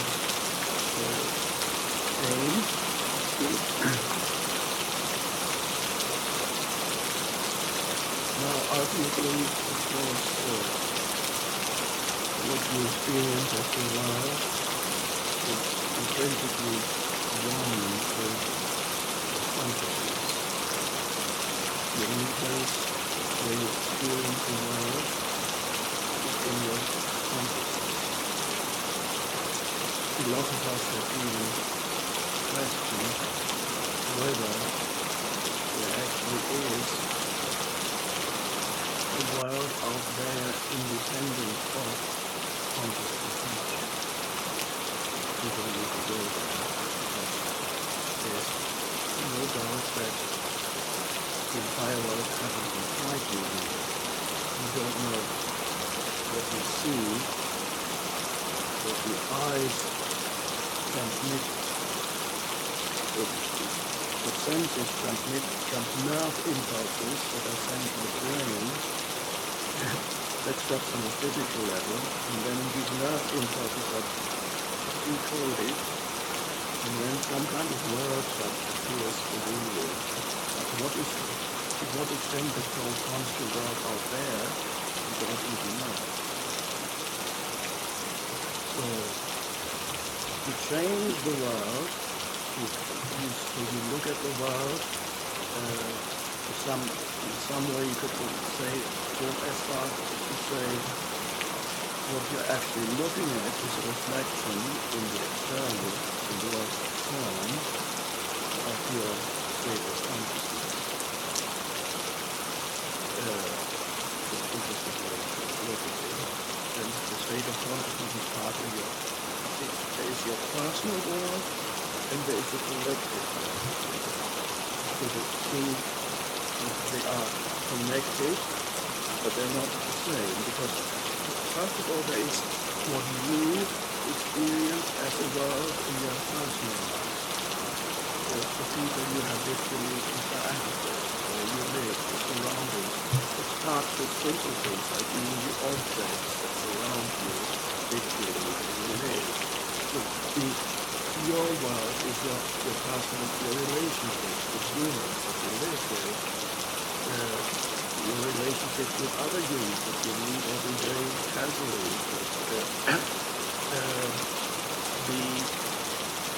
where you work, the people you work with, so all these things, your personal life, your thoughts life, is one sphere that you move in. And the important thing is not to neglect that in search of a better collective world. The two are related, but to disregard the mistake that is often made, to disregard the personal sphere, the world that is immediately accessible to you as your life, the people in your life, where you live, all that, your world. To neglect that, it's very seductive to think there's so much wrong with the world up there, the collective. That's really what I should be concerned with, because there's so much wrong out there you can see. That's have to come on some kind of device with a television that brings you the news and the commentaries, continuous stream. And then, of course, that is the collective world that then enters your living room, where you are, and then they get mixed up, they can obliterate, the collective can obliterate your personal life. And you think that your personal life is quite irrelevant now, because what really matters, the world needs to change. It's so dreadful. Well, yes, the world needs to change, and the world is changing because humanity is a work in progress. Humanity is slowly evolving in bits and parts into a progressive period. It takes a few steps forward and the next few steps, 4 steps forward, 3 steps back. And more forward, gradual evolution of humanity, and to focus only on what is going wrong within that process, that evolutionary process, is also very misleading, because that's what you see when you watch the media and so on. Focus is not on what's going right or what has gone right, it's focused on what's going wrong. And you give that more and more attention. By giving attention to something, you amplify it. So whatever you give it. Now, I'm not saying to completely ignore the world, no. But to give it an excessive amount of attention and only continuously think about what's wrong with the world, and you forget what's right with the world, and that tends to limit it. So we have the external world coming into your living room, for example, through the media. And it can be, as I said, you can sometimes believe that your personal world, your immediate sphere of influence is irrelevant. But that's not the case. So the starting point with changing the world is to become aware of how you operate in this world. The starting point is, how do you relate to the humans in your life? How do you, what is your mind? What is your mind doing? What is your predominant state of consciousness? What are your predominant emotions? What are the predominant thoughts that go through your mind? It's vitally important to become aware of that. If you're not aware of what the predominant emotions are, the predominant thoughts are, plus the accompanying emotions that go through your mind, you are unaware. And the emotions, the thoughts and emotions that arise continuously within you are a form of conditioning, and so they take possession of you. So it's vitally important, the starting point for changing the world is to become aware of your world. How do you operate in this world? How are you working? Is there a lot of stagnation? Is there breathing things? Is there conflict? Are there many people at the face? Is there love and passion? Or not so much? How do you live with people? How do you live with strangers that you meet in the street?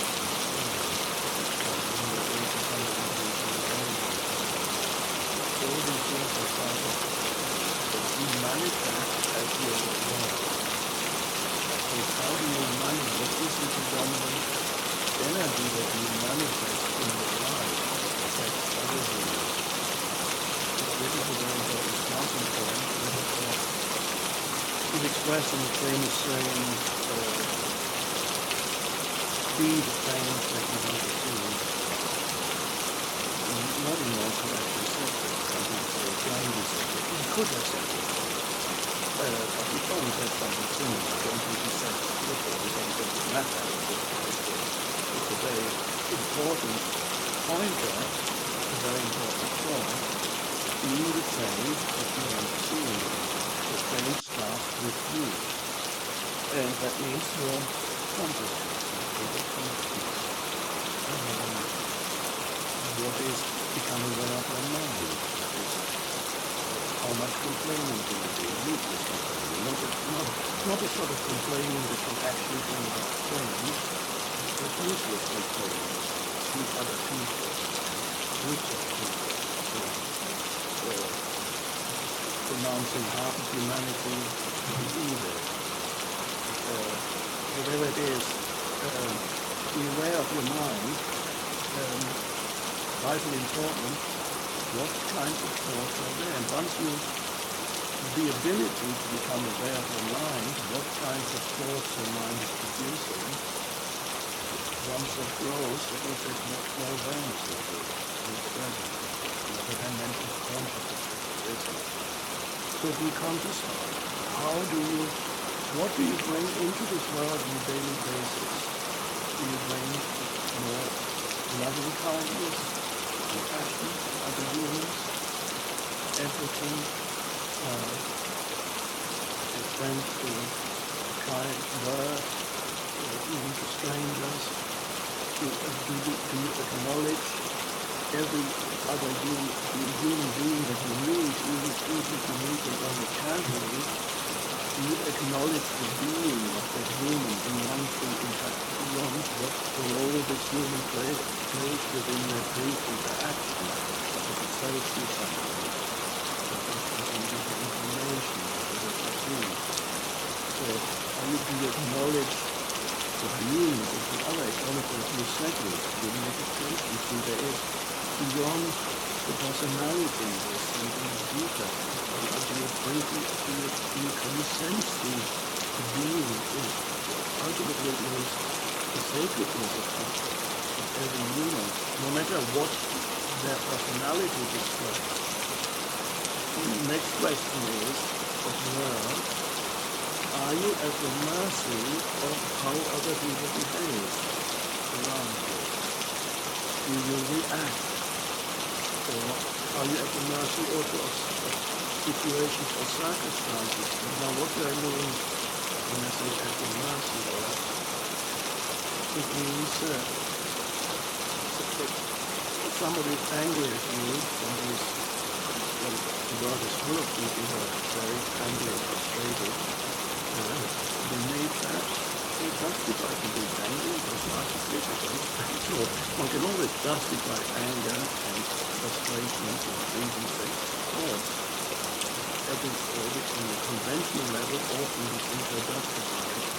What do you meet somebody who's angry, says something angry to you, well, driving, for example. Somebody shouts at you. But are you aware enough not to be drawn into the same energy that the other person manifests and able to simply stay clear and present?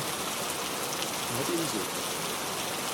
So how do you, but you can only change the world is by not reacting in the same way in which the world impinges upon you or treats you or humans.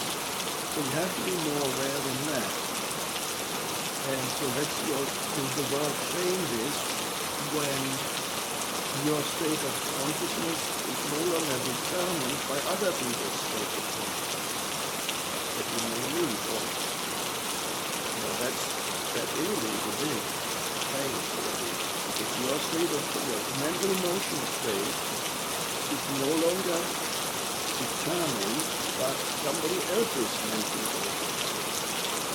That's a huge relationship. And there, because as long as your emotional state, mental emotional state is determined by somebody else's mental emotional state, that means in Eastern terms, it means it's a perpetuation of karma.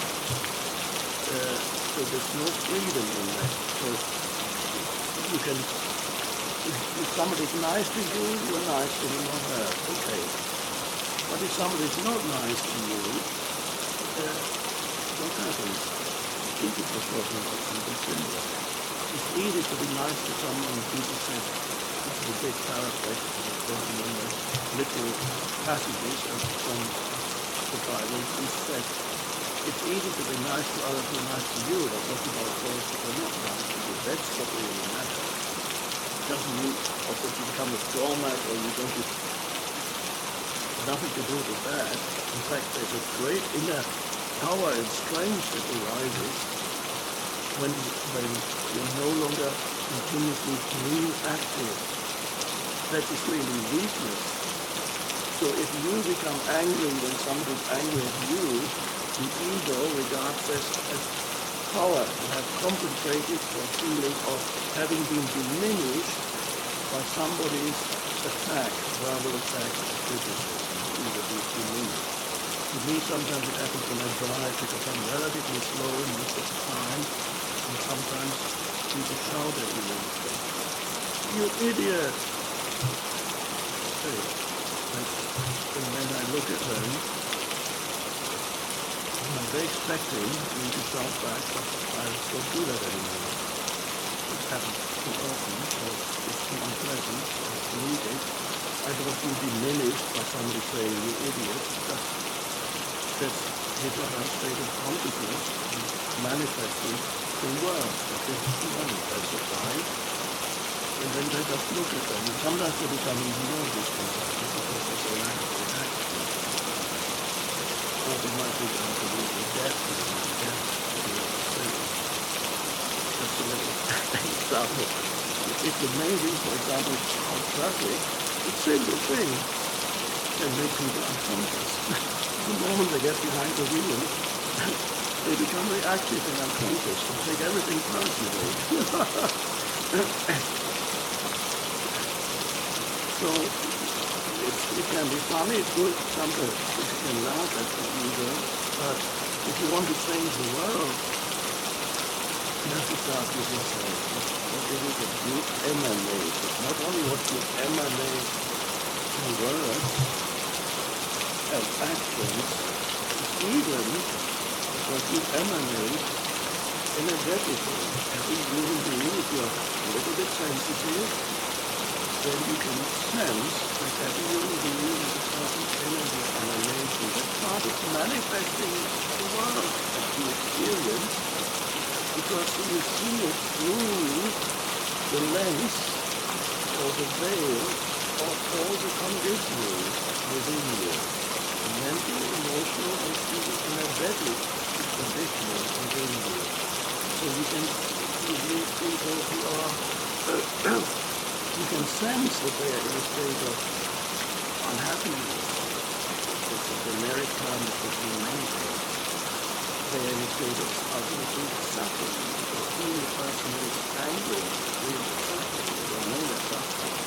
But it's an unpleasant state and it affects the body.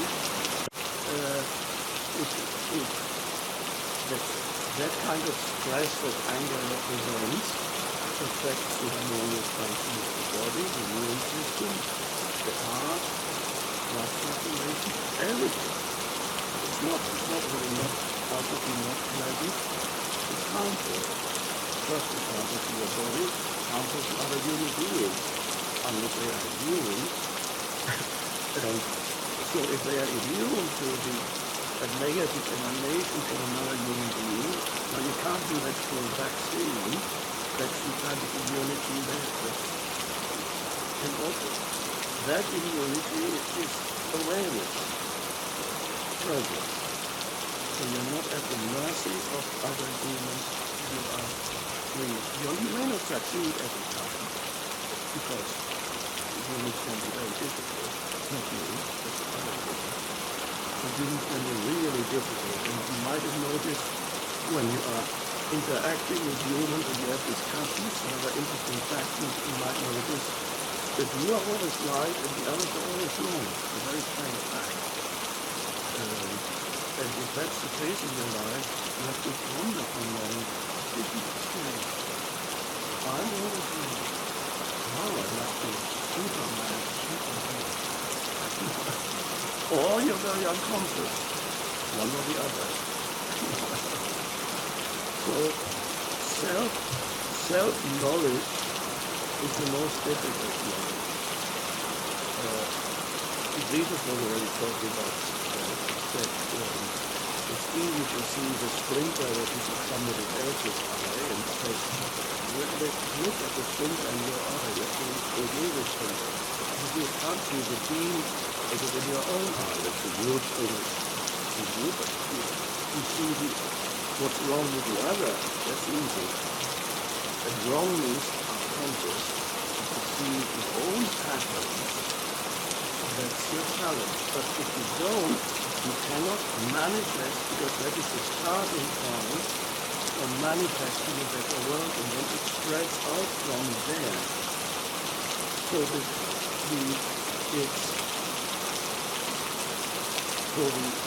essence of what I'm saying here is become conscious of the fact that often you are at the mercy of other people or situations in your state of mind, or your emotional state is completely controlled and reactive. So I mentioned human beings that you react to.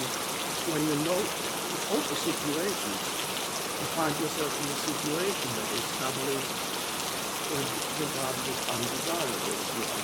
And that is nowadays a very common thing, because many people for months have been trapped at home and can't interact with people anymore, except through technology.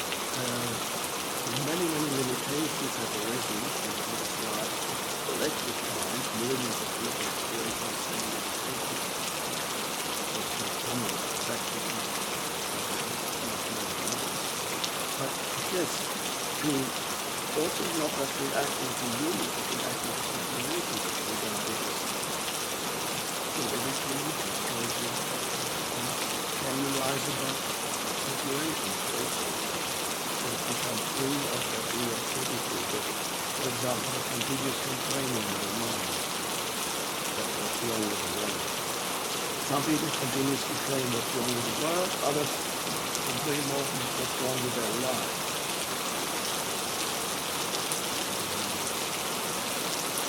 And that's a very seductive thing. ego likes it. It plays with ego. You complain about other people who experience an ego influence. Why? Because the ego feels itself to be superior when you can complain about others.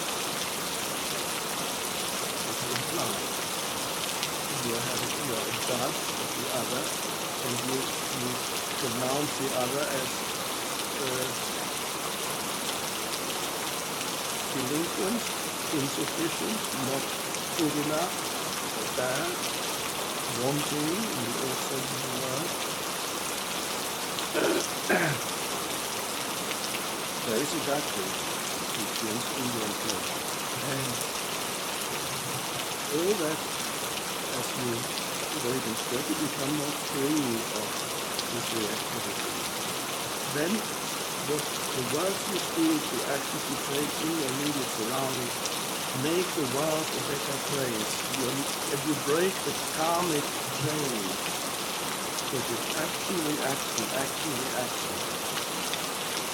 Some people who come into this world into a very dysfunctional family environment, and there are millions of people who are born into a very dysfunctional family environment, and it's huge damage. Because if you are not given enough love or attention, you are not encouraged as a child, that is missing in your early years. It is a huge burden of dysfunction that you carry in many cases for the rest of your life, and in many cases you inflict the same thing on your children that your parents have inflicted on you. There's not enough consciousness for it. So these things are those patterns that you inherit only through waking up, becoming aware that these patterns can be transcended. That is our task here, and that's how you make the world a better place. You have to dysfunctional patterns in your own life, and look at them. Because I know many people who have very dysfunctional upbringing, and then have suffered enormously because they were forced to, because of their unconsciousness, not enough awareness, they were forced to reenact the same patterns that they experienced. And then it's more the later you bring more suffering into this world. Are you bringing more suffering into this world? Or are you bringing healing into this world? Healing is not weakness, healing is power. So you have to seriously ask the next question in your world, what do you do with the internet when you social media? What is the quality of the nature of your interactions with other humans that most of you have never met? So you don't know them as humans. They are just abstract symbols on the screen. They have expressed an opinion.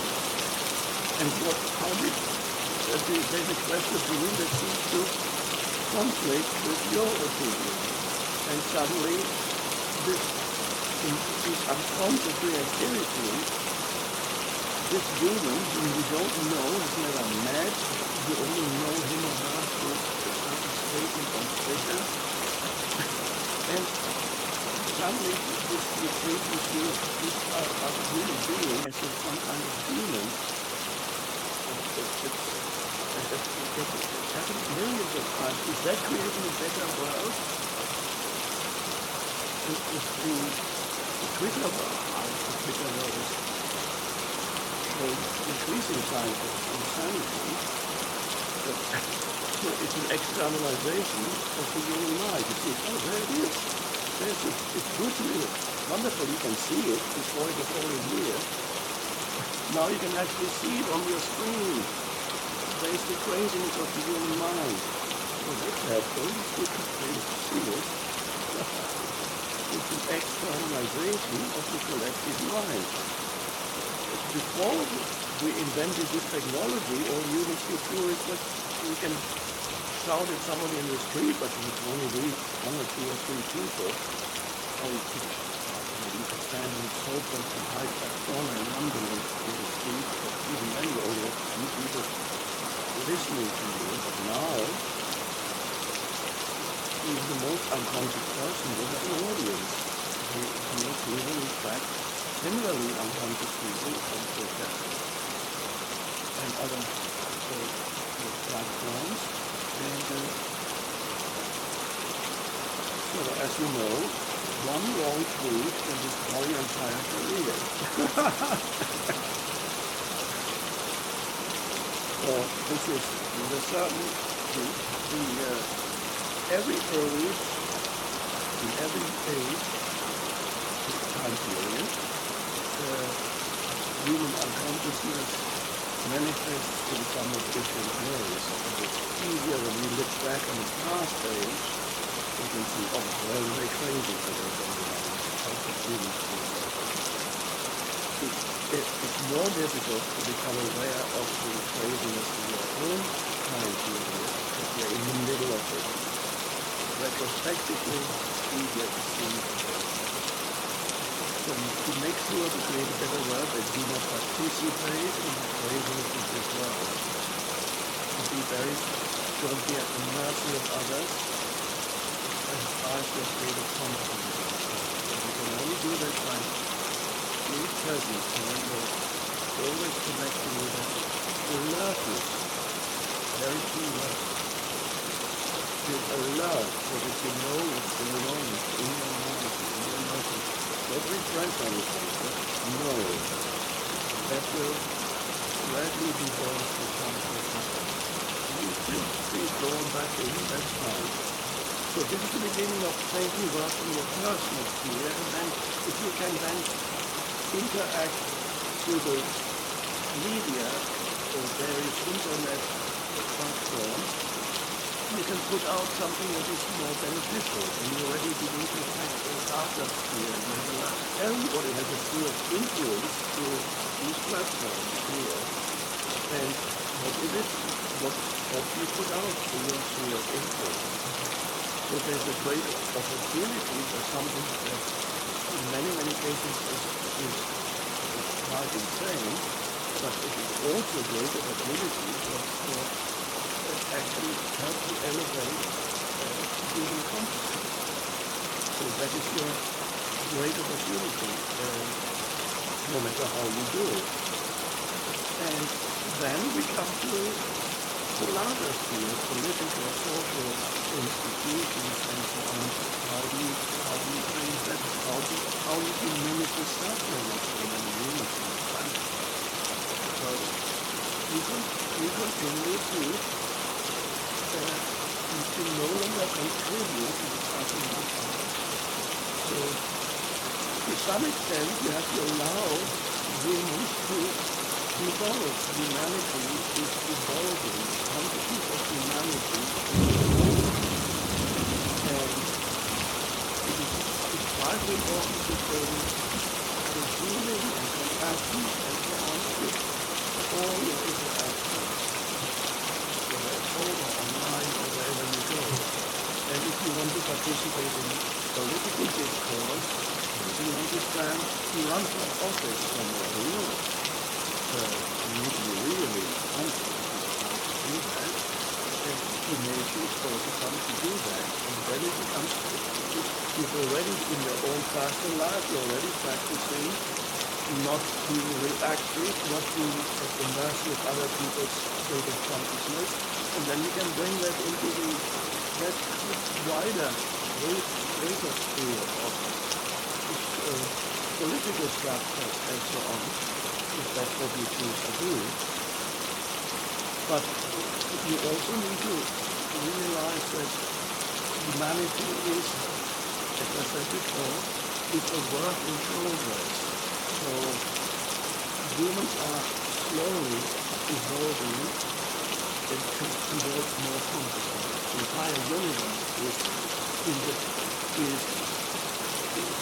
engaged in an awakening process. And you are part of the awakening process of the universe. If you look at the planet, how gradually from very simple life forms gradually move into consciousness. Then they were destroyed. There were many quite extinction already.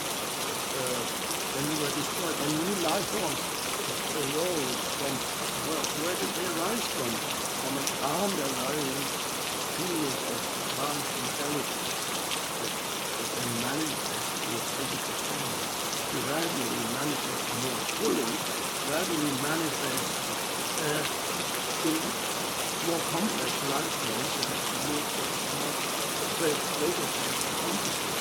It's always moving through. So have compassion with humans. A lot of the suffering that humans experience is created by other humans. In history, we see how dreadful suffering humans have inflicted on other humans throughout history, and the century only. This now becomes very much the last few, very much conscious of racial suffering that humans have suffered from, tremendous suffering that humans inflicted on other humans. And it's great that we become aware of it now, instead of to talk about it. Throughout history, slavery was an accepted fact, and we think it was true. Consciousness had not yet developed enough, but now consciousness is developing and becoming aware of it. It's a wonderful thing. As long as we override it, there's sometimes a danger that even realization can be hijacked by the ego, so to speak. And when you know if something has been hijacked by the ego, it's when you demonize others. For example, because the ego loves to demonize others. So be very careful with so that you don't get dragged into the gravitational pull of the ego, drags you back into unconsciousness. We're living at a time that's very challenging, but also a time of opportunity. Nobody can predict right now whether we're going to experience a regression in the state of consciousness. Every regression in the evolution of consciousness is actually part of the evolution. Or if we can go from here straight to a more conscious society, more conscious world. But humans have to go through this evolutionary process, and not every human is at the same stage of evolutionary development. We have to be compassionate with people who are not yet evolving. They could be your parents. If you become compassionate with when you go to visit your parents, and they're trapped in the same patterns that they were 20 years ago. And the same, they criticize you the same way they always do. And you realize they are trapped in their patterns, and you have compassion. And you allow humans to go through their patterns, and in some cases you even have to allow humans to insist to go through their own self-created suffering. You do as much as you can to help, to bring more awareness into this world, to bring love out there, not conventional love, but universal love that recognizes every other human as contemporary. So for you to recognize the other as ultimately not separate from you, that is true love. Love, what that is, that nothing else will redeem the world as you as a other. You need humans to be able to access the dimension from which love can flow. And love means what the Dalai Lama calls kindness. Basically what we're really talking about is love. So Dalai Lama said, he didn't say strangely, my religion is Buddhism. The Dalai Lama said, my religion is kindness. So he's really pointing to the essence of, and that kindness is manifests as compassion, as love, empathy, and also manifests as wisdom. Wisdom is very important for me, not just intelligence. Wisdom is something deeper, it sees the totality of things. It doesn't attack one problem, it then creates three more problems. The solution to one problem creates three even bigger problems. That applies only to the intellectual analysis of conventional intelligence. Wisdom sees the totality and then takes action on the basis of that.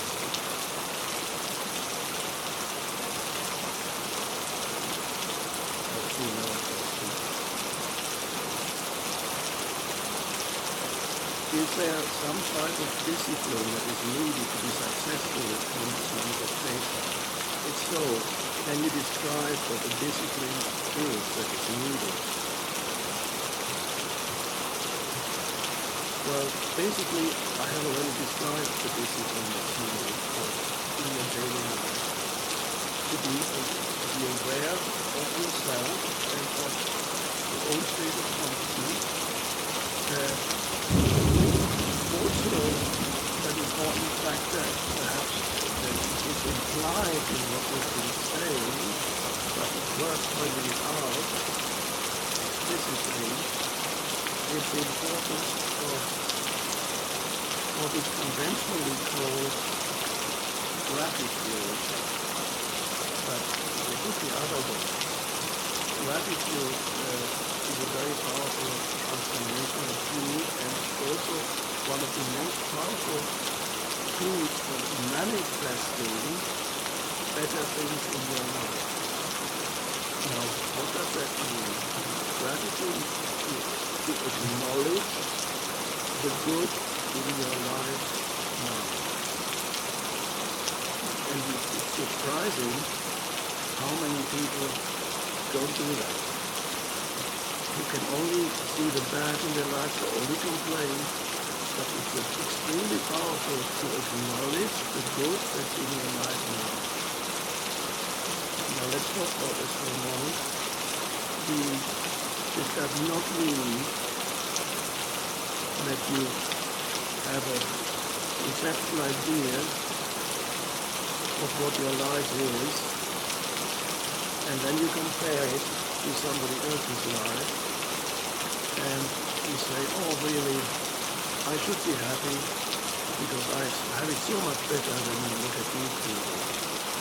They say, their life is worse than mine, so I really should be grateful for it. It's not true, you're moving within the conceptual realm, and your feeling of well-being is dependent on somebody else. There's less than you or suffering more than you. So gratitude is not if you compare yourself, because that's a misconception, a very common misconception of gratitude. If you compare yourself to somebody else, or even a whole group of people, and look at people in the third class, I really should be grateful. I feel so much better. Even though I may be poor, but I'm still better off than people. Let's be grateful. No, that's not true. You're depending on others to be worse off than you, what you can feel gratitude. Really, it feeds the ego. No, gratitude is to acknowledge the good that's in your life now, this moment. It's not the good in your life situation, I'm fine because I have achieved this or that or whatever. It's this moment. And that simple thing, it really comes down to simple things. What can I be grateful for this moment? Oh, so grateful for.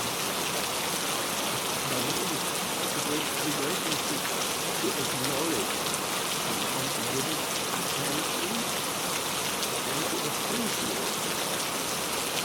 I have this one too, I have a nice round table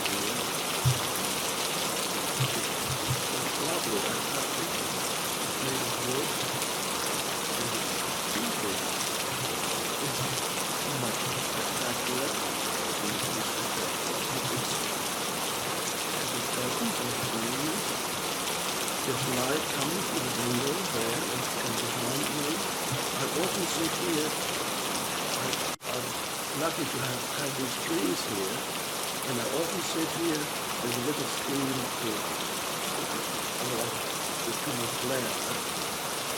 I often sit here, I look at the trees for 10-15 minutes, and there's a continuous feeling of goodness, because we could call that gratitude. But if I don't say in my mind, I'm so grateful for these trees. I simply appreciate the wonder and aliveness, the beingness of these trees. So I acknowledge the good in this moment by appreciating the wonder, the miracle of these trees. It's just, you can look at the sky. Here today happens to be completely overcast. But very often, and that's fine too, because there's light filtering completely. There's more light in the way today than when the sky is blue, because the light is dispersed by the cloud. It's everywhere. And it comes from the sun, filters to the clouds. Now you appreciate that. If you look at a pocket cloud, you're grateful for that. You're grateful for whatever it is. You hear birds. You drink a glass of water. Like nourishing. You're breathing. That's gratitude. The gratitude is the appreciation of life around you. Because there's a gratitude for being alive. To feel that you're alive in your entire body. The inner body, to the invisible presence that inhabits the body. You feel that. So all the little things, gratitude is best applied to all the small things that continuously surround you in life. And then you see the goodness of it all. So you can just, let's say you have little or no money, and you're looking for abundance. So how do you bring abundance into your life? You have to discover, to acknowledge the abundance that is already everywhere around you. You walk past it, you're walking in the street, and there's a flower store. There's flowers on display and potted plants outside if you live in a city. An abundance of life, the flowers. It's just amazing. There's abundance, and you can look everywhere and see abundant life. Jesus used that term. He said, I want you to have abundant life. In other translations, he says, the same term translated in a different way, I want you to have the fullness of life. Jesus promises the fullness of life, of abundant life. True abundance, which many people are looking for, and they think abundance is to do with having many things. It could be that quite a few things come to you when you access the source of all abundance, which of course is within you, is the feeling of the fullness of life. Now, once you get this feeling in the present moment, then this is perhaps the very core gratitude is to feel the aliveness of life within yourself. So when Jesus talks about the fullness of life, abundant life, he's not talking about, this is not a prophecy arising on shopping malls, which I think is later. He wasn't talking about the abundance that you find when you go to a shopping mall. All these things I must have that comes from a place of lack, an egoic place of lack. I must fill up the sense of lack with this and that and that. It's a kind of addictive thing about these kind of moments when you go to shopping mall and you feel very tired after I do. I walk around for 10 minutes now. That's enough. Jesus wasn't talking about lots of things. He's talking about the core of life, the fullness that is inseparable from when we started every day. We started with getting in touch with the consciousness within you. You realize that you are conscious. The essence of who you are is the awareness, not your history. The essence of who you are is the awareness. The awareness of that awareness is the realization of that which is prior to all form. It can become form, but that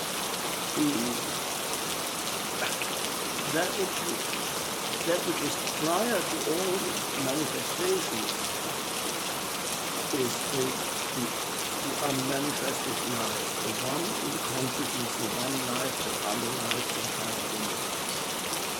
Because you are only a microscopic version of the entire universe. You discover virtually all the secrets of the universe by going within it. You are the separate from the universe. You discover the most deepest realization, not factual things. You may not know how many planets have life, intelligent life in our galaxy, not those things, but the deeper laws and movements that underlie manifestation of the universe, you find that within yourself. So the abundance is the aliveness that is within you. It's the awareness of that aliveness.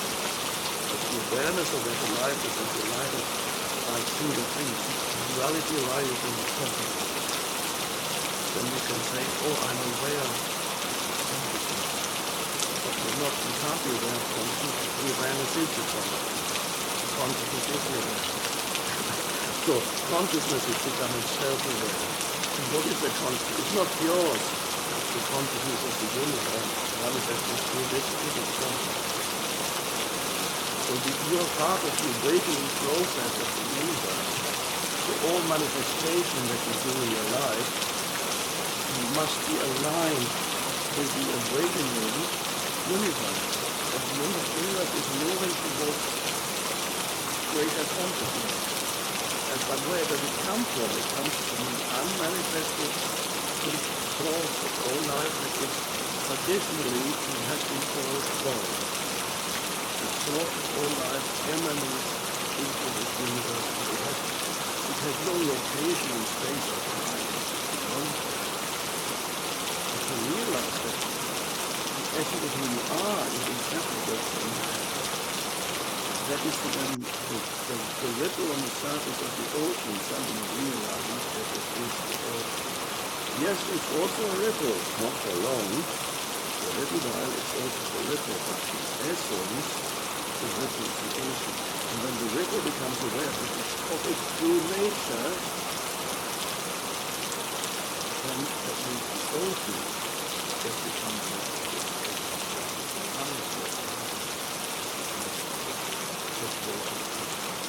that is everything that we do in our what we want to manifest, let's make sure that it is part of the evolving consciousness. So even the simplest thing, let's say you want to manifest you're a hairdresser, and now you want to manifest now that salons are open again. Okay, I'm going to have a hairdressing salon. I'm going to focus on that, and I can feel that I already have it, because I can feel the fullness of life already, and that's bringing the image of this hairdressing salon, and bringing into this sense of fullness, which means you're already feeling that it's there. Whether it comes on the job, it is secondary. Let's see, you become a very powerful manifester if you do not depend on some future outcome. You're already creating the fullness of life.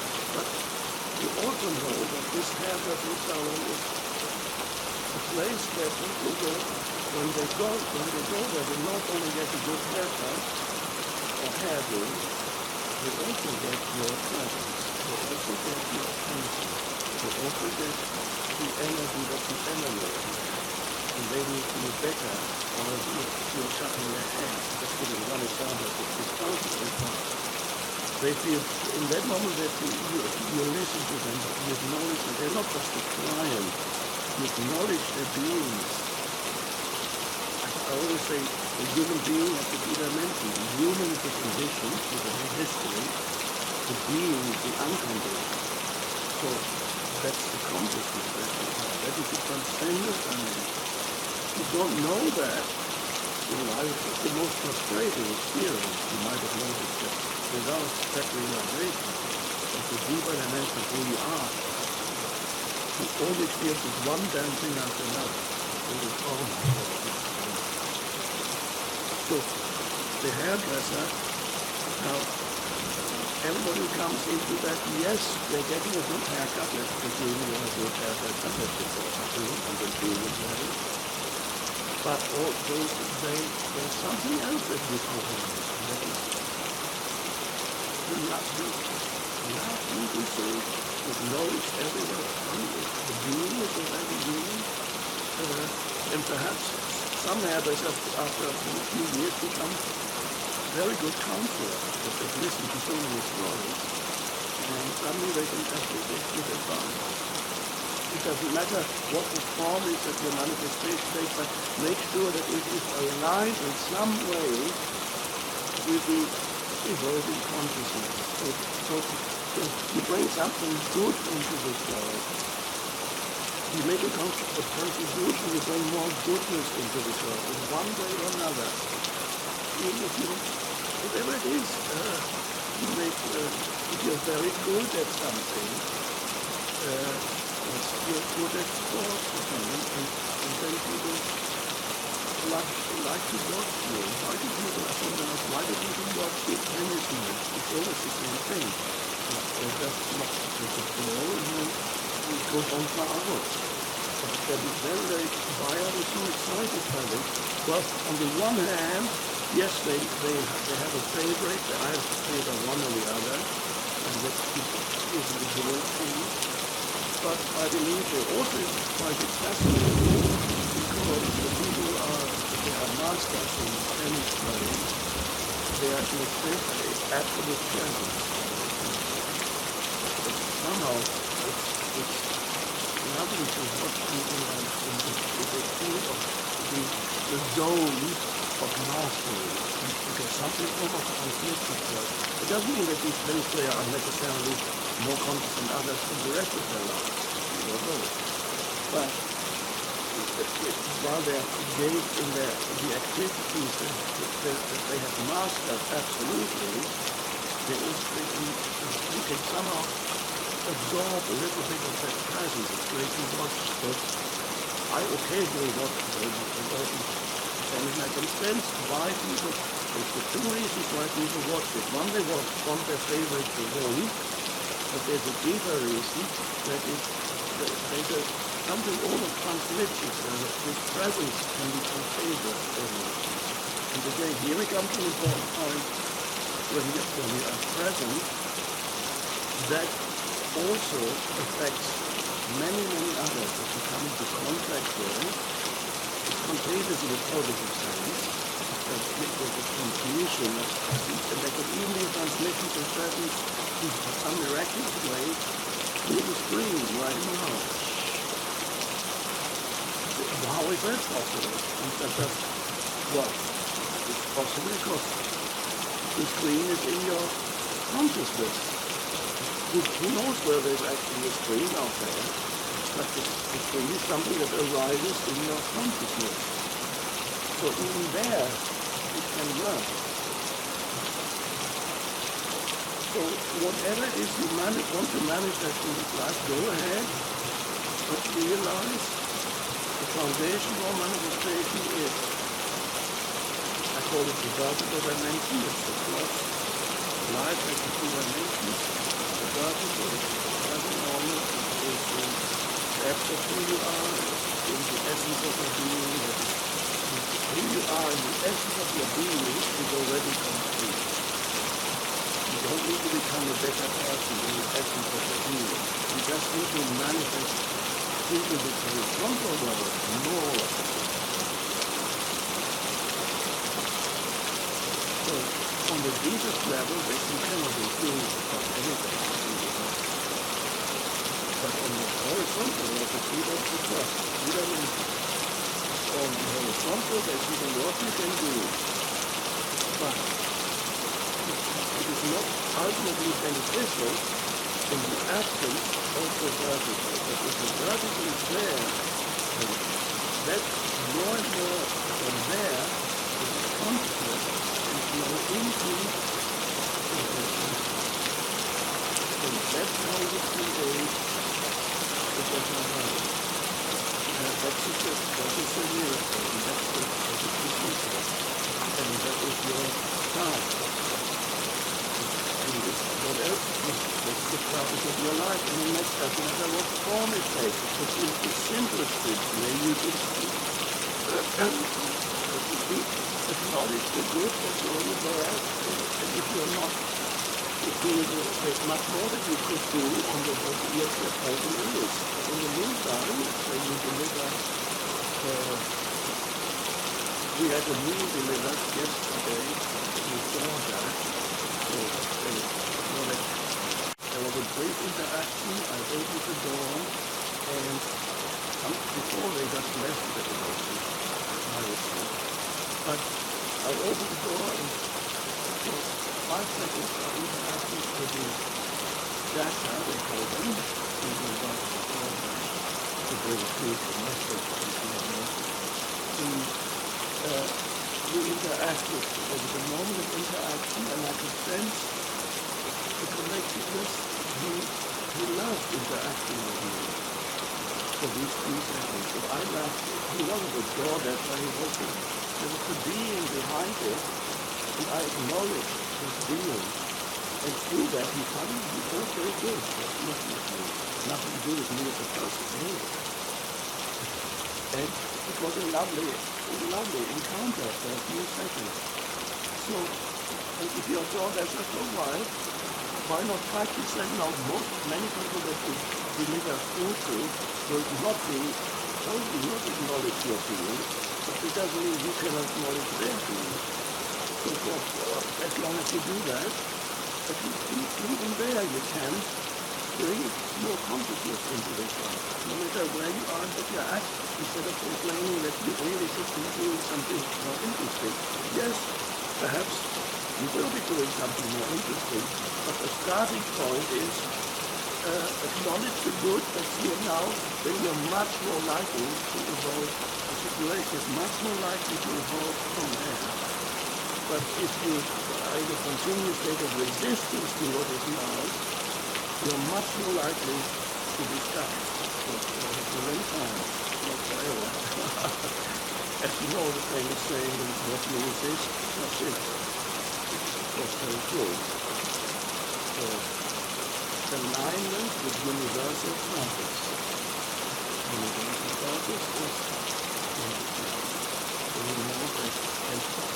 its consciousness manifests as emanation of kindness, love, compassion, and the deep connectedness.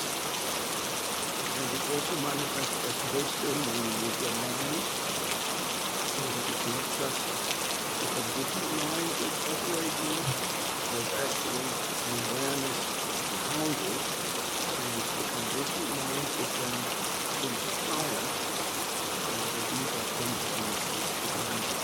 But this isn't inseparable. It's inspired then by the deeper consciousness. And the mind is a lovely tool too. You can create with the mind. But you can only create if you have access to your creativity, with access to the deeper dimension that is transcendent to the mind. That's separate from it. The analogy I use again is the thinking mind could be like the ripple on the surface, and then there's the ocean, which the ripple is only temporary. So that life is, once you realize that, then any situation is fine for the time being, any situation that you're in, and the more you are aligned with the present moment, the more likely it is that the situation will evolve and change to reflect your growing consciousness. That's a miracle of being alive, and that's why you're here.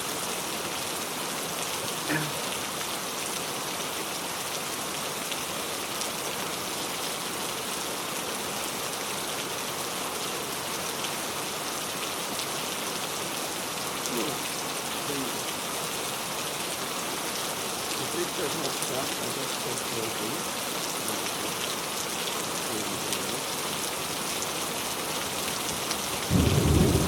Focus on enough.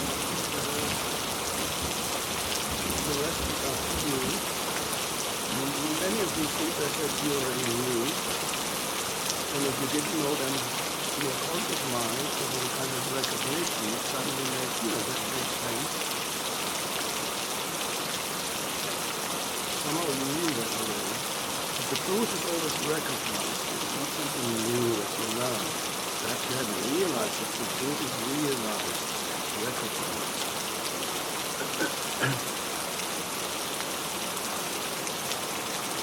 And then there may be others who are not yet ready for it. That's fine. There may be some people who say, somebody said to a friend perhaps, you must listen to this guy Eckhart, who might have something to say. And then some friend goes, what the hell is he talking about?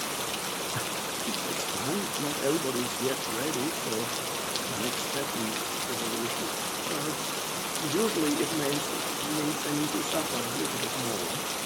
Mostly self-created, consciously. It's also part of the evolution process.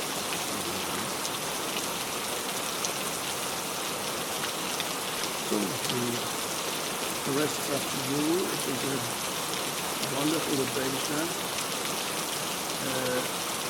You don't need to seek for satisfaction on the personal level. It comes as a byproduct. Satisfaction on the personal level comes on the horizontal level, comes as the icing on the cake, or the byproduct of something something deeper than that. Something that happens to you. You can't claim, I did that. It happens to you. And only the personal sense of self, you might feel it, it's good. It's nice to have it. But if it claims possessions that I did that, you go back into illusion as a separate self. You cannot do anything as a separate self. If you just say, I of my own self can do nothing. It is the Father that does it through me. It's the Father. The consciousness is infinite, and the soul is all love.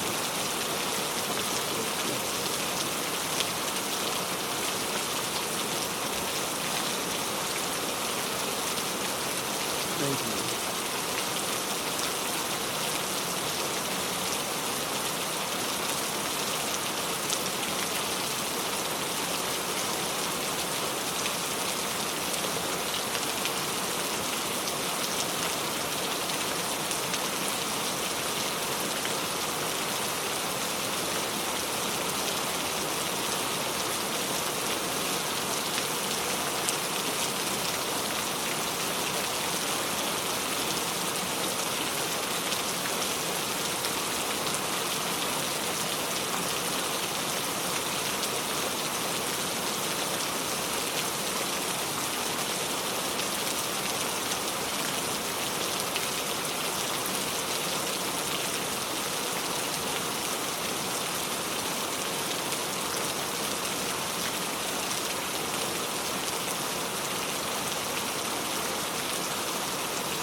question for you regarding dealing with unconscious people and whether you yourself, maybe more so earlier in your life, whether you have felt lonely or isolated or frustrated in dealing with unconscious people, and what your approach was to that at different stages of your life.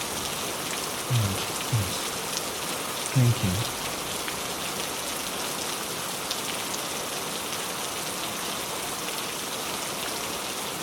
Well, that perhaps is the main challenge for everybody, because it is people mostly to who we get challenged by. Other sources of challenge are, of course, your physical body could present a challenge. There can be financial challenges. But most large part of challenges come through humans, because humans are difficult. Many humans are still very much trapped in ego. First part of your question, I was relatively isolated for many years of my life, when after the shift in consciousness I carried on with my normal life. It had a certain momentum. I was still in the academic world. And then 3-4 years later, I had to go out of that, leave it behind completely. And then many years happened when I was not related to the world, to any of the usual channels. I had no particular job, no relationships, no close relationships. And I spent many days, weeks, months not seeing that many people. But gradually people would come to me for advice. It happened gradually, slowly grew through word of mouth. And then I had that kind of relationship with humans. But throughout, there's always challenges. Even if you live in relative isolation, you will come into contact with humans that are unconscious. So I think you need to welcome that, because it's those challenges force you to become more present. You remember I talked about the other day, if you want to make the body stronger, you do exercise, you do physical exercise. And what is physical exercise? It's making life difficult for the body. It's a new way of looking at it, but if you look at it close, you'll see it is true, because the body suddenly has to make enormous effort. You're forcing the body, you're giving the body challenges that were not there before. Lift a heavy weight, run a mile, or whatever it is you're doing. And so then through being challenged beyond its comfort zone, the body gets stronger. And in the case of spiritual growth, we need all those unconscious humans to challenge us. Otherwise, the presence would not intensify and arise. So the first thing we need to do, and I learned that also, to regard these unconscious humans as blessings. So rather than believing you shouldn't be here making my life difficult, regard the unconscious human as a necessary part of being here on this planet at this time. And so you can welcome them when they make life difficult for you. The important thing is, though, that unconscious humans do not pull you into unconsciousness yourself. That is the challenge, the biggest challenge. And what I mentioned in the previous session also applies here. When you are being challenged by situations, or people, up to a certain point of human development, the moment a situation gets challenging or you meet a challenging person, you become reactive and become more unconscious than you were before you were challenged. So you meet an angry person and you get angry yourself. You meet a confrontational person and you become even more confrontational. You're fighting.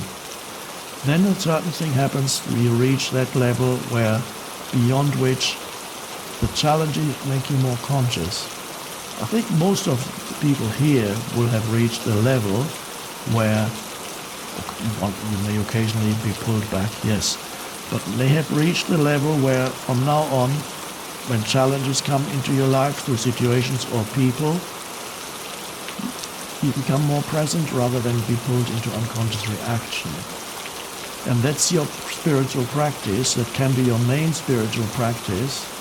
So if you realize relationships are your spiritual practice, whether they are short relationships or at work or family relationships, if you can shift the way you look at relationships and then regard relationships as spiritual practice, it's much easier to deal with unconscious humans. And then the challenge is to stay present while they are being unconscious with you. I learned that early on when, after my shift in consciousness, my father's second wife was quite unconscious, and then not only unconscious, she developed a mental illness, but the mental illness was already hidden in the unconsciousness. The mental illness she developed was acute paranoia, and she was in a mental home for a while, then came back home. Whenever I visited them, once or twice, as I mentioned before, I stayed in hotels, but many times I went there, stayed with them, and I realized the moment I saw her, I would become intensely present. I would just go, and then she would start talking to me.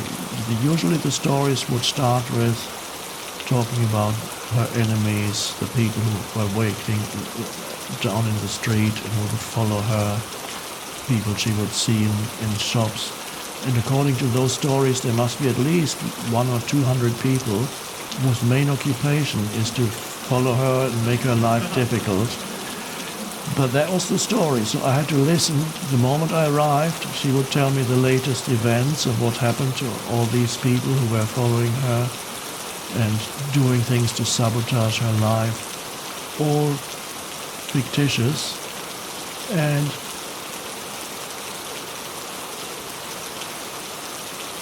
immediately I went into very intense presence. And by the second day, the stories would subside a little bit. And by the third day, she wouldn't talk that much. And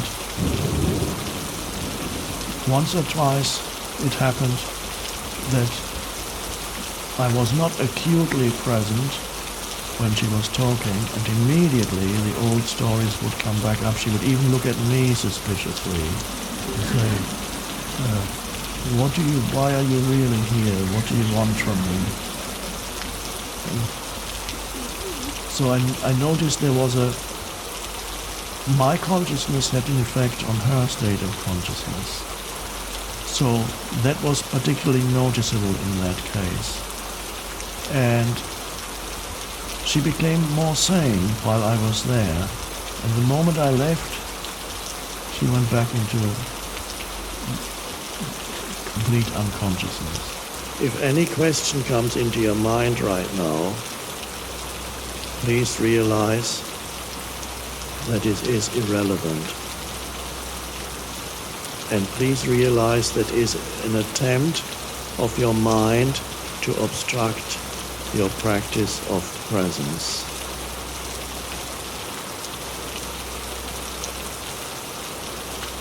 Occasionally I may say something just to point you back to it, because there is always the possibility that you may drift off into thinking.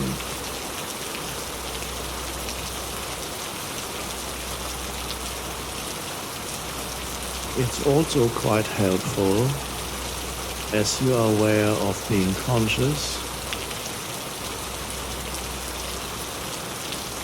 to be aware at the same time that you are breathing, to feel the breath going in and out, and at the same time be the consciousness of the presence.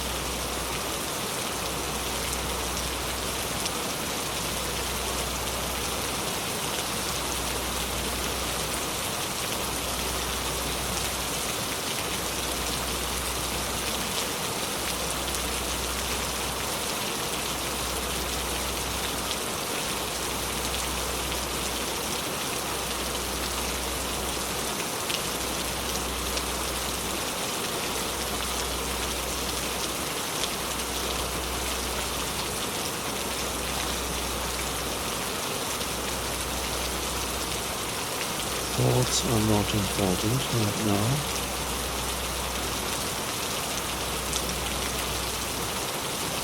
Even if they pretend to be.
Don't be concerned if an occasional ripple of thought floats around the surface of your consciousness. Not a problem.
So when you go into a meditation like this,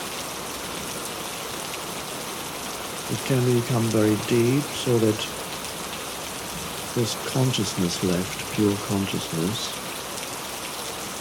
And then as you open your eyes again, listen, look around, begin to perceive externals again, it's still in the background.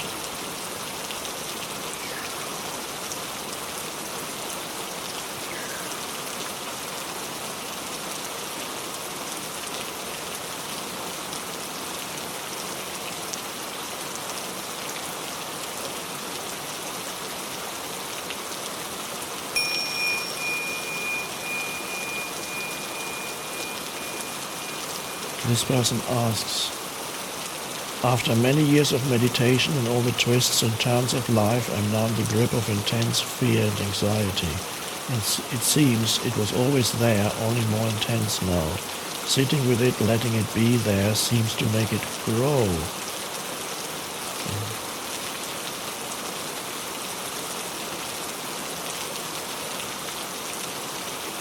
Well, fear, anxiety, which is a form of fear, very common. Some people have it, many have it in the background continuously. And I would say there's some degree of fear, even if you're not conscious of it. If you're totally identified with the egoic mind, you will have fear, if only in the background. And it may come out in other forms. It can come express itself as anger. If you look at anger closely, you usually find hidden underneath the anger is a state of fear. So,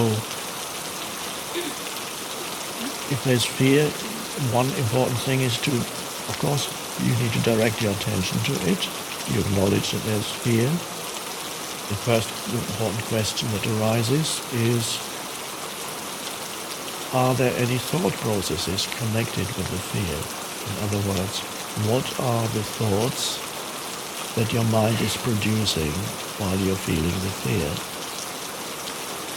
Is it possible that certain thoughts that you think frequently or habitually produce the fear? Is it possible you project yourself into the next moment, into the future moment, excessively, trying to control something that you have no control over? What's going to happen to me? Or creating an imaginary scenario of loss that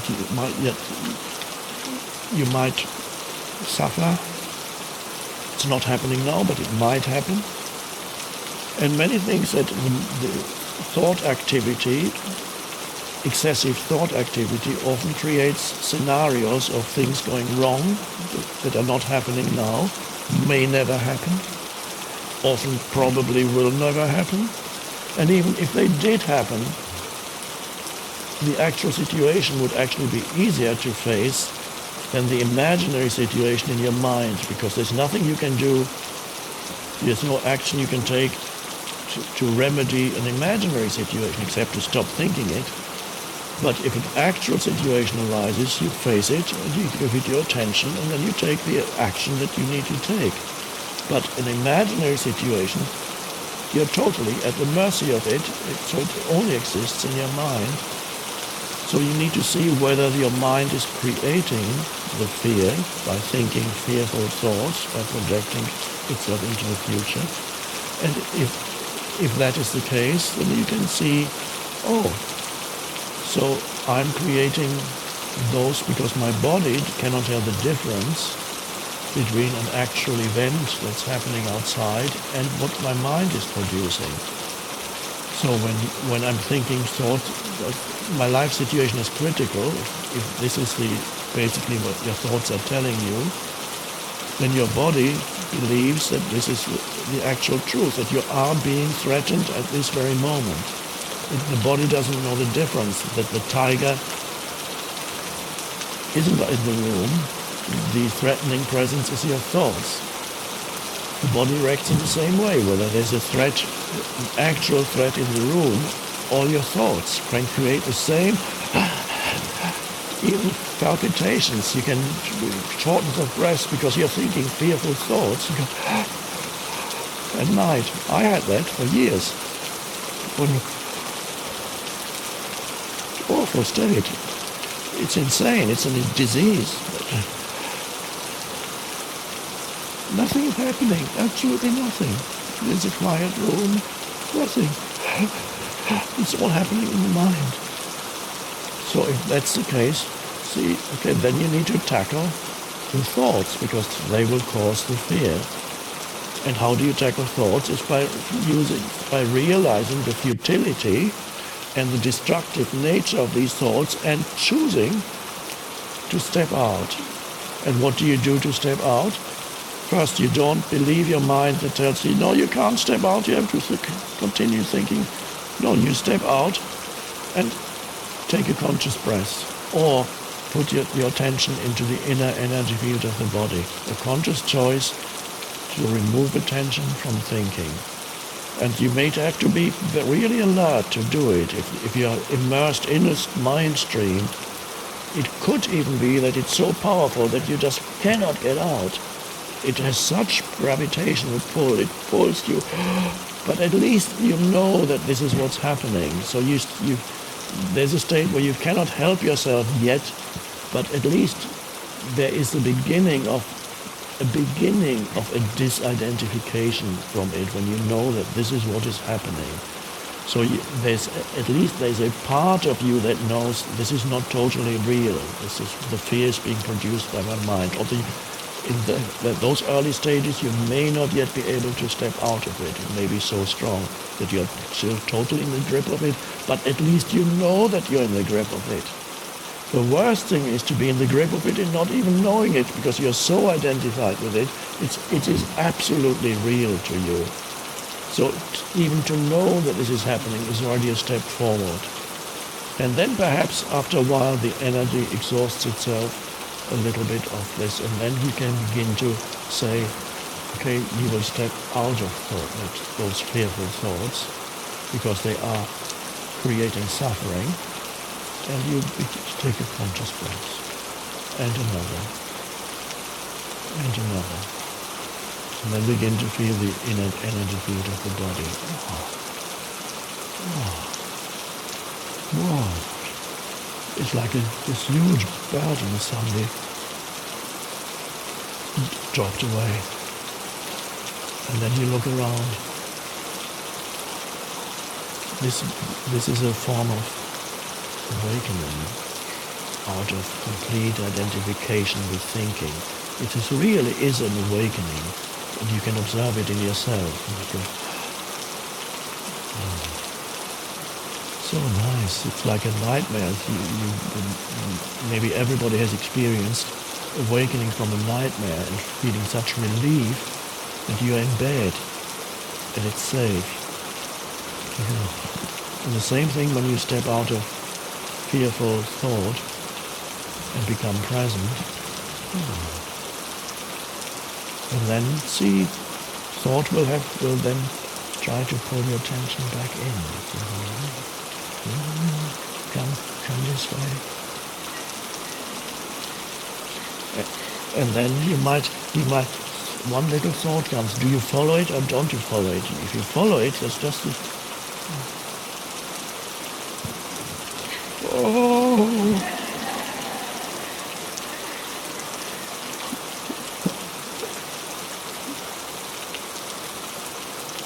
Now, it's also possible, some people, that the fear arises and you cannot detect any thought that created it. It just comes wherever you are at some moment. Suddenly, intense fear comes. That is possible too. And that, of course, is what I call pain body, which is accumulation of old emotions that lives in you.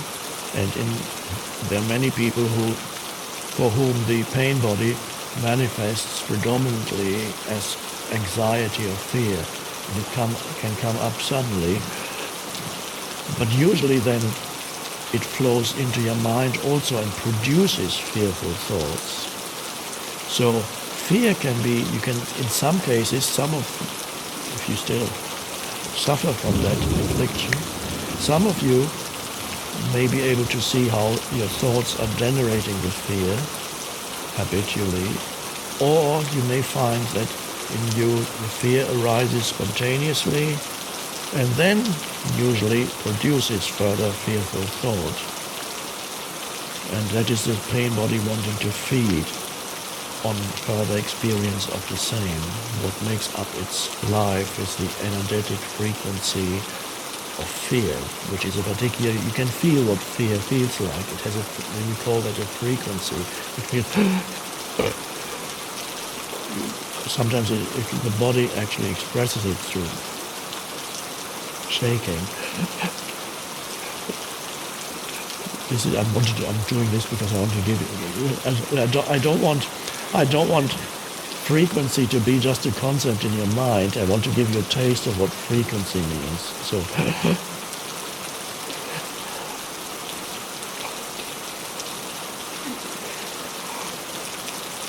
that's frequency.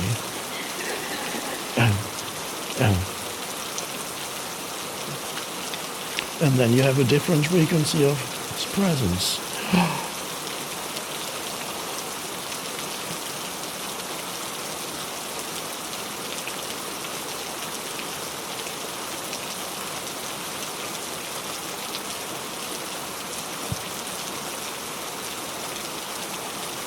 Nothing has changed outside. It's the same world. You have a totally different reality in the same place. A totally different world in the same place as you shift from one frequency to a different frequency.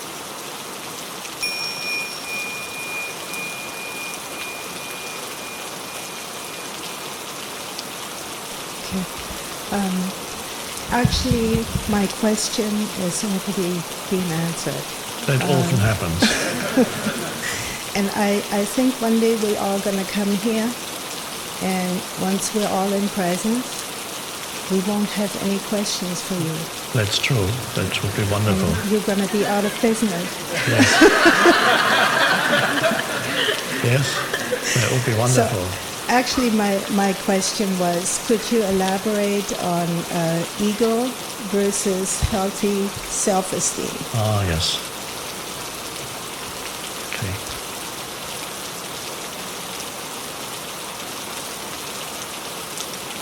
Eventually, what you call healthy self-esteem, which is a wonderful thing, eventually that is not enough. And as a human being evolves, that healthy self-esteem is no longer satisfying as you grow older and is transcended. And what takes its place is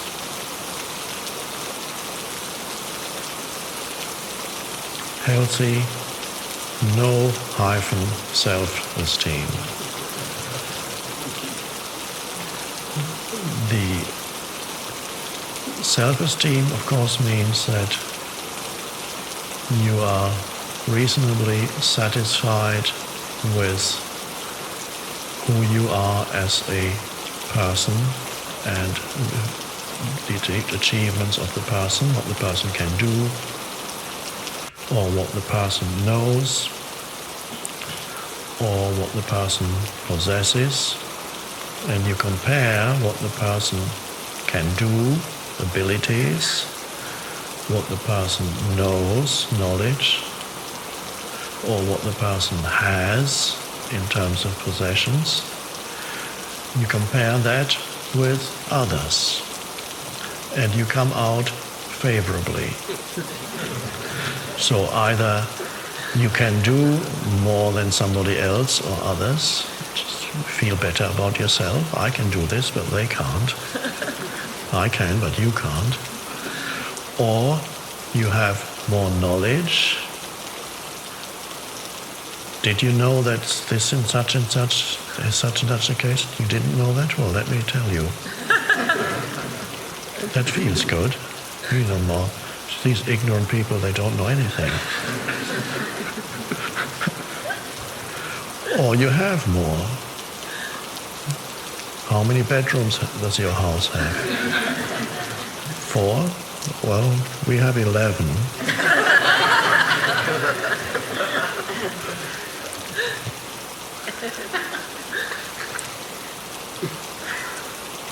Do you have an advanced degree? No? I have 2 PhDs. And that's fine. It starts with a child already. It says, look what I can do. I can jump further than you. And that for the child it's fine. There's no point in telling a child, don't do that. Because your ego is arising. No, the child has to go through that. And it is better to have healthy self-esteem, as you describe it, as it's usually described, than extremely low self-esteem. I'm no good. Everybody's better than me. I have nothing. Life has treated me unfairly. There's a self-image there also, as there is a self-image in healthy self-esteem. One, of course, is much nicer than the other. It's more pleasant to live with healthy self-esteem than with a low self-esteem, or unhealthy self-esteem, one could call it. But they're both identification with some kind of form. And you compare the form of who I am with the form of others, and you are better, at least in one area, you must be.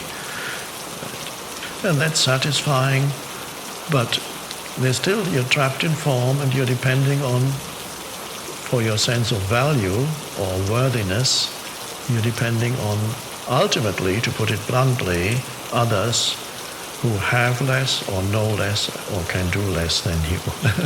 And that's fine. Doesn't mean you shouldn't strive to do great things or to have things or to know things. But the question is, ultimately, is that a satisfying basis for your sense of who you are? And in the long term, it is not. It is not satisfying. That is why people who are maybe very happy with what they possess, after a while, there's an emptiness that comes, not the spiritual emptiness, the sense of emptiness of what's it all about. And even things you can do, a time may come when you can't do it anymore. Whatever it is that you do that's so great. Playing an instrument, the great pianist, wonderful, why not be a great pianist? But if you derive your sense of who you are from that, then one day you find arthritis in your fingers. And who are you now? Or the agility goes, it's not there anymore. Oh my God. Suffering comes. Or you invent the greatest new computer, some computer, I don't know the expressions, but program or whatever it is. And everybody says this is the greatest ever, and but 3 years later or 2 years these things happen very quickly. Somebody else comes with it, makes yours obsolete, and then you have no new ideas, and there you sit completely devastated because you got from somebody great, you've become nobody. But it was all illusion. Because you derived your sense of who you are from something in the world of form, which is fleeting, not reliable, not solid, dreamlike. And so, the true self-esteem comes from not identifying with form. Now, whether we even want to call that self-esteem, I don't know. The true sense of worthiness and of power, true power, comes when you realize the formless in yourself, that dimension, and that all power comes from that. But it's not, it goes far beyond the person that you are. And then you are rooted in the formless, so to speak, or you are it, and that there's enormous sense of worthiness in there, but it's not comparative. It's not more than. You see the same worthiness in everyone, even if they don't know it for themselves yet. So there is power, but not more than. There's just the power of life itself. And you know everybody is an expression of that, although they may not know it yet. Everybody.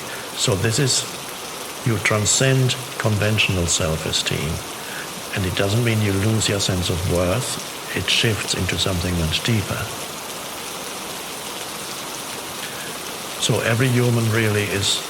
There may even be some children these days who don't need to go through the egoic state anymore. That is possible. But traditionally, and humans had to go, many probably still have to go through this stage where they identify with form, develop some self-esteem, do something that you feel good about, you can do it, and then comes the time going beyond. Except perhaps, as I said, some advanced souls who may be coming into this world, already in this world as children, who don't even need to identify with that anymore.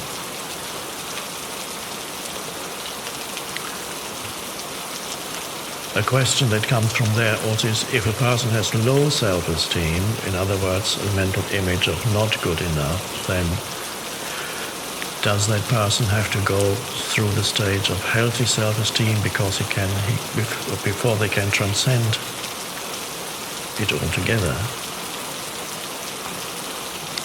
I don't know. I haven't tried it enough with enough people.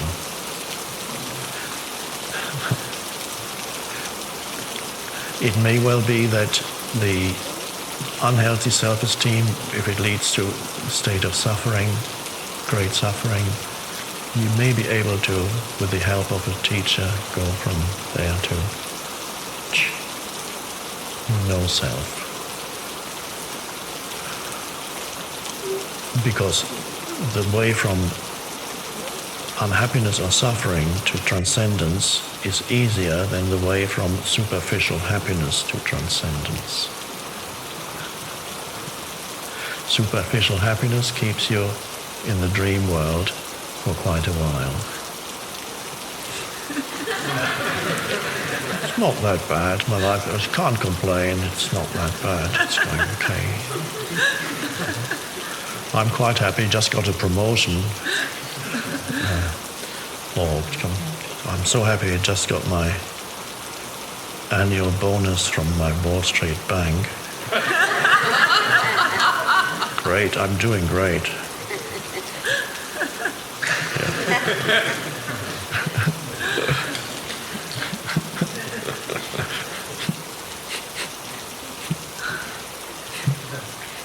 So from there, the transcendence is not directly from Wall Street, probably not.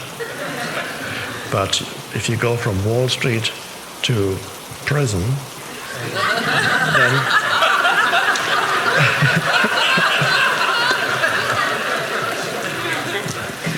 much easier.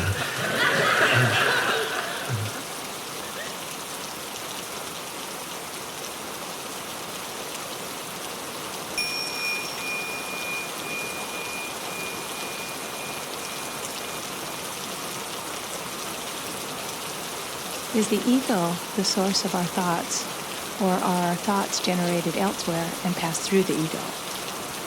Oh.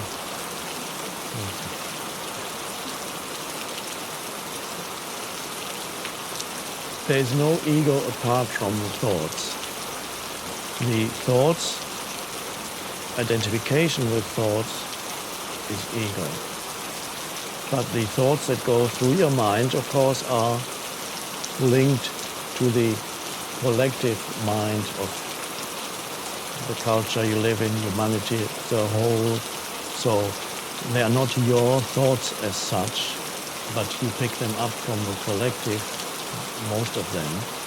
And so you identify with thinking, and the identification with thinking becomes ego, which means simply that you believe in every thought that arises, and you derive your sense of who you are from what your mind is telling you who you are. Opinions, viewpoints, that's me. That's some people talk to themselves, you are so good. why doesn't the world recognize you? Or the mind says, you're no good. Same thing. You're no good at all. You fail at everything, don't you? Again, and then you believe in it. And then you suddenly have a low view of yourself. Why you have a low view? Because you believed in your thoughts. And why are you thinking those thoughts? Probably you picked them up somewhere, maybe in childhood. Maybe your mom was so stressed out that you said you're no good. And so you pick up certain thoughts and they get stuck in your head. Thoughts that you hear in childhood, they're little energy forms, like entities, and they get stuck in your head and don't refuse to go. They go. And the more you believe in it, the more deeply lodged they become in your mind. And so some people are stuck with very hostile entities. I'm saying entity, not in some spooky way, but every thought is an energy form, and as such we could call it an entity. And there are many people in this world who are stuck with hostile, life-denying, continuously critical and attacking entities that they carry in their head, and they believe that is who they are. And they are continuously attacking themselves. And if they are not attacking themselves, they attack others around them. Let me tell you who you are. Of course, what they're really saying is, let me tell you who I am. They project the famous saying, we don't see things as they are, we see them as we are. Which means you look at reality through the screen of your thinking and your judgment, which is conditioned by the past. A dreadful prison to live in. It's like blinkers, worse than blinkers. It's like looking at reality through heavy veils. Ooh, it looks so dark here. Is that a human being or? So the identification with thinking, believing in your thoughts, having no space outside of the movement of thought. Again, here we come to the vital thing, lack of space inside. That is the unconscious condition, spiritually, completely unconscious. And then you are burdened with a heavy ego. You are the ego, which is not an entity apart from thought. It is thoughts that you have identified with. And the first moment of freedom comes when you realize that certain thoughts have been going through your head for years, perhaps. And that they are only thoughts. And that you are not the thought. You are the awareness. In my case, I became aware that I had a thought, for example, that started in childhood. One of many negative thoughts I had. Bad things always happen to me. Bad things always happen to me. That was when I saw people, okay, they have got all these nice things, and always there would be bad things happening. And of course, your perception then becomes selective.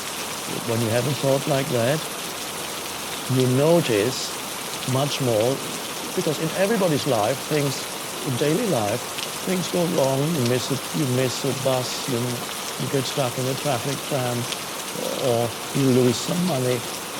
But yes, this is normal. But if you have the thought, bad things always happen to me, you're extremely aware of those things, and they confirm to you that the thought is correct. And this is the selective perception of reality through the screen of thinking. So reality will confirm to you, and not only that, that thought or any thought of that kind actually attracts bad things, negative things. Or if you believe people are basically bad, and that's a deep-seated belief, and you don't realize it's only a thought in your head or a belief, not only would you single out where you observe unethical or bad behavior in others, there it is. Not only that, you actually are much more likely to encounter people who manifest that kind of behavior because you attract it. And so that's just incredible how people create their world through that. So freedom comes from stepping out, encountering, first of all, a little bit of space inside you, presence. And then from there you realize certain thoughts as repetitive and just a thought. Bad things always happen to me. Oh, there it goes again. Thought that before.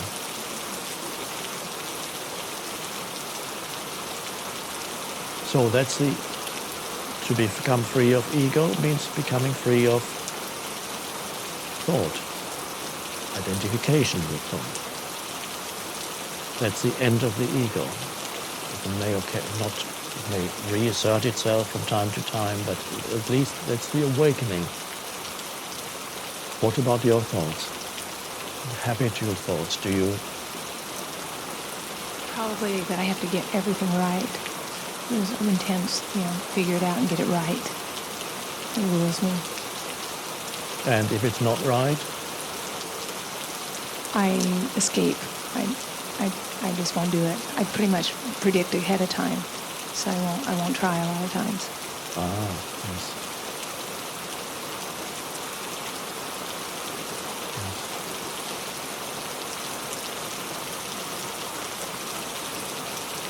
Some people are afraid of not succeeding in whatever they do because they have their self-image, which is derived from thinking, would suffer. If I fail at something, then my self-image will be injured, and therefore I'm not even going to try. And again, that's to do with deriving your identity from thinking. And even the thought, I have failed, is a lie. I am a failure is an even greater lie. You have not failed, you can simply reinterpret and say, I have learned something here. This is not for me, for example. So, but why believe the lies that your mind produces? So, as you know, many people live with a very hostile mind. But those people their motivation would probably be very great. I would hope to get out of their minds. But first they need to realize that their problems are self-generated, mind-generated, not world-generated.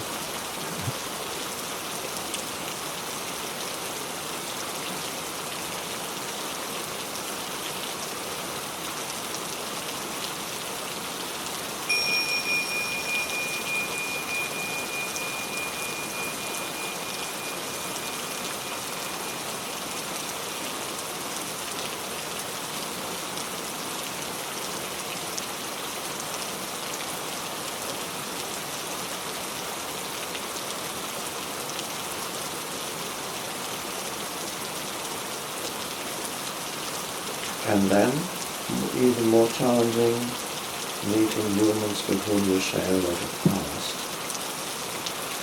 The more past you share with them, the more the old behavior patterns will want to come back in. You know that with meeting your parents, your wife, your husband, after many years of marriage. Patterns like this, who equals who is, who equals zero, and the way we change our more difficult meeting your ex, and be present then, and there.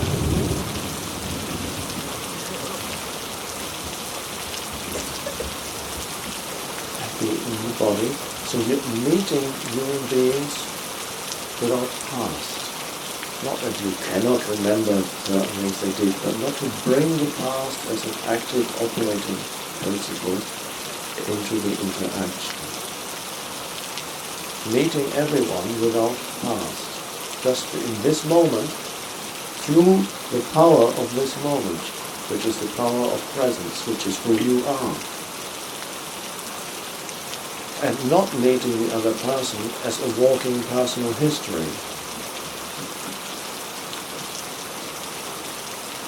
And that is an enormously liberating thing to do when you can meet even your mother and father, with whom quite a few people, some people have a wonderful relationship with their mother and father, which is beautiful. Some grew up in a relatively conscious family. And many in this world did not grow up in a conscious. Their father and mother were manifesting varying degrees of unconsciousness.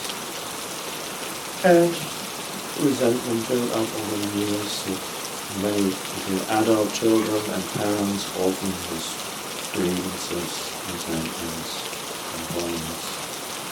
You don't understand me, I would criticize them, because they don't want to understand me, my father and mother. And the same reactions happen every time you visit them. And then they will fight, and they will move, and that's when you visit them. And then one day you meet them, you arrive at the doorstep, and you look at them and feel the inner body of this whole father. And then you come in and you sit down, and you look at them, still feeling the inner body, but now it's vital that you're anchored. Now it's vital that you're anchored in that now.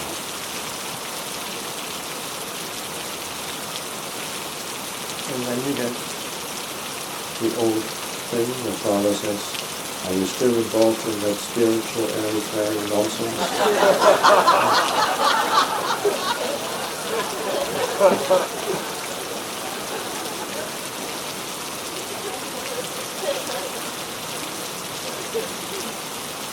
Still haven't got a job, have you? I told you years ago you should do this and that. Then you have to be very present.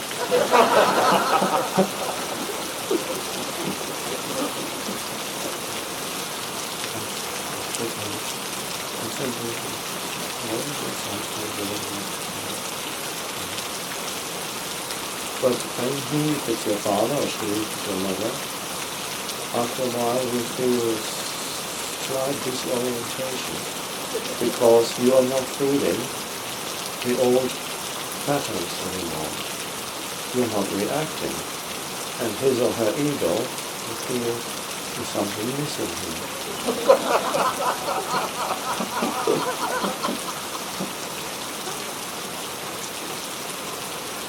And so it will be hard for them to keep up that playing out that script if the other one isn't playing anymore, isn't reacting anymore. And this is how it is.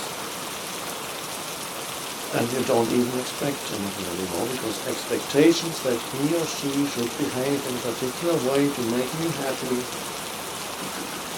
is to do with being identified with certain thoughts. That's how things should be. We should understand it so that I can be happy. The whole thing is an illusionary edifice. You won't be happy even when the other person will make any difference to you. Now we understand things, so now what? What has changed? Nothing. He doesn't understand me, so he's saying nothing.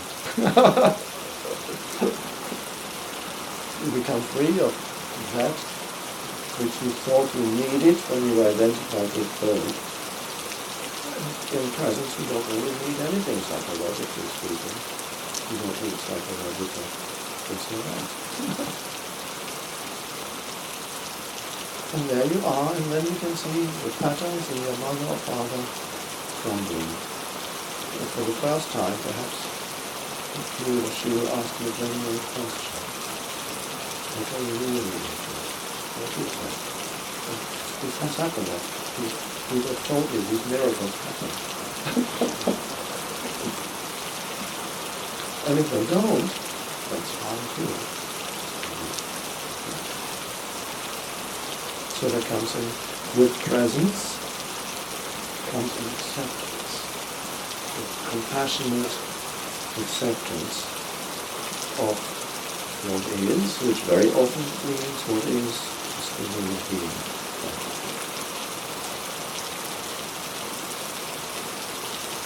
Compassionate, giving them space to be, because presence is your part, but inner space, not spaciousness.